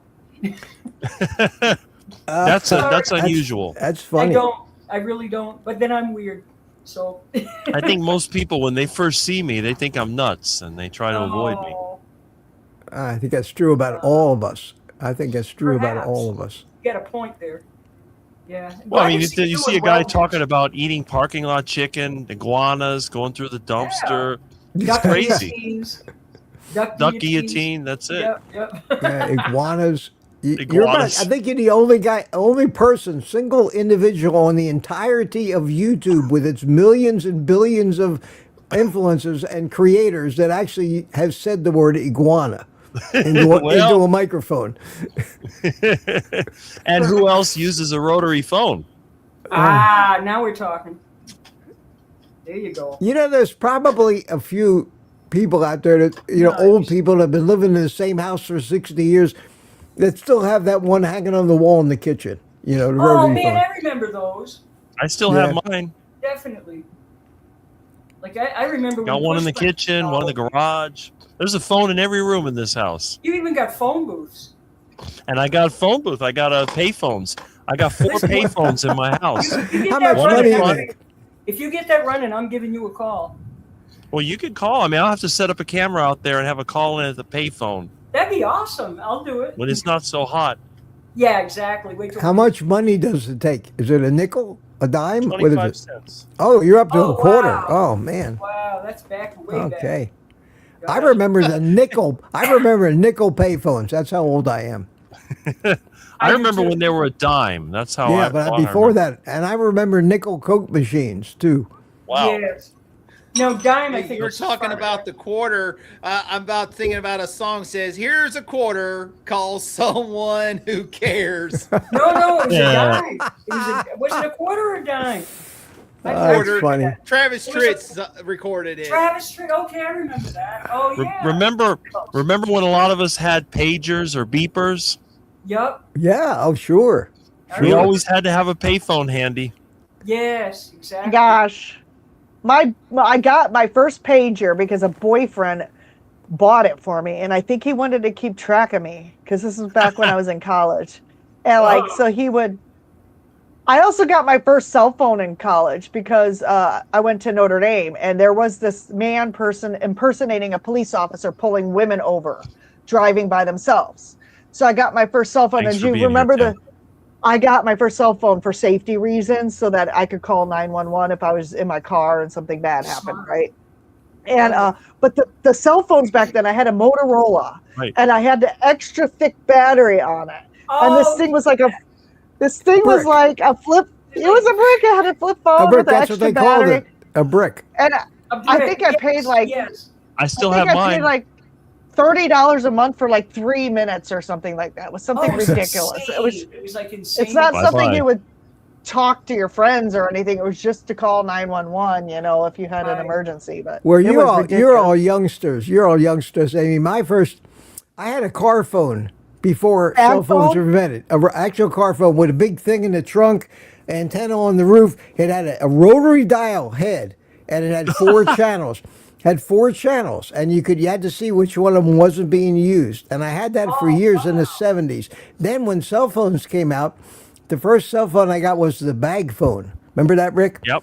I It have was in one. it was in a bag, and it had a handset. And then I got the brick phone I have those from too. AT&T, and then they started getting smaller and smaller and smaller, and then it got to the point where on Saturday Night Live they were doing a bit on how small the cell phones got, and somebody came out with a cell phone that was like 1 inch open, and they grabbed it and they opened it up like this, and they put it up there.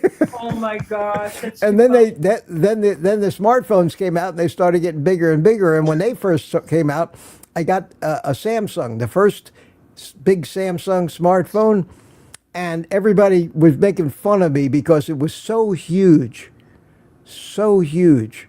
And I still got that phone here. It was half the size of the smartphones we have today, but compared That's to funny. the little flip phones, the Motorola's and things, it was huge. What do you got? You got a tablet up against your ear, Mitch. So it's the full circle, full circle.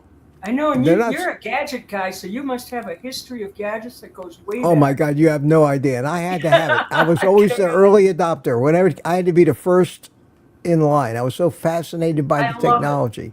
You Yeah, I and lo- Rick could open up a museum. Seriously. The difference between me and Rick is I haven't saved all that old stuff. No, that's what I mean. You have you could write out all the history on it, and then Rick could actually have the physical. Rick could show things. That would be if Rick was even here. Rick, where'd you go, Yes. Rick?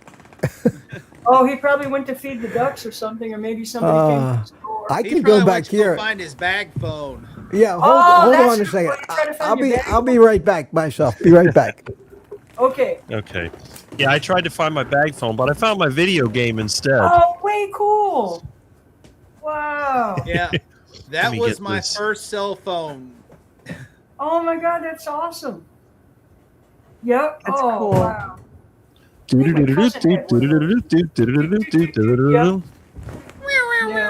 And then Mario.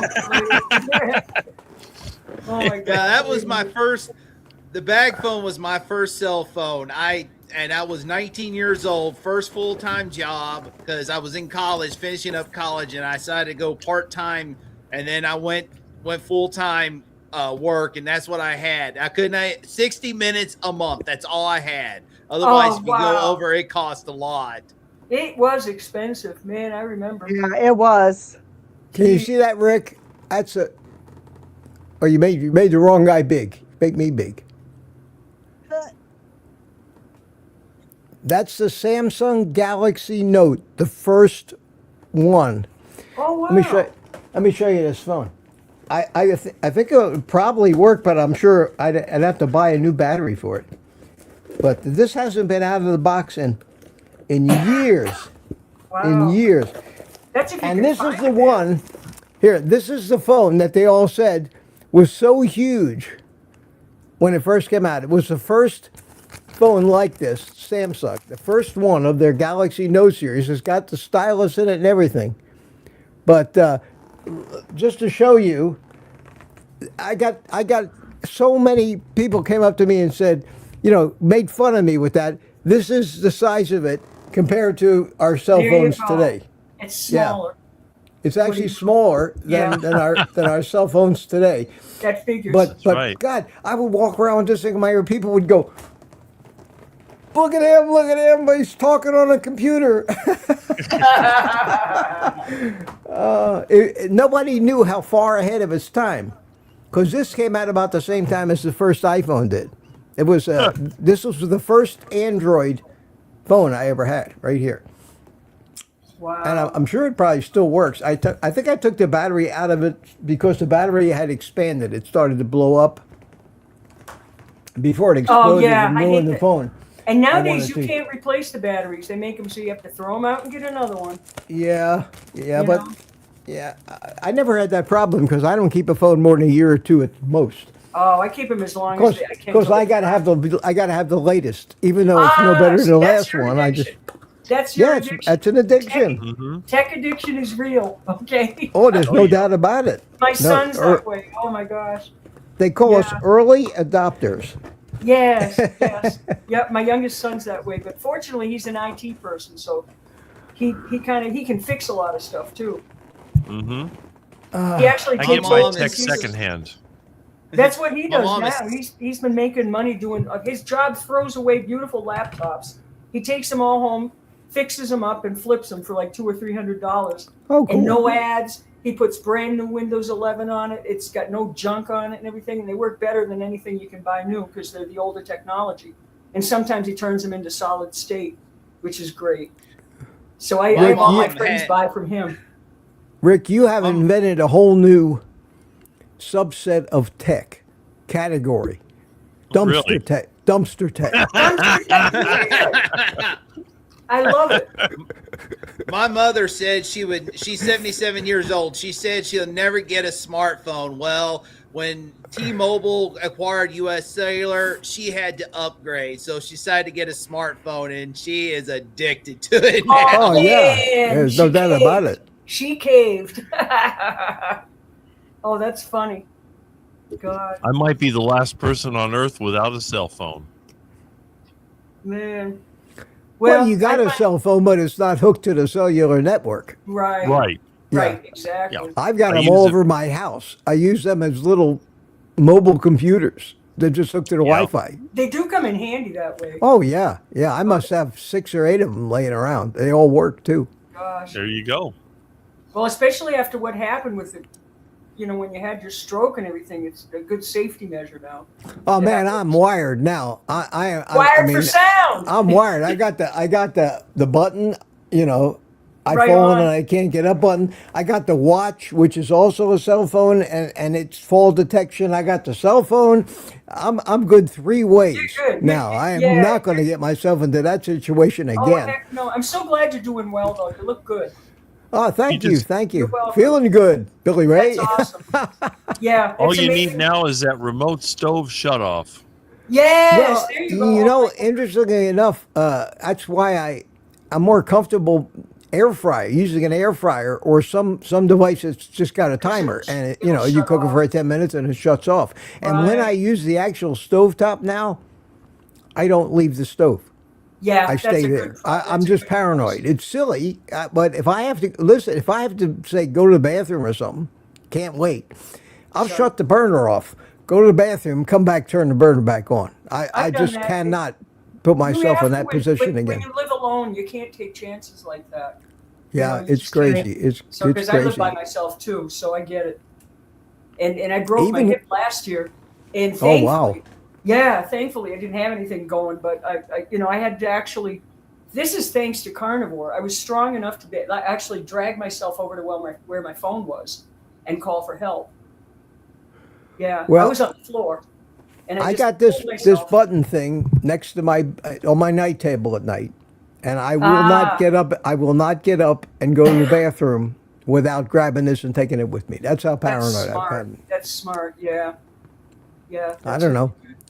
It couldn't hurt. I'm not embarrassed about it. Normally now I wear it inside my shirt like this. I Yeah. don't feel the need to wear it outside anymore. No, but I've no. generally got it. I've generally got it on, or That's next smart. to me. Yeah. Especially if you're a follower. Well, I don't guarantee that I never have another stroke. Because when you're prepared for something, it usually never happens. That's actually a good insurance policy. Yeah. Why do you think I always carry tools in my vehicle? Yeah. True. Yeah, there you True. go. Exactly. Yeah. But then again, my newest vehicle is a 1998, so Oh, you got a Right. good one. That's almost 20 years old. Holy cow. Those are the yeah, best almost ones. 30. Though. The late 80s and 90s, I think they made the best ones, and then they started to really suck after that. The I quality think it went depends downhill. on the. I think it depends on the manufacturer. Like like General Motors, the last good truck they made was really '06. My truck is '09. It's pretty good, and I can actually work on it somewhat. I Oh, won't test nice. certain things, but like I was watching earlier, Kurt was mentioning now, if you get 2026 or 2027, now they're equipping it with kill switches, and then these manufacturers are trying to eliminate where they make more of your money by repairs by going back to the dealership, where you have to have Yes. software updates, you have to have Yes. this and that, and you have to have a membership for this app to charge. And I'm like, why? And then if you It's know, a like, scam. It's such a huge, and then you have to have subscription for your heated seats and shit. Oh, I love Or- that one. or, yeah, they give Mercedes, you the whole Mercedes pack- did that. Yeah, yeah. They give you the whole Subscriptions. package, and then they shut it off after a year to hook you. Well, It's they did that with. bullshit. They've been doing that with satellite radio ever since the beginning. Sirius, satellite radio. Oh, yeah. They give you 6 months or free, and then they shut it off, and you Guess got who to says subscribe. fuck you and doesn't have any?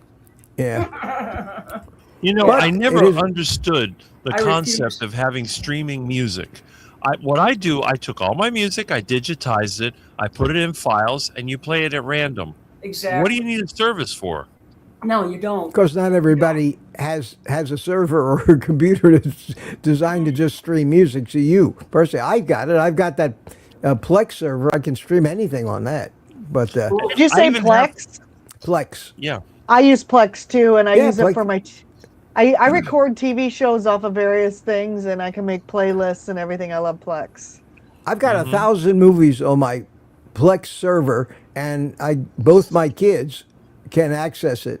They can sign in, and I have a lot of family videos on it, tons of family Yeah, me videos, too. and they can. I think they last can I all, checked, I have 80,000 songs because I used to work at a company, right? I work in IT. I used to work at a company, and the people would put music on their laptops. And then when they would quit the job, they would turn their laptops in. Well, before they wiped the laptops, they would Oh, you got scan the the music? laptop. They would scan the laptops for media, and then they had Awesome. this one like server that they would throw all the media on. And I'm like, hey, if I give you guys like a disk, will you copy that for me? So I got probably 80,000 songs worth of. I worked at an accounting firm that's nationwide, so Oh I my got God. like You got like a 80,000 month. You songs. probably got a month and a half worth of listening. Yeah, Yeah, I've got Remember about the the early- same amount. I've got about 80 gigabytes of MP3s Man. that I've collected because all my friends back when had big collections of their own. So I have separate folder. So and so's music, so and so's music, so and so's music. I hardly ever listen to them, but they're there anyway. remember back in the early 2000s when Napster and LimeWire came out, where you Oh, yeah. downloaded your music? Yeah. Oh, And that that's was a big. I downloaded all kinds of programs like Photoshop and all that kind of Yeah, stuff. because I we was all in did that, school but and no more. Right? Oh, I know. Can't I do that still more. got Now it. it's I've still 60, got the 70 bucks a pirates. month subscription. Not Yep. me. I've got the pirated CD, and my son cloned my computer, Yeah. my Windows 7. I So can't. I can I still can't use do that all my because old we. discs. I can't do that because me and my daughter has a company and we do work with that, Oh. and it's for commercial customers, and everything's got to be on Yeah. the up and up. That's So I understandable. can't. Yeah, That's I used to understandable. pirate stuff, but I can't anymore either because I work in IT and I work for financial companies and a lot of Yeah, stuff. And if gotta something be like that careful. happened, I would lose Oh, my understand. livelihood. I totally Yeah. But understand. I will don't say think this there's though: any risk- accountants like a lot of rap. I don't know what it is about it. You would think accountants would be boring, but I Rap? can tell you that's primary. A No lot of the kidding. music that I got on my server was rap music. I'm just gonna throw that out there. Wow. Oh, wow. You wouldn't think stuffy little accountants would listen to that kind of stuff, but they do. You'd like my oldest son's music. Then he's a musician, and he writes and sings all his own rap stuff. Does rhythms and trap beats and all kinds of things. You'd love his stuff. It's good. It's really good. People Hey, think Rick. that my musical choice is very unusual. I wouldn't say Okay. Rick, I gotta go. I gotta get All back right. to work and get this uploaded. I broke. This is just as an aside. I'm the guy who said, "Man, I really need a day off from YouTube tomorrow. I ain't going to do shit. I'm not going to make videos. I'm not going to be online." And what do? I make a video, upload it, stop in and say, Rick, so I guess I Not really want to happening. be. I guess I really want to be doing this stuff 7 days a week. You See, enjoy it, do it. yeah, YouTube see you all addiction's tomorrow real. morning with Kilts. It's either going to be me or Kilts, but we'll both be there. So till then, you'll have a great day. You know, take the rest of the day off and Day make sure off to and eat eat some meat. meat. Okay. I'm going to Bye-bye. do that today. I'm definitely going to do that. I'm going to have some of Rick's heart attack chicken. There you go. Yeah. Well, look at that. See, we're getting the big time guests over That's here. right. We have We our, are. That's right. we're doing really good. So Yeah. Live at 8 with Rick keeps getting better. Who knows? When I move to another place, it might be even better. We'll have some outdoor time, more duck vision. I can't But, wait to see what you do with your new place. It's going to be so awesome. Oh, it is. It's going to be Yeah. different. Let's put it this way. You won't find black, white, and gray in my place. Oh, you don't find that in mine. Look at my background. That's Exactly. actually my house. Yeah. I hate that. black, white, and gray. Ugh. You like You know, it? I would- Even back in the day when walls in your house was like the off-white, you had color. You had colored carpet. You had curtains. You know, you had that. And it's like, now it's like white. Yeah, I Mhm. don't like that either. Do it all white. Mm-mm. Yeah. I don't even But- like the outside of my house being white. No, it's I a don't matter like- of taste. You know, it's. I some don't like people paint that. on the outside. I don't want a house that has to be painted on the outside. It's got to be rocks, bricks, or something, but not paint. We don't want that. They get whatever they put in my manufactured home. It's this stuff that it's been the same paint for 13 years, and it's like a resin material that looks like wood, but it's like it's some kind of a resin clapboard. It's probably And I'll tell hardy you what, board. what is that? Hardy board. Maybe, but it stands up to it's- all kinds of hail and sun. I mean, the sun just beats the hell out of this place, and it's Yeah, I have vinyl siding on the outside of my home. I wish I had the polymer siding like my mom had put on hers, or mom and dad put on their house, because it doesn't warp. It doesn't, it's a lifetime warranty, but of course it was expensive. It cost almost 20 grand just to have it done. I think that's what it's mine maintenance came free. with. It's amazing stuff. I think that's what mine came with, because it's not warping or doing anything. It just stays. Mine's not bad, but like at work we have vinyl siding, and of course when you have an asphalt parking lot that's beating down sun in the summertime, it does warp. Oh But yeah. like mine, the only thing I have downfall is I have to wash mine. But Yes. you can there is a cleaner that you don't even have to get a pressure Milton, washer no. out. I have this little thing, and it just you Milton, turn it oh, on what a and it mess. just melts it away, and it's done. Really? That's pretty. Yeah, That's pretty cool stuff. Then it's like a chemical It's called- that just eats at it. Yeah, it pretty much has got mold inhibitors, and it's pretty much got bleach in it. That's what it Oh, is, and nice. it's called house armor. And shoot, I spray it on. I do it at work, and I spray it on. It's like poof, gone. It Nice. disappears. And you live where? What state do you live in? I live in Missouri. Oh, so you get the humidity there. Oh yeah, Oh, that'll okay. start tomorrow. We get Oh the wow. we, See, we're I'm in the underneath desert, it. so our thing is basically the sun that eats away, like for example, the clear coat in your car. It fades your paint, and it's some powerful stuff. So, but if you get a UV resistant paint, it seems to last. I mean, it actually is good. It's a good test. So, but that's the main thing we deal. And hail, like you get hail damage. I mean, we get hail like the size of golf balls sometimes, and it just chips away at your clapboard. So go around and touch it up. Where I live is I'm right in the beginning of what they call the Rust Belt, where they use salt and Yep. sand and salt and stuff. So we don't have as much winters, but you have to constantly you want to make sure when you have a nice day, wash your vehicle, get the undercarriage. Yes, especially the undercarriage. Do you put But any you sort of spray or oil or rust inhibitor on the bottom of your car to prevent it from getting eaten through?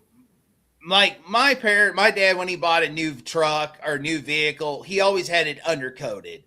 But Okay. over time, that undercoating does fade. Yeah. But like my truck, my truck's 17 years old. I'm sure there is rust on the body. And the normal places where you would see rust like on my cab, it's not rusted. The rocker panel is not rusted. Nice. And usually by there, it should be rusted. Now on my fender, I started seeing a little pop, and I have the fender cover, a flare that looks like a factory flare. I don't like those big flares, but I have a factory flare where I painted it myself, and I got the clear coat, and I did all that myself. I got what they call because it was like plastic, and I can't remember what you got it. It's like a promoter is what you got to spray on it. Otherwise the paint won't stick. Oh, to get it to adhere. Yeah. It roughens it up. Other than that, it does great. I'm sure there's rust under on the bed, but other than that, there is no rust. That's awesome. And the other thing I have to, because on the General Motors trucks, even the first they call the first generation Silverados, they put tubes, and you have to constantly, I can't get them all, but like the one underneath the fender well, I spray under to get all that salt, mud, and all that out. Otherwise it does rust. But the one thing I hate about today's frames, especially on trucks, is they boxed them. They boxed them in, and there's that sucks. I live in the country. I live on a gravel road, and it collects dust, and over time that dust builds up. And what happens? Moisture gets in. You can't be able to get it out. It starts rusting. So far, my truck, on the outside, it is solid. I always check that frame every year, with a hammer to make sure there's nothing, because my truck frame is notorious to rust. But if I was living any further north, that truck would have been 10, 12 years of truck. The truck would still be running great, but the frame would be shot. Yeah, it'd be toast with a perfect engine. That's what used to happen to my parents' Fords. We used to live in Massachusetts, and black ice and salt and everything, and the engine was still perfect. The car would be a rattle trap. You see the nuts and bolts rolling down the street after it, and you could tell it was my mother's car. So it was awful. That's what I love about the older vehicles. I had a 94 F-150. I had a 99 F-250 Super Duty with a 7.3 Power Stroke. My dad had one, his last brand new truck he bought in 99, same engine. And, the only part that was boxed in on those trucks was up by the engine for the extra stability. The rest of it, open C frame, so you could get the stuff. And because my idea truck, if I ever build another truck, I like to get a 78, the 70s, they call it the dent side, 70 series, super cab or regular cab. But I would like to put a little newer technology, because you can put a newer engine in it. You don't have all those computers and stuff. The only computers you have is your computer for the engine. And I like to put what they call the Godzilla 7.3 Godzilla, because it's a natural aspirated motor.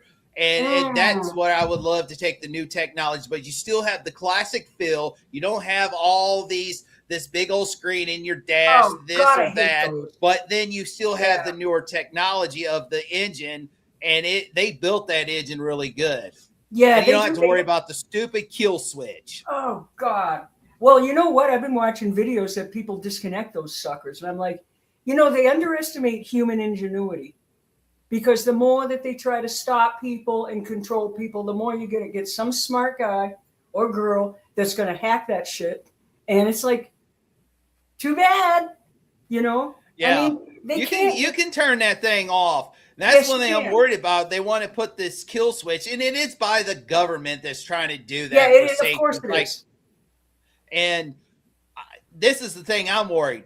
That switch is like a light switch. It will break. It will go bad. Yeah. It will happen. It will shut it off. Shut your whole car off 70 miles an hour going down the interstate, and wham!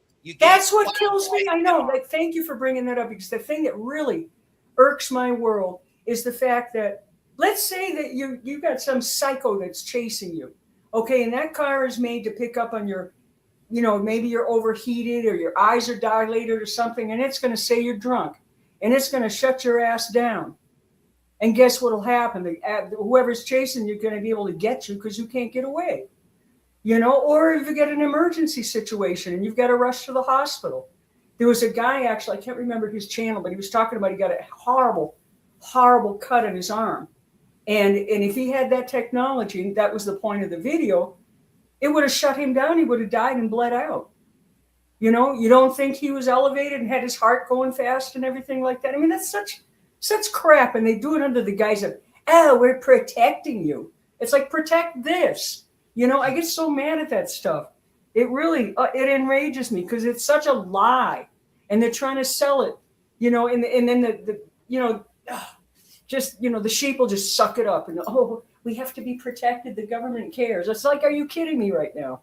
You know, since when did the government they don't care. It's all about control. They don't. No, it is. It's absolutely control and money. There you go. You know, it's just, so what I foresee happening is that, let's say they start doing away with parts for the older cars. There's going to be people like Rick that collect them, or people that are actually smart enough to make parts. And they're going to keep the old cars going somehow, because people are going to be fed up with the crap. And then guess what? They're going to have to eventually make them the right way, not without these giant infotainment screens that are essentially rolling computers. You know? Oh my God. California is already working on California is already starting to work on trying to, you know, regulate tires, where you have to go back with tires. Yes. You can't do the off-road tires. You can't get this tire. And the I thing heard is, that. it's like as these vehicles, I don't understand. I remember growing up, 15-inch tires on a half-ton truck, 16-inch tires, 16-inch wheels on a 3/4 1-ton. Right. What was the big deal? We need to go with 17, 18, 19, 20, 21-inch, 22-inch tires. That's and Money. thing like my truck, I have 18-inch tires. My spare is the 17-inch. I don't understand. Why didn't you do the 17-inch? I can get 17-inch tires 10-ply cheaper than I can these 18. Absolutely. And even the 17-inch 10-ply tires I can get cheaper than the standard ply. And Yeah. I remember used to, like, technically I really don't need 10-ply tires for my truck, but No. I don't like the 4-ply standard, the living on a gravel. And You have to have more ply than that. And Except 6 where I and live, 8 if you ply, don't have at least, you know, more than that, you get holes. I mean, it's just a fact of life because you've got sharp gravel all over the place. like, you know. 6 ply. I'm gonna hop off. I'm just gonna say goodbye real quick, okay? Congratulations on hosting your first panel, Rick. It's awesome. I hope you get to do this again. It's a lot of fun. Thank you, and everybody have a good day. You stay well. Glad to have you here. Have a great day, Amy. All right, talk to you guys later. Bye. But yeah, no, I hear what you're saying with that. It's such a bunch of garbage. I mean, oh man. And then the fact that you know that now they're lobbying, I think, for the right to repair. That's like a big thing they're doing. And they're trying to make it so that even if you're a mechanic, you have to get the proprietary thing for the brakes, the proprietary thing for the rotors. And it's like, are you kidding me? What mechanic that's got a small shop is going to spend thousands of dollars fixing, you know, buy one of those stupid things, and it forces people back into the stealership, you know?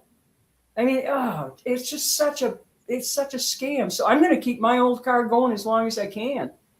I mean, I've got my truck's got 224,000 miles on it. The body is good. Is it, you know, yes, there are a lot of parts. I already had to replace the fuel pump. It was at the end of its life. I'm sure it won't be long. The starter's easy. I can jack the truck up, crawl underneath, and I'll change the starter. While I have the starter, there's one thing that notorious starts leaking of age is because it seals. There's a crankshaft position sensor right behind it. I'm going to change that out while I'm there. Easy to do. Right. That's and right. Then next thing, alternator. The alternator is really easy. It's right on top, easy to get to, and that's what I like about it. Unlike those German cars, which make it so difficult to get to the parts to access them, that for a plastic freaking like a water pump or something, you got to pay for 6 or 7 hours of labor because they pack it in so tight and so deep you can't even get to it. You know, even a good shop. It's insane. Now my mom's got a 2015 Edge, and I'm glad it was just a battery, because with these new vehicles, batteries should last 5 or 6 years. They don't even last 3 years anymore. Oh, not anymore. No, they don't. And I'm very glad it's not the alternator, because I'm like, I see where the alternator is. I'm like, okay. So I look at the video, and I'm like, okay, it's not bad. And I finally found one that matches her 2015. And I'm like, you have to take the whole grill, the headlight assembly, all that out. I'm like, what the heck is Ford doing here? For an alternator? Alternator, and it's like on my truck, or like even an older Ford truck, it was right on top. Why did we put it down where it's crammed, where you can't get it's to ridiculous. I remember the old slant sixes. Those are so easy to work on. Even I could do it. Still got one. Do you? Man, Yep. Those are nice, all open right there. Man, you talk about nice. Those inline sixes, the Chrysler Slant 6. That was a good one because I know they put it in the Dodge truck. Chevrolet had I believe a 292 or something inline 6 that was a beast, and then Ford had the legendary 4.9 300 inline 6 that it may not have a lot of horsepower, but that sucker, you can pull a barn down and your neighbor's barn down, and the whole New York City can go down. You couldn't destroy that thing. I know. I got that in my dad's old van that I'll be stripping soon. Oh man, I love your approach of having the forest, so the jungle solution to keep the freaking city out of your property. That's right. Keep the code enforcement off of my back. Yeah, exactly. And you've got nice shade and. You have to. Oh, I know. I hate that. I remember when I moved, I got away from association hell, is what I used to call it. You know, which you're paying all kinds of money for, and they don't do dot squat to improve your property or anything. They just take your money pretty much. Anyway, I moved to where I live in New Mexico, and I was checking all the neighborhoods out. This was my husband was still alive. Association, nope, cross it off, cross it off, cross it off. And we got to this neighborhood. And we saw that the guy next door had a junkie house with all kinds of cars. And I was like, perfect. I'm taking that lot. That's it. Haven't had any trouble. I can shoot my gun. I can do target practice out here. He had my husband used to build planes, model planes, and he could rev those motors. Nobody bothered us. It was great. And I can show. That's why. Yep. That's why I love living in the county I live in, Missouri. It's a Class 3 county. The only thing I had to have a permit for was the sewer. That was it. But that was a state thing. It was a DNR thing. And you could done, like for me, it was under 10 acres that was deeded to. So I had to have a septic tank and a lagoon or a leach field, which I'm like, which you would have to do this, and this. That's so a lot of money. Lagoon. And all I had to have was a fence around it. Cattle panels worked great. Now I don't have to have a permit for this, a permit for that, nothing like that. I already had a driveway. And the only other thing they recommend have is a driveway permit. But that's all it is, and then you just pay them $50. You buy a culvert. They put the culvert in for you for free and supply the gravel. Wow. Now I that's go the thing I had to pay for. I had a septic when I moved in, but for some reason the guy was trying to tell me, the lies people come up with. Oh, you'll be fine. You never have to, drain it out or anything. It's like, are you kidding me? I've had a septic all my life. It's like, no, that's not true. Anyway, the only thing I had to do was just get it connected to the manufactured home I bought, and then just put some risers on it. We were good to go, and it's been working great since. But it's nice to have that. And also, as far as permits, we had to put a front porch and a back porch on mine, and had to get permits for that. But then I got another extension on my back porch. My neighbor never said a word, never had to get a permit. Everybody was cool about it. It's like, we don't see anything being built. It's your backyard. We haven't noticed. So, save myself several $100s doing that. Now I can go 10 miles to the southeast where I live, and it's called Boone County, Missouri. And biggest city is Columbia, which is the home of the University of Missouri Tigers. And so that's a Class 1 county because of Boone, because of City of Columbia. And Boone County is that you have to have permit for this, permit for that. Yeah, and when you build a barn, I remember I built a barn. They asked me, are you going to, which depends on the size. Mine wasn't big. Yeah. It was a small goat barn. And I built it. They asked me, are you going to put electricity in it? Nope. I wasn't going to let them know. I wasn't going to let them know because you would have to, every outlet had to be a GFI. Every you couldn't one? have every one. Oh GFI. My God. That's you insane. couldn't do it like you do in a kitchen where you can have one GFI, but the next outlet is ground faulted off of that. No, you have to have a GFI at every outlet. That's $20 a pop. Yeah, easy. Oh my god! And then you would have to run your electrical separate. So you got to have electrician to hook it up at the panel, hook it up at the meter. Well, it's just a barn. I'll just have some outlets and light. I just ran a 10, a 10-3 across. That's all I needed. Nice. Just for some outlets and lights. That's all I'm running. Yeah, exactly. I know. They're so retarded. Well, that's why, like Archie Bunker used to call California, where they make all these rules, the land of the fruits and nuts. I think he had the right idea. Oh my God! It's gotten so, for lack of a better term, Nazistic, like Nazi. There, it's like everything, and thankfully, New Mexico people just won't have it, so they haven't been able to tame us too much, which is really kind of nice, Because people did well, like as an example, when they I don't know if you remember, like 3 years ago, they had these horrible fires. Actually, it was 2021 and 20. I can't even remember now, but they burned up like hundreds of thousands of acres. I remember hearing about that. Well, it was like 16 miles from my house. I mean, it was really frightening, and people actually had to move, and they had to evacuate and anything. And anyway, what actually was going on was they were trying to take over, like burn people's land. And then take over the land, the government would buy it cheap and then just make it so that people couldn't do agriculture anymore. And so what they were actually doing, the firefighters were not only putting it out, but they were also lighting it. Wow. It's really, so in Mora is about maybe, I'm going to say about 20, 30 miles north of me. Okay. And those guys caught them doing this shit. Well, they answered to a bunch of guns. It's like, nope, you're not burning my yard down. So they got out of there really quick, So Mora didn't get burned down. But there was a rancher that is maybe 10 miles from me where I get meat from, and they burned half his field.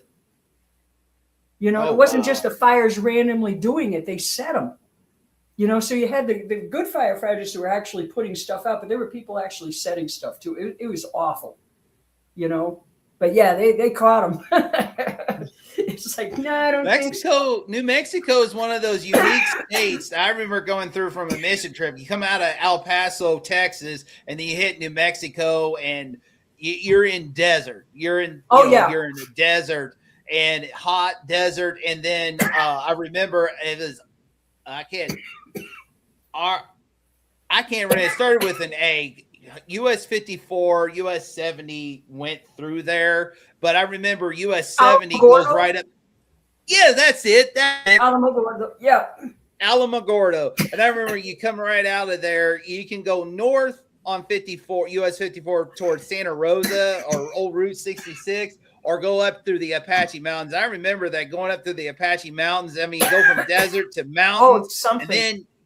And then all of a sudden you come out of those mountains and you go into like look like the Great Plains, not even a tree in sight. And then all of a sudden it's like, this looks like almost like Missouri and Kansas out here. There by, it is. It's like, what is that? Roswell.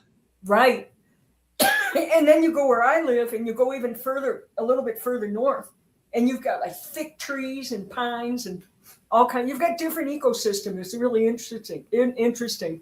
So the north really gets a change of seasons, and we get more moisture. We get snow, and we still have the big sky, but you got a lot of trees. And you go through the mountains, you've got these beautiful ponderosa pines and stuff. And you can get pretty much. Excuse my coughing. The emphysema acts up sometimes. But you can get all kinds of different ecosystems here within one state. It's really so interesting. And it's interesting, the neighborhoods are also kind of like that, because you can have like regular people, just working class, regular folks right next to a bunch of meth heads. And then Missouri is one of those. Missouri is kind of you.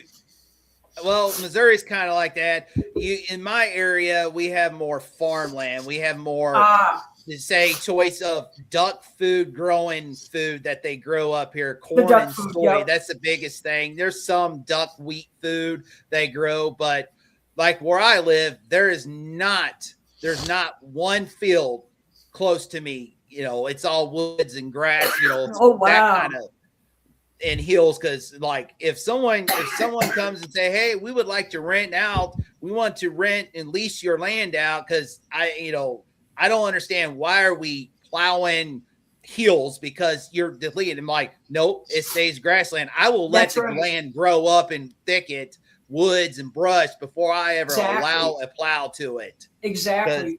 Yeah. It's bad enough that I've been trying to get grass to grow, which some of my raised beds are coming out, and I'm going to take the dirt and I'm going to next fall and I'm going to get my grass to grow. Imagine if they just destroy my grass and all. Oh that, my God. because, It would destroy your ecosystem. yeah. And I'm like, Yeah. not touching it. I will have, my neighbors will hay it until I get animals. Once I get my animals, then I get to that point where then I'm going to do the, what they call, it's Joe Salatin that does it. You rotate your farming? animals. Yes, that's it right there. Yeah, that's wonderful.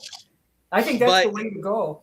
Definitely. The problem where I live is because, and they don't want to, they want to blame, they don't want to blame the glyphosate, the poisoning, and all that stuff when they spray Right. the plant, spray the herbicides, spray the fertilizers. We have the problem with deer. You have to have deer in my county. You have to have your deer tested. So when you harvest your deer during deer season, you have to drop it off because we have what they call wasting deer disease. Not every county in Missouri has that, but everywhere where you have cropland, where they plow and stuff, that's where they have the issue. But not only that, my rural water comes from a lake in northeast Missouri. All the tributaries run through all those farmlands where they plow, glyphosate, all that junk flows in it and into this lake.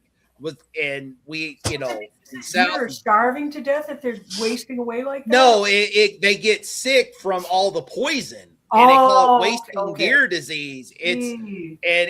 And we never had that before. But you go across, you go towards the southern Missouri into the Ozarks, like northern Arkansas, southern Missouri. You cross you cross the river where our state capital is, and it goes from farmland to, you're growing rocks. It grows rocks because you go from that to rocky, where you can't farm. The only time you farm is in your bottomlands. But gotcha. And they don't have that issue because most of that is ranches. You can't plow because it's rocky. Yeah, rocky soil, and it's more farmland and grazing land and stuff like grazing land and woods. That's their primaries down there, and it's beautiful, clear rivers and stuff up there. That's the difference. And then you get up here, we have some pretty areas, but it's more of farmland. But you get further north into Iowa, it's even worse. I think I went to Montello meetup, and it was miles and miles and miles of corn, and I'm like, and they're on hills, and it's this wasn't made for this. This was made that for grazing. monocropping kills the environment so bad, and that's what makes me laugh about. I mean, I tell people, eat however you want to eat. Vegan, vegetarian, whatever. I don't put anybody down for that, but on the other hand, they're saying, well, we don't want to eat animals or harm animals. You do monocropping like that, you're destroying hundreds of thousands of animals and different species and stuff like that just by doing that. And then the harvest itself grinds them up a lot of times. It's so sad, That's what, even though I won't eat the honey unless I use it for municipal purposes, one of my goals in the future for this is I want to do beekeeping. I want to learn how to beekeep, because here's the problem. We have our area with the croplands, because they say, we're losing our bee population because of this and that. This is why we're losing our bee populations. You're crop dusting, you're spraying. When the corn is pollinating, your bees, and even we're losing our pollinating bumblebees, even though they're in the ground, they're pollinators. And I have wild bees in my yard. Bees here are a pest. They're everywhere. Are they bees or hornets? They're bees. They're I got actual them living in bees? the fire hydrant. I mean, my yard. You know, I got them in the back for Wow. 20 years. They've been living in the gumbo limbo tree. I have to Oh, battle wow. them when they try to move in my house. I have to spray them Oh, because yeah. they're very prolific. But what it is, Yeah. there's no agriculture here. That nobody uses Right. glyphosate. People here, they just cut their grass. They don't use any herbicide. So when you don't Yeah. spray the chemicals, the bees, they thrive. They see your house and they're like, natural environment. Let's go there and live. Yeah, and they get in know? everything. I've had them get Yeah. into my machine. I've had them get in the house. The bees, they're everywhere here. Hmm. Oh, But where, yeah. where the agriculture, where you have the large crops, there are none. They have No. the fields over there where they still grow tomatoes and stuff. The bees die over there. I knew somebody who was a beekeeper. Because His of the hives, GMOs. Oh, well, and- the hives, they get the mites. Oh, The and- bees get weakened, and then they get wiped out, and there's a fungus that gets them. And then Oh, I told him, I yes. said, I got wild bees in my yard for 20 years, and they're still there. I said, they're still there. You go back there, the hive is still there in the tree. It's just, I think, because when you have a natural environment, you have bacteria and fungi and all that, they kind of keep each other in check. When you start Right. screwing around with that with pesticides, then you get these massive, like, Invasion. plagues of insects and disease. Exactly. Oh, yeah. It just totally throws it all off. It's horrible. And you know, when you play with soil chemistry and you start fertilizing and you start plowing and you start weeding and all that, you break the fungal network. Then the water doesn't go in. Then the water runs off. Then when it's dry, it blows away. You look at my front yard, you'll see massive banana plants. I know. I have the biggest banana plants of anybody. You know how much fertilizer I use? Zero. It's all compost. And Yeah, because that's the best way to go.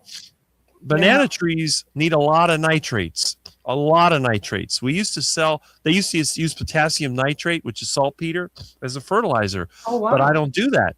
I use wood ashes and I use the soil. The soil bacteria, they bring in the nitrogen, but you have to feed them. You have to keep putting plant And you material feed in it with there. wood, you mix like wood ash into the soil to do that? Yeah, wood Nice. ashes. When I first started my banana patch, they wouldn't grow. The soil here is really bad. Really You know, poor. it's just they grow like maybe 4 or 5 feet tall and then they die. But what I did, I put Epsom salt, which is magnesium sulfate, all over the ground to prepare it. And then I put lots of wood ashes and I put iron, a lot of minerals into the soil. And that's all Right. you need. Then the trick is to keep it from running off. The nitrates, they're made naturally with the proper. Now, if you have, let's say you have a pasture. If your pasture is dry, it's not going to work.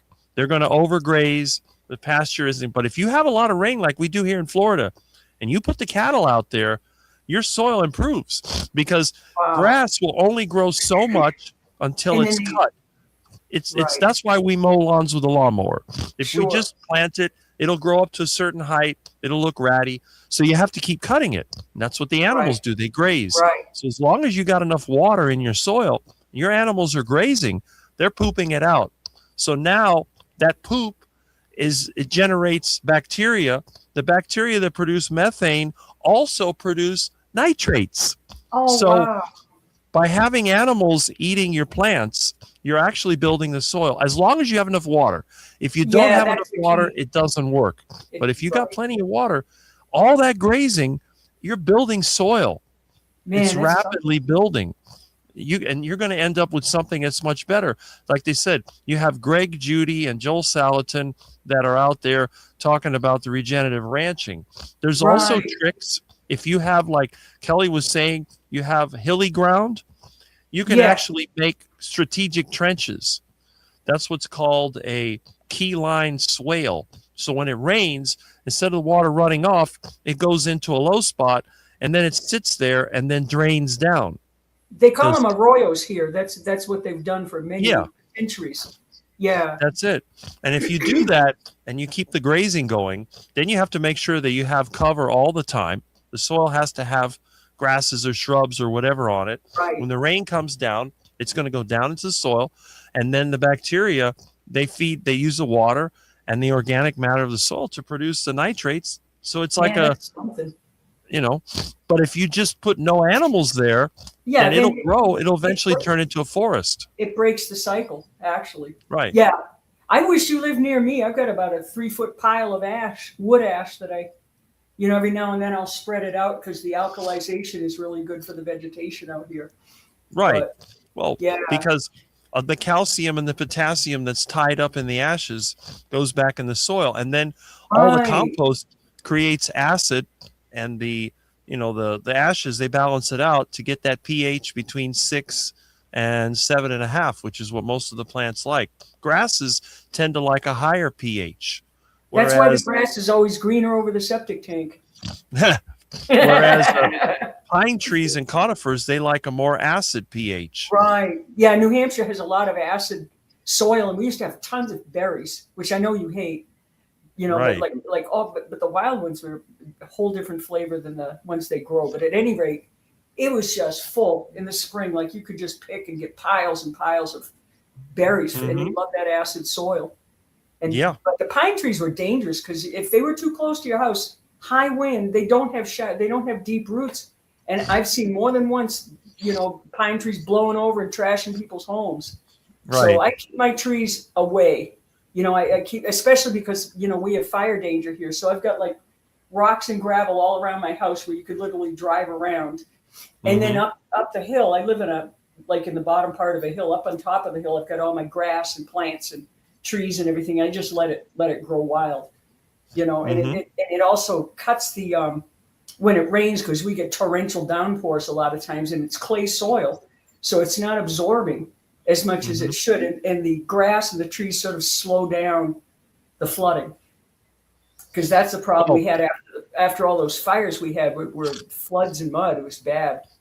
They create channels. If you don't get a lot of water, they'll absorb it pretty quickly. They do. If you have plants, yeah.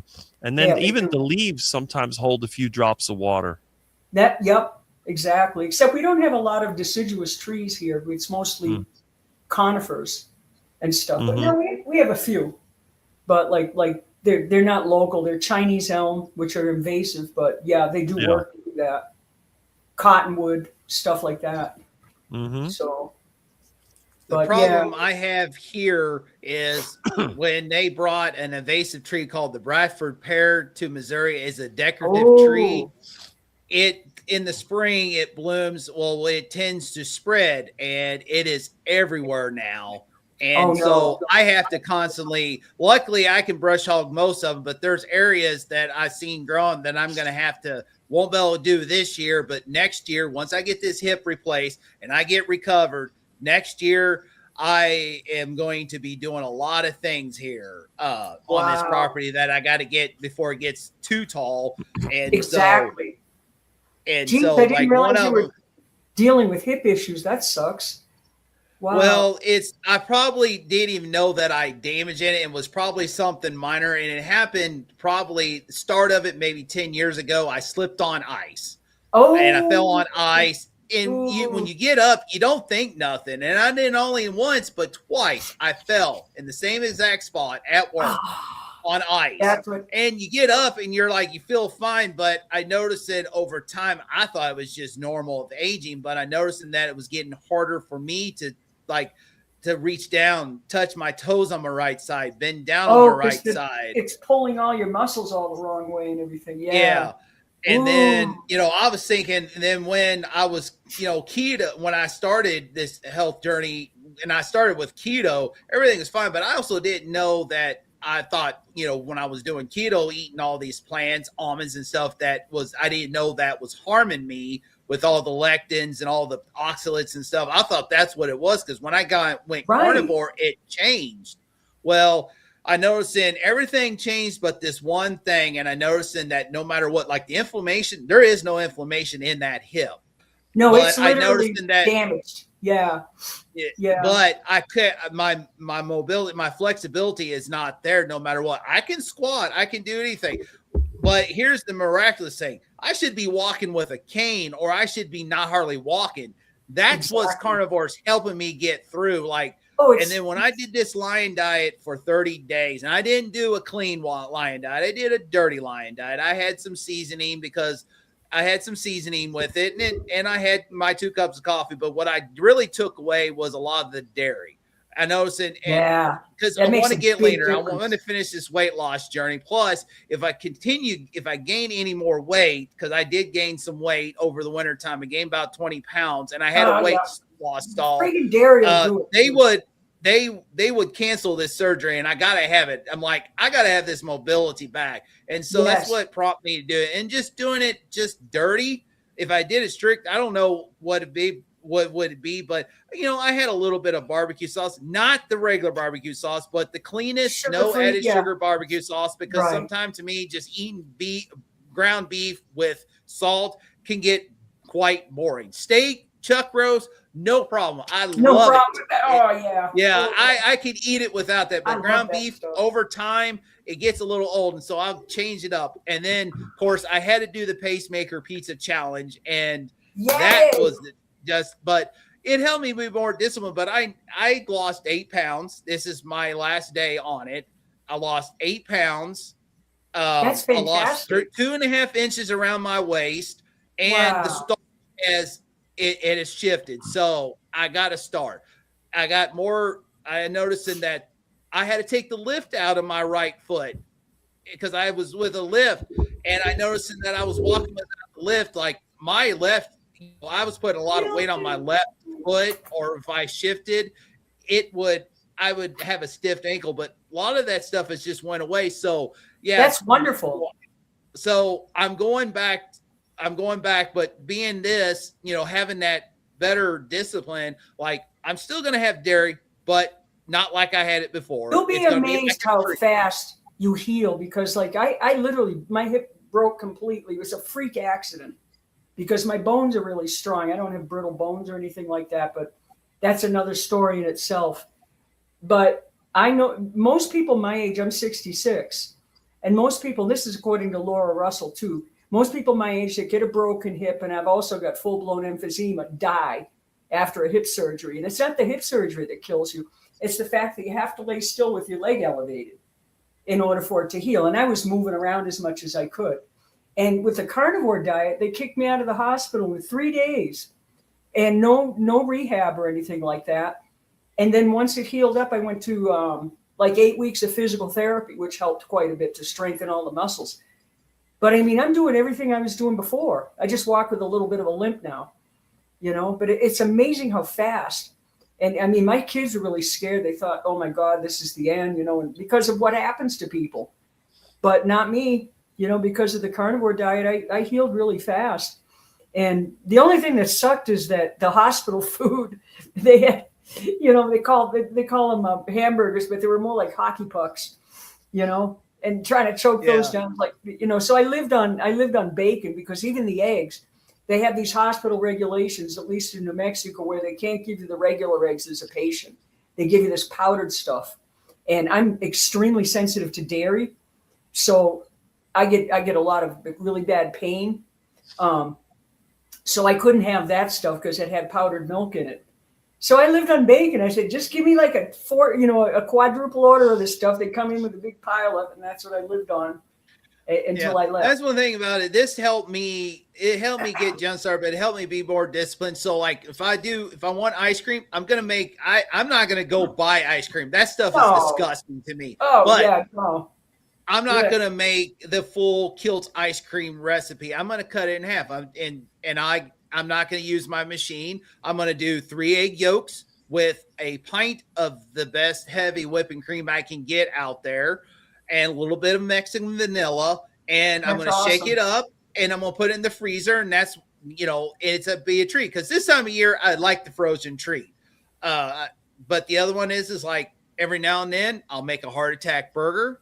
I'll make some bread every now and then, but most of the time it's going to be strict carnivore, where I'll have some eggs. I'll have my ground, my meat. I may have some salmon. I may have some pork with it, but I'm always going to have my, ruminant animals, because I feel that it runs best. But it helped me better. And so that's for my next 30 days. The other thing I'm going to work on is, I did this before when I'm early days in carnivore, and I did a video where I took caffeine away for 30 days, but was it the coffee I really missed, or was it the hot drink that I missed? Because I was like, boy, I don't miss the coffee, but I sure miss having something hot. So I can going answer to the store that. later. For me, it was the cream, because I'd have a big ton of cream and a little bit of coffee in it.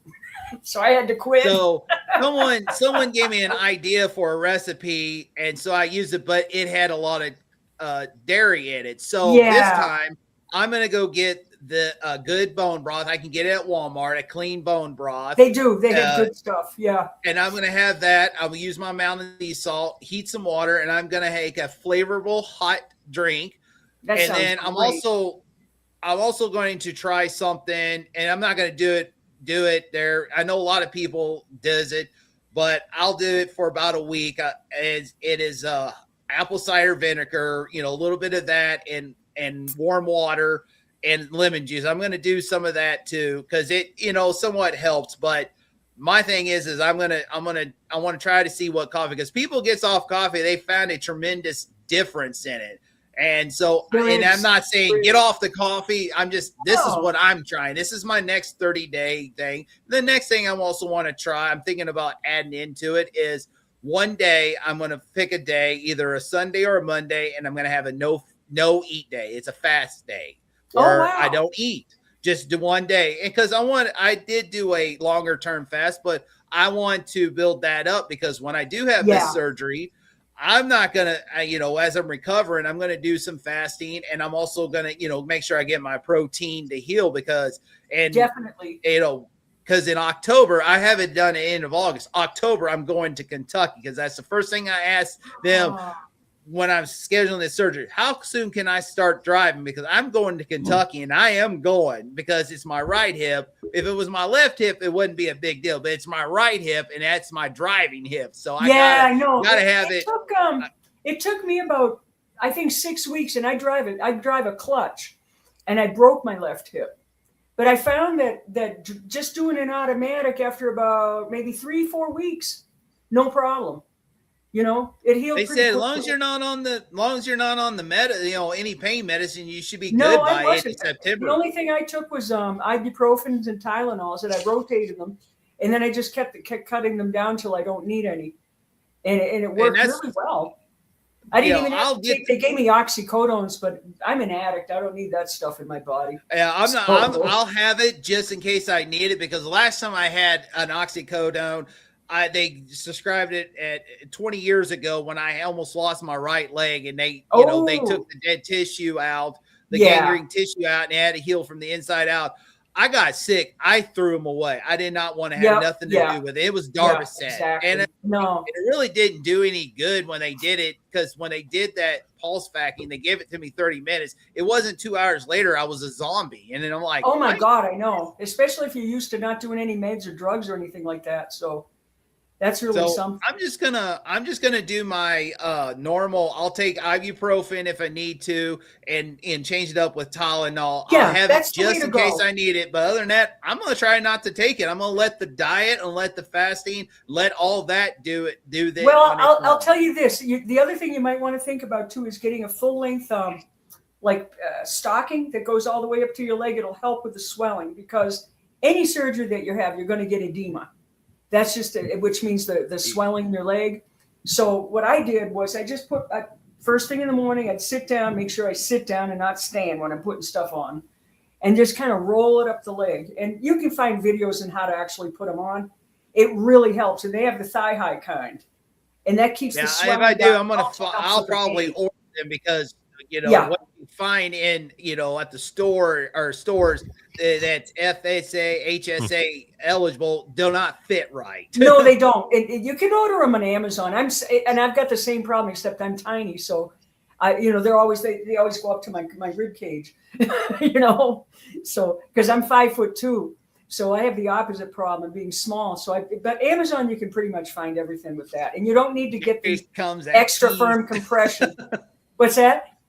I said Jerry's like at peace. I think she wants. Oh yeah. There you go. Her too. Yeah, she's small too, huh?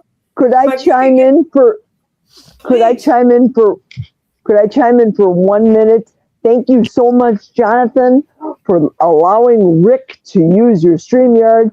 This was a great day. Fantastic people on the panel. Thank you so much. I have to hop off because Donna Ray is coming on my channel at 1 o'clock Eastern, 12 noon Central. So thanks, Rick. Thanks, Jonathan. Happy birthday to Anytime. you.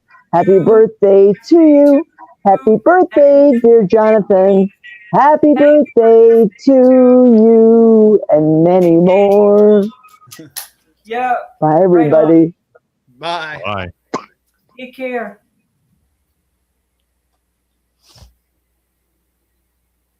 There we go. All right. Well, you know, I let everybody talk, and Kelly never gets to talk, so we're letting him talk today. Everybody always Yeah, ignores I him. know. All kinds of interesting stuff to say. Usually when he's on the panel, everybody blabbity, blabbity, blabbity. He never gets to talk. So I know. you notice that I've kept quiet. I've had people say, well, where's Rick? I'm here. I'm just letting him talk. Right on. Good for you. That's a good host. That's right. And the show's not about me, even though it's Live at 8 with Rick. With Rick. It's not just Rick Live at 8. It's Live at 8 with Rick. Reason I like your show so much is you really let everybody interact. It's wonderful. You've got a real good talent for doing that. Well, I appreciate that. Well, I mean, again, that was my goal. I started on YouTube because I wanted to meet people. That was the whole thing. So I had to create an environment where people would want to come in and they would want to share different things. So that way, I can get to know them. Otherwise, it's just celebrity culture. I can't stand the celebrity culture. Some of these live streams, I'm not going to say who they are, but you go in there, you have 1,000. Huh? I said, we know who they are. Yeah. You got more than 1,000 people there. All the comments are scrolling by, and the only ones they pay attention to are the super chats, and maybe only half of them. So this is free of super chats. Uh-oh. And we got this. We got this. Your beautiful velvet kitty. Oh my God. Give me a kiss. I love that cat. I love my baby kitten. Look at that. Oh, he's so beautiful. I had 2 cats that were all black like that, a male and a female. They've long since passed, but I used to call them my velvet kitties. They were twins. He's gorgeous. Oh my gosh. He reminds He's me a of really my nice aunt. cat. Yeah. And the thing is, Yeah. he was a feral cat. It's just something my I neighbor know. found in the street. Listen, the cat distribution system finds people and they'll distribute the cat whether they're feral, whether they're tame, whether they're orphaned. And I get them. I've got it written right here, cat lady. You know, I think it should be my new name, the Carnivore Cat Lady. And that's what I do. I foster kittens. You know, all the orphaned and sick ones. The shelter calls me up. I've raised them from 1 day old to a little bit older, but I do pretty well with them. And I think the reason why is because I get up in the middle of the night naturally anyway. So it's not a big deal for me to get up and feed them and go back to sleep. You know, I might get up a couple times in the night, so it's not a problem. And that's It's like what I try to explain to people that cats don't practice fasting. No, Cats they can't don't. go- No. So when people say, "Oh, carnivores are fasting," that's not true. There's a lot of these sort of blanket statements that people make. Well, you should eat 1 meal a day. I don't believe in that. I eat 3 meals a day. I go against a lot of the popular people. You know, they talk I about think how it's got to be what works for your body. Because some people that have been obese all their lives need to fast, and they do really well with extremely high fat. Somebody like you and me, I mean, I've never been obese. I've been heavier, but I've never been obese. I'm always moving around and stuff. And I've tried 2 meals a day, and I'm starving by the end of the day. I've got to eat something. So I'll eat a light meal, but I've got to eat 3 times a day too. So I get it. I mean, it's also our bodies are a little bit different. Rick has a higher metabolism, and his body may require eating 3 meals a day. That's right. Like Rick said, he probably tried that once, and if you eat everything at once, you are miserable. You want to veg out, and when you're busy, you tend to do. For me, I a lot of times I will eat 1 to 2 meals a day. You know, a lot of times, most of the time, it is 2 meals a day, and like right now, I'm not hungry, but my stomach's starting to feel like it's about time to have something. And so, the last few days on the Lion diet, I ate around 1, 2 o'clock, and I was fine. Except for Thursday night, I was at my daughter's softball game, and it was around 9 o'clock, and I was like, okay, I'm getting hungry. So she stopped. She wanted something to eat. We rolled through McDonald's. I got me some burger patties, and she Right got on. what she wanted. And Nice. so I waited. I got home and I had that. So, but the other, like yesterday, I had 2 pounds of ground beef, and I was great. I was fine. But there be times that I'm like, oh, I'm hungry because I was busy. I had a busy day and I'm hungry. So I eat. Or I might decide I'm going to change it up. I might have 3 meals a day. I might eat breakfast and then go about my day, and then I'm hungry. I may not be hungry till evening. I may be hungry at noon. I may be hungry in the evening. It depends how active I am, especially when I'm really working heavy, lifting Yes. and stuff Yes. like that out Exactly. here, piling brush and stuff like that. Definitely. Yeah. Same with me. If I'm weed whacking outside all morning and stuff like that, I'm ravenous by noon. So I get it. And I think as you do carnivore, you get more and more in touch with your body and realizing what you need. And, your normal appetite comes back. Like it's not the food noise appetite or the, like, I need to eat something to stuff feelings appetite like I used to do. And it's a whole different thing. And you learn to kind of flow with the rhythm of your body. And there's been days where I don't eat because I'm not hungry. It happens, rarely, but it's not like a deliberate fast. But I think for a lot of people, it can be a reset, especially if you've had major health problems, especially if your natural appetite centers don't work anymore and you need to kind of regulate yourself. I think that fasting can be wonderful. And I've seen it do a lot of benefit. I'm not that person, and Rick isn't either. But I've seen it work for a lot of people. And did I see any change for me?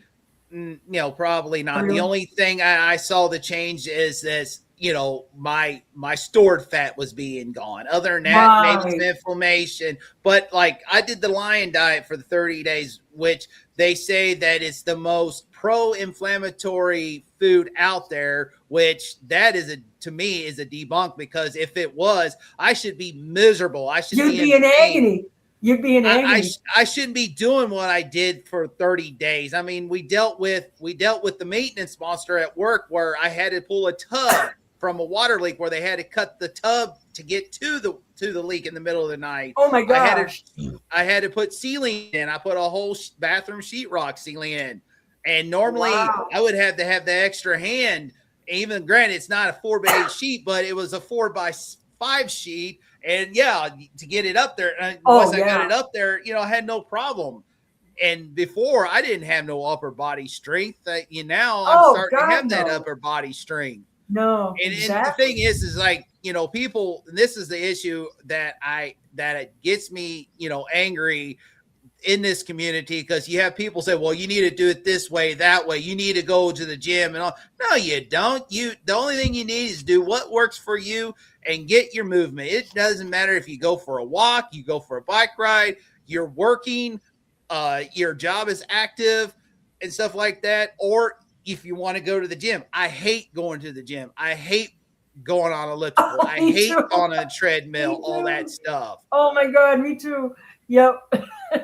If I want to do any kind of, I do a little bit of squats. I do this. I do stretches. I do a push-up. I don't go and do like 50 push-ups on my kitchen counter. I do 10 and I walk away. Then I may do 10 later. I may do 3 or 4 squats and I may do this, but it's not like I have to do it exactly like what they said. No, you do what works best for you, and you do what makes you feel comfortable when it comes to movement. Amen. Amen. Somebody was asking about Oreo, the disabled kitten. Didn't one of your neighbors adopt him, Rick? A friend of mine adopted her, but she's a little bit far from here. I haven't contacted her. I haven't had the time. I got to see what's going on. What's that? Oh yeah, time. Yeah, that. Yeah. But yeah, she's at a friend's house. I'm not sure how she's doing. She hasn't called me, so I guess no news is good news. Right. Oh, that's good. But she got a home. It was a she? Turned out to be female? Yeah, it was a she. Oh. That's a female. Oh. So I have 2 left. I have a calico, which is a female, and I got a Menace Garfield, which is a male. Garfield. Oh, man. And then, of course, the Black Menace in the house. I need to get Miss Kitty fixed, but until I finish moving my friend, which I don't know if it's going to be Monday or what day, but I'm just kind of stuck in this loop and I can't do Yeah, anything. understand. I I got to get understand. my van and my old charger out of there. I'm going to bring it here for stripping. So hopefully I'll do that Yeah, today, tomorrow, or Monday. kind of puts a chink in your routine when you have to dedicate a Yeah, lot of going to time bed at to 1 a.m. instead of 10:30. It took a little Oh, getting yeah. used to, but Yeah, I'll get over it. I always do. Yeah, that's because you're carnivore. Yeah, I guess. Thing I noticed in this, this last 30 days, especially this week, I go to bed. I went to bed, even at 10:30, 9, usually by 9, I want to be in bed, 10 the Yep. latest. Yep. And next thing I know, I turn the TV on in my room, but next thing I know, I'm turning it back off, not even know what time I turn it off. And next thing I know, the alarm is going off. And it's like, Oh my gosh! Wow. Well, I know for me, I can tell you that it's allowed me doing carnivore to travel, like in ways I couldn't. For example, I can drive all the way to Texas to see my son from New Mexico, and it's a good 11-hour haul, and I can do it all in one stint without being exhausted. And recently, I just got back from New Hampshire and Maine, and from New Mexico there, and that's including 2-hour trip to Albuquerque to the airport, 2 connections. But 1 connection rather, 2 flights, and then a 2-hour bus ride. So it's about 14 hours, and I was okay. I was okay. I can sleep anywhere. That's that's a blessing. I can just go like this and just catch a power nap for 15 minutes, and that's the way I was last night. Really? My recliner broke. And I'm flying. Oh. I thought about fixing it, but there's no way to fix it the way it's set up. So I'm like, oh, well, it's old. It didn't cost me nothing. It was free out of an apartment. Maybe I'll get, there's another one. If it's a clean apartment, I won't get one that's nasty. But I still have it. I just use it. I said, dude, this is your chair. Because I have him go get in the chair where I put harness on and stuff to take him outside. I'll probably get rid of it here shortly. Take it apart, split it apart, then throw it in the car and throw it in the dumpster at work. But I have the furniture is 20 years old. It's Italian leather. I got it 20 years ago. It was $3,000. Got it half price at Furniture Row. Wow. Wow. And most of this leather, a lot of this leather don't hold up. That you can see it flake, but this stuff is good, and you just do some conditioning on it, and it's good. So I just put the chair with the ottoman, and the next thing I know, I'm like this. I get it shifted comfortable. Next thing I know, I fell asleep watching JMR rebuilds on YouTube. Next thing I know, it was Morsky Repair, and it was 8 o'clock at night. I'm like, oh. Yeah, you're like, where am I? Oh yeah, and you get totally disoriented. It's really funny. Yeah. Well, I've done that once in the plane, and it's like everybody's getting off the plane. It's like, didn't I just get on? It's like, what happened? The only time I get oriented is when I go on call, which I go on call Monday for work for the next 7 days in the 4th of July weekend. It's like, wow, it just seems like I just got off call, and I'm going back on call. Yep, exactly. Rick, you must be hungry. It's past your lunchtime. That is true. I'll have to be cooking that up pretty soon. Got some heart attack chicken. Right on. I was thinking of you when I was going through the airport, looking at all the snack food and everything, going, that's duck food. Duck food over there. That's duck food. I just kept I could hear you in my head, duck food.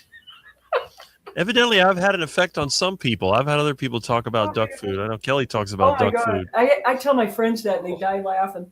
But then when I tell them the story about how you used to throw the crumbs out to the ducks because you couldn't stand it as a kid. Oh my God. They laughed. I got a lot of laughs at that. You can see to this day I feed the ducks. Yes. Well, they like it. Fattens them up and serves a purpose. I know one thing. You don't realize you can be even your own home can be a good influencer. My daughter is thinking about getting off of, definitely, she says, I didn't know that she didn't want soda. She said, I'll finish it up, but she is actually thinking about getting off of the sugar. She's thinking about, she's starting to change. She wants to try the heart attack burger challenge. So might do that. She says we ought to video it, so we might be doing that. That's so awesome. I may be going, because I had the junior version and I didn't finish it all. The dog finished it. Oh. And I could eat 2 pounds of ground beef, the cheese, the bacon, but I think it's the bun that really makes it. Hilarious. God, my son started doing carnivore about 2 months ago, and he was a real bad addict, you know, and he stopped doing all that over a year ago. But then he, you know, we would talk, we video chat. He's in New Hampshire, and I'm out here in New Mexico. And I said, listen, I'm going to tell you this one time. I don't want to hear about your mental problems and your depression until you get off the crummy crap, you know? And I said, I'm not telling you what to do. I'm never going to nag you about it, but that's what's doing it. Well, I never said a word about carnivore or anything like that. 2 months ago, he goes, Ma, I decided to try it. He said, I never knew what it was like to feel good. He said, I never knew how it was to have mental clarity like I do. And he's lost 55 pounds. He's 5'6", and he went all the way to 232. And I think he's down to about 180 now. I mean, it's just, you know, he puts on weight like me. It was the sugar addiction and everything, the carb addiction that did it. But man, I'm telling you, he said it's like night and day. But it's wonderful when you see your kids actually, it's like a ripple effect, you know. If you do it as a parent and just lay low about it, eventually they're going to see how good you're doing. They're going to want some of that, you know. It's like, man, she looks great, or Ma's doing really well. And the big thing I noticed is my son and I used to not argue, but we'd be at each other sometimes, and like he'd trigger me and I'd trigger him. I stayed with him for 5 days and not even close to an argument with anything. We talked about a lot of heavy stuff.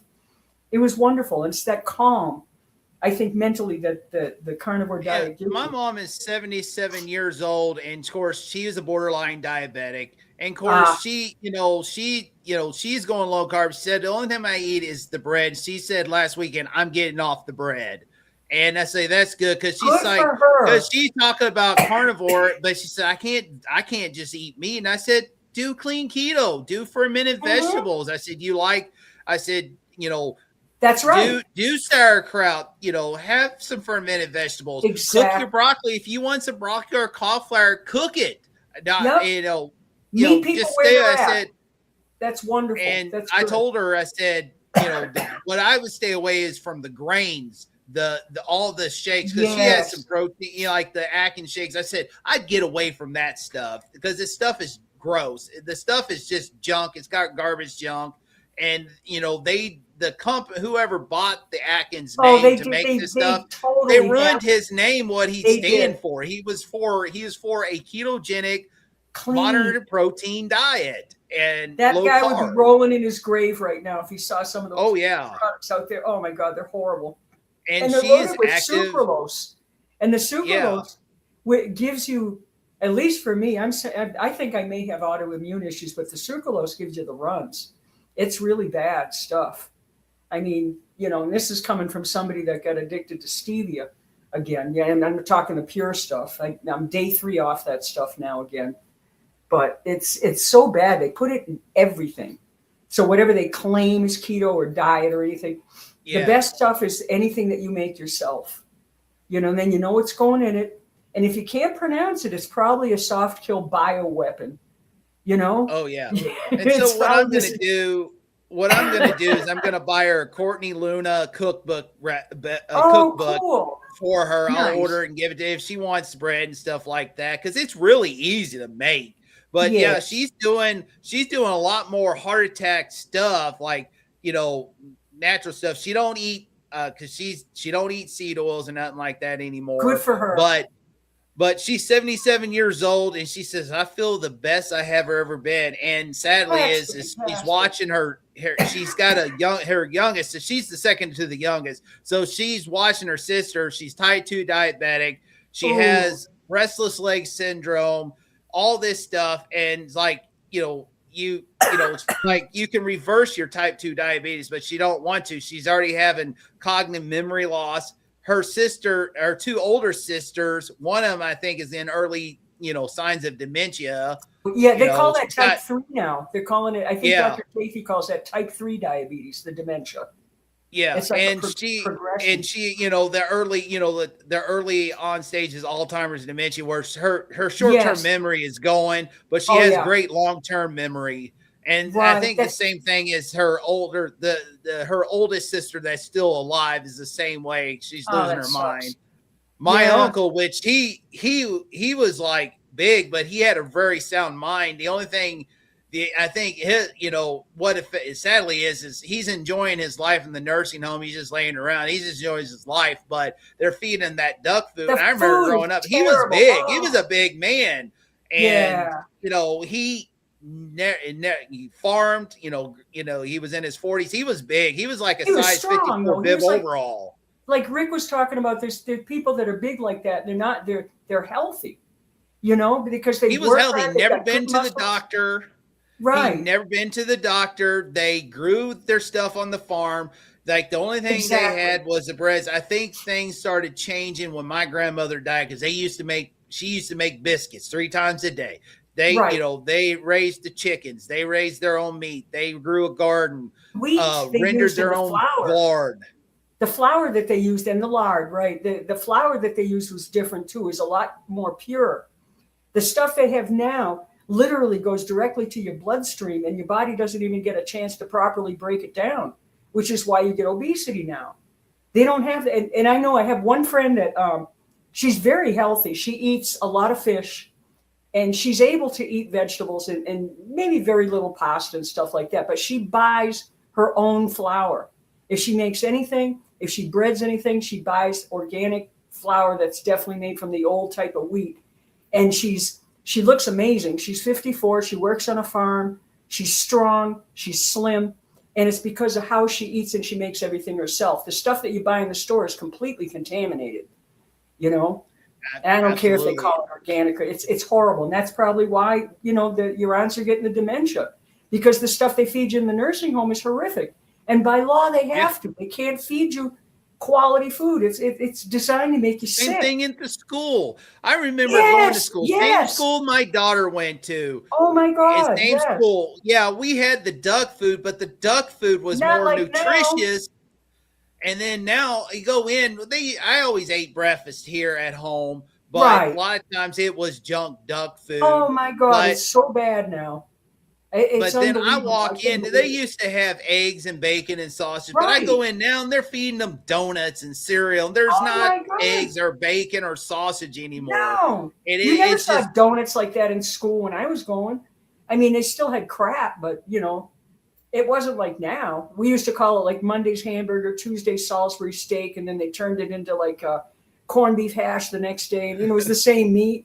They just sort of like rotated it. But at least they used to actually make it there. They actually had lunch ladies that cooked it.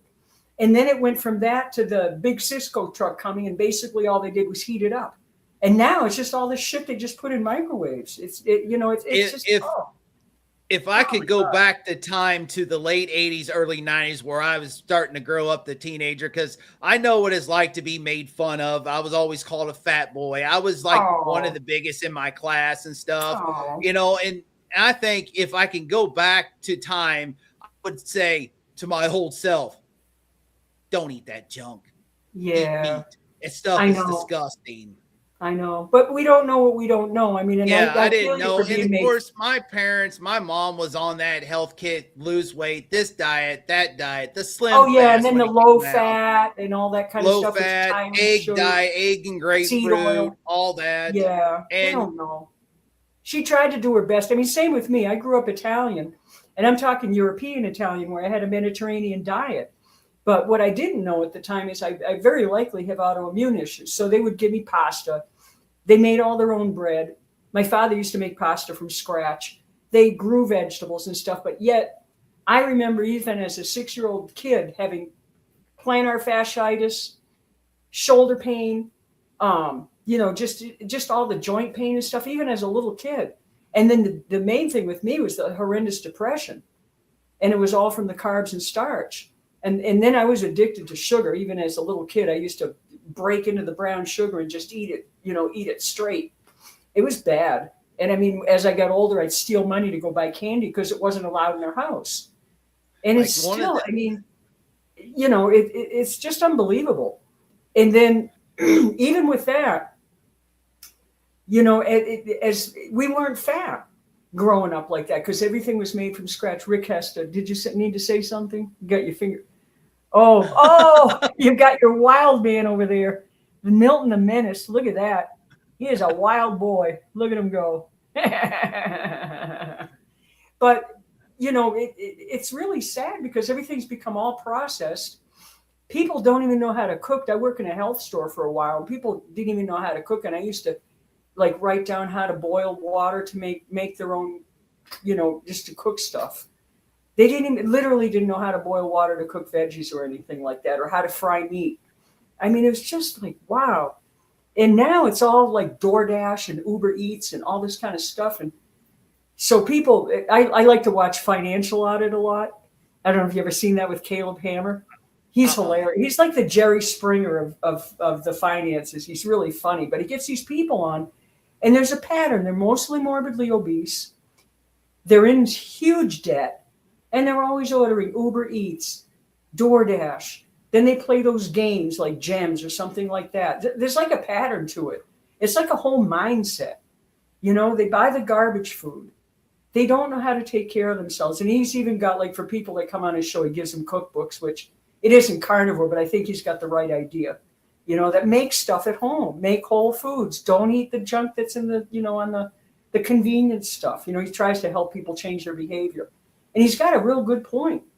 It's all about that. You know, that kind of reminded me of an apartment that she left early. It was one of our residents. She moved in last year, 2025, middle summer, which is our turn season, but she left early. She just had like a 3 or 6 month lease.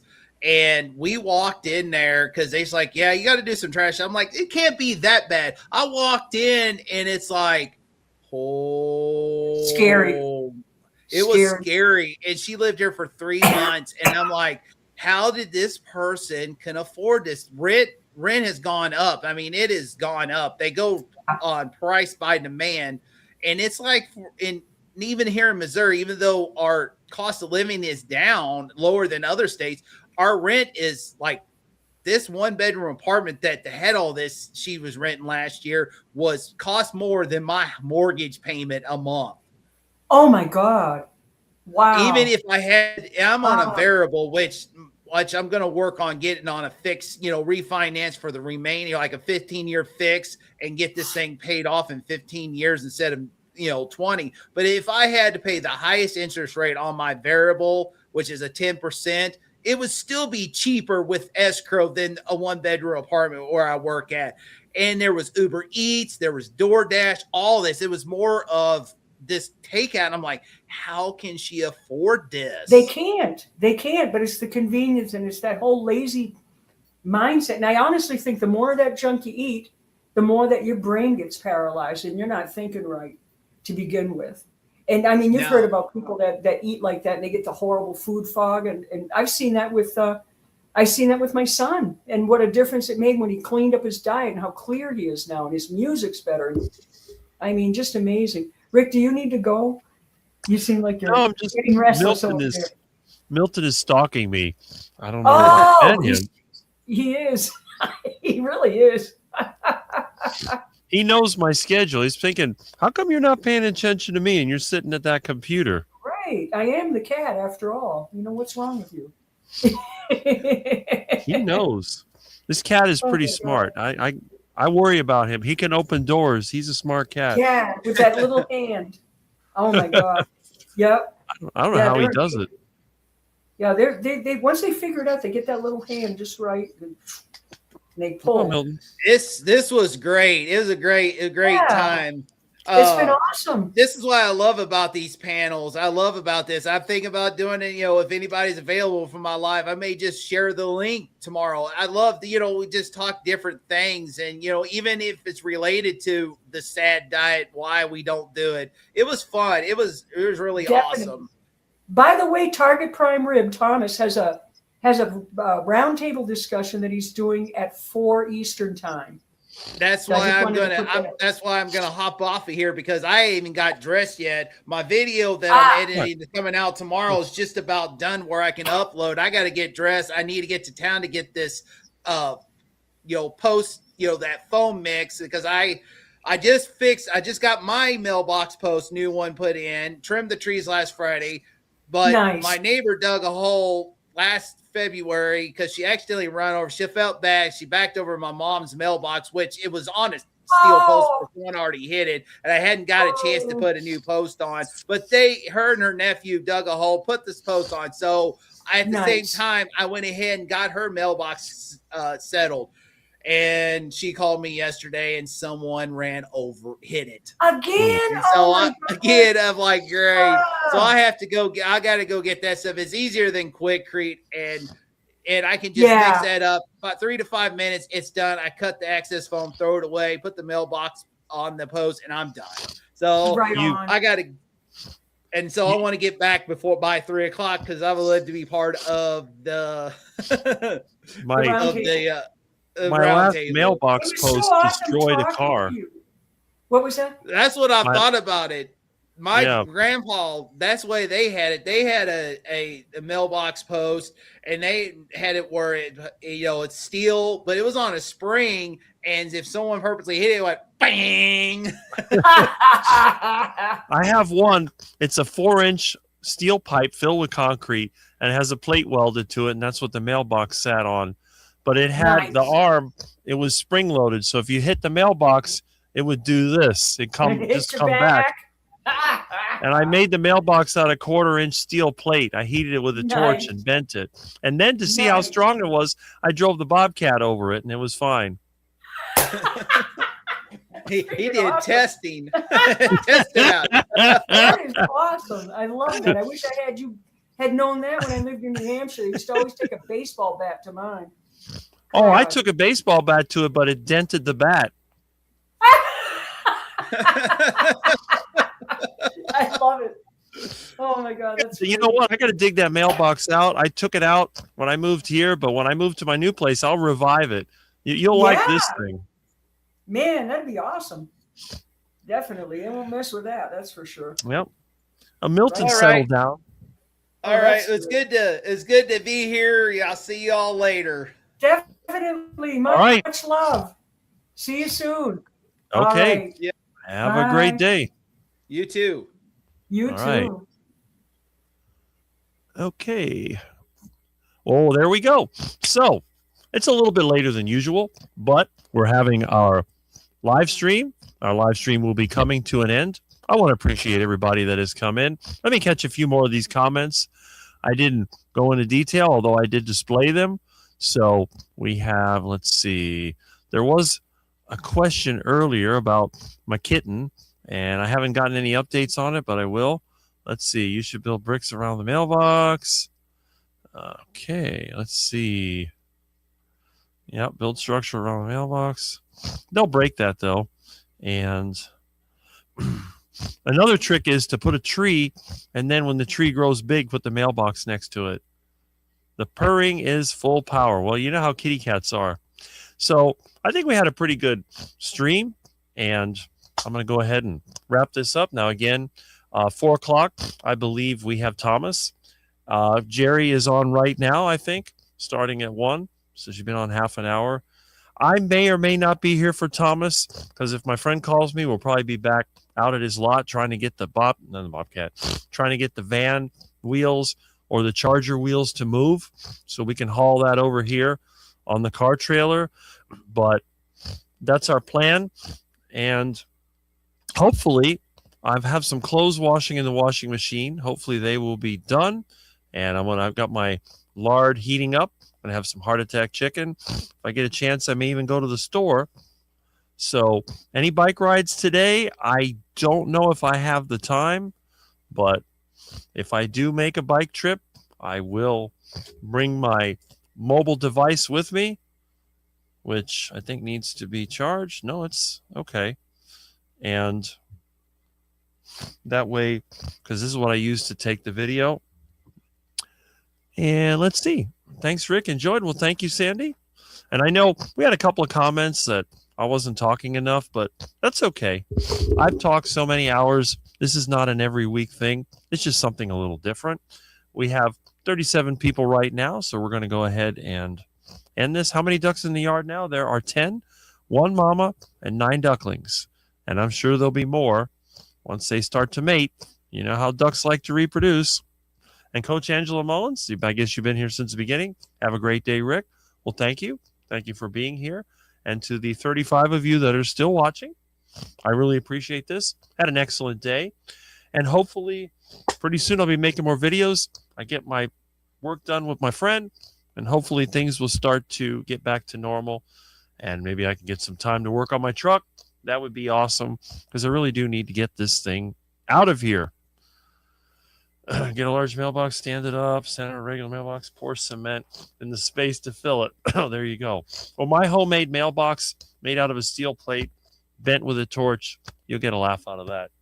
Because what I did, I made a plate door, and I took the regular mailbox door and I put it over it. And then what I did, I took a regular, like one of these little mailboxes. Oh, I got one here. Yeah, here we go. Mailbox. Avalanche. Uh-oh. Having an avalanche. Okay. Let's see.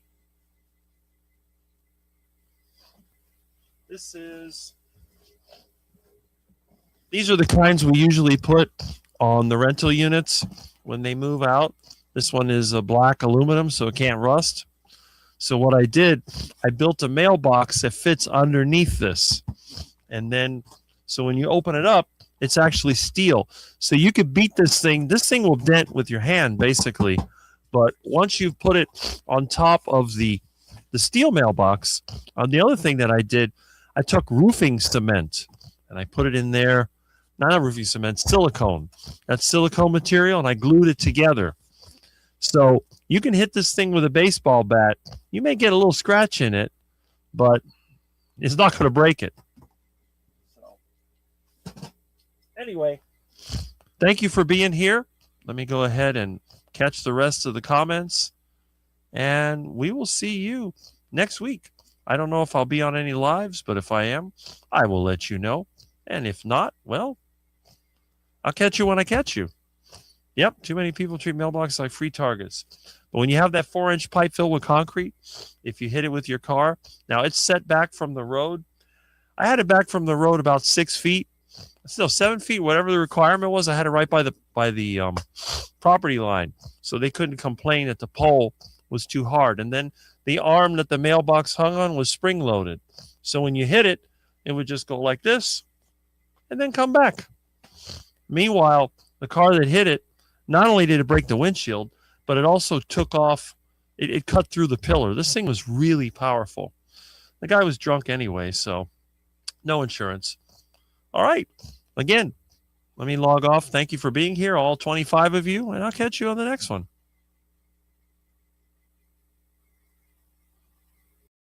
I live with a condition called CRPS, which is the most painful condition known to man, and also suffer with autism and chronic fatigue syndrome. I've been having a hard time recently. I'm reaching out for help. If anyone is able to support me, it'd be much appreciated. And it is for a Give, Send, Go link, which I'll link below this video. Thanks very much, and enjoy the rest of this clip.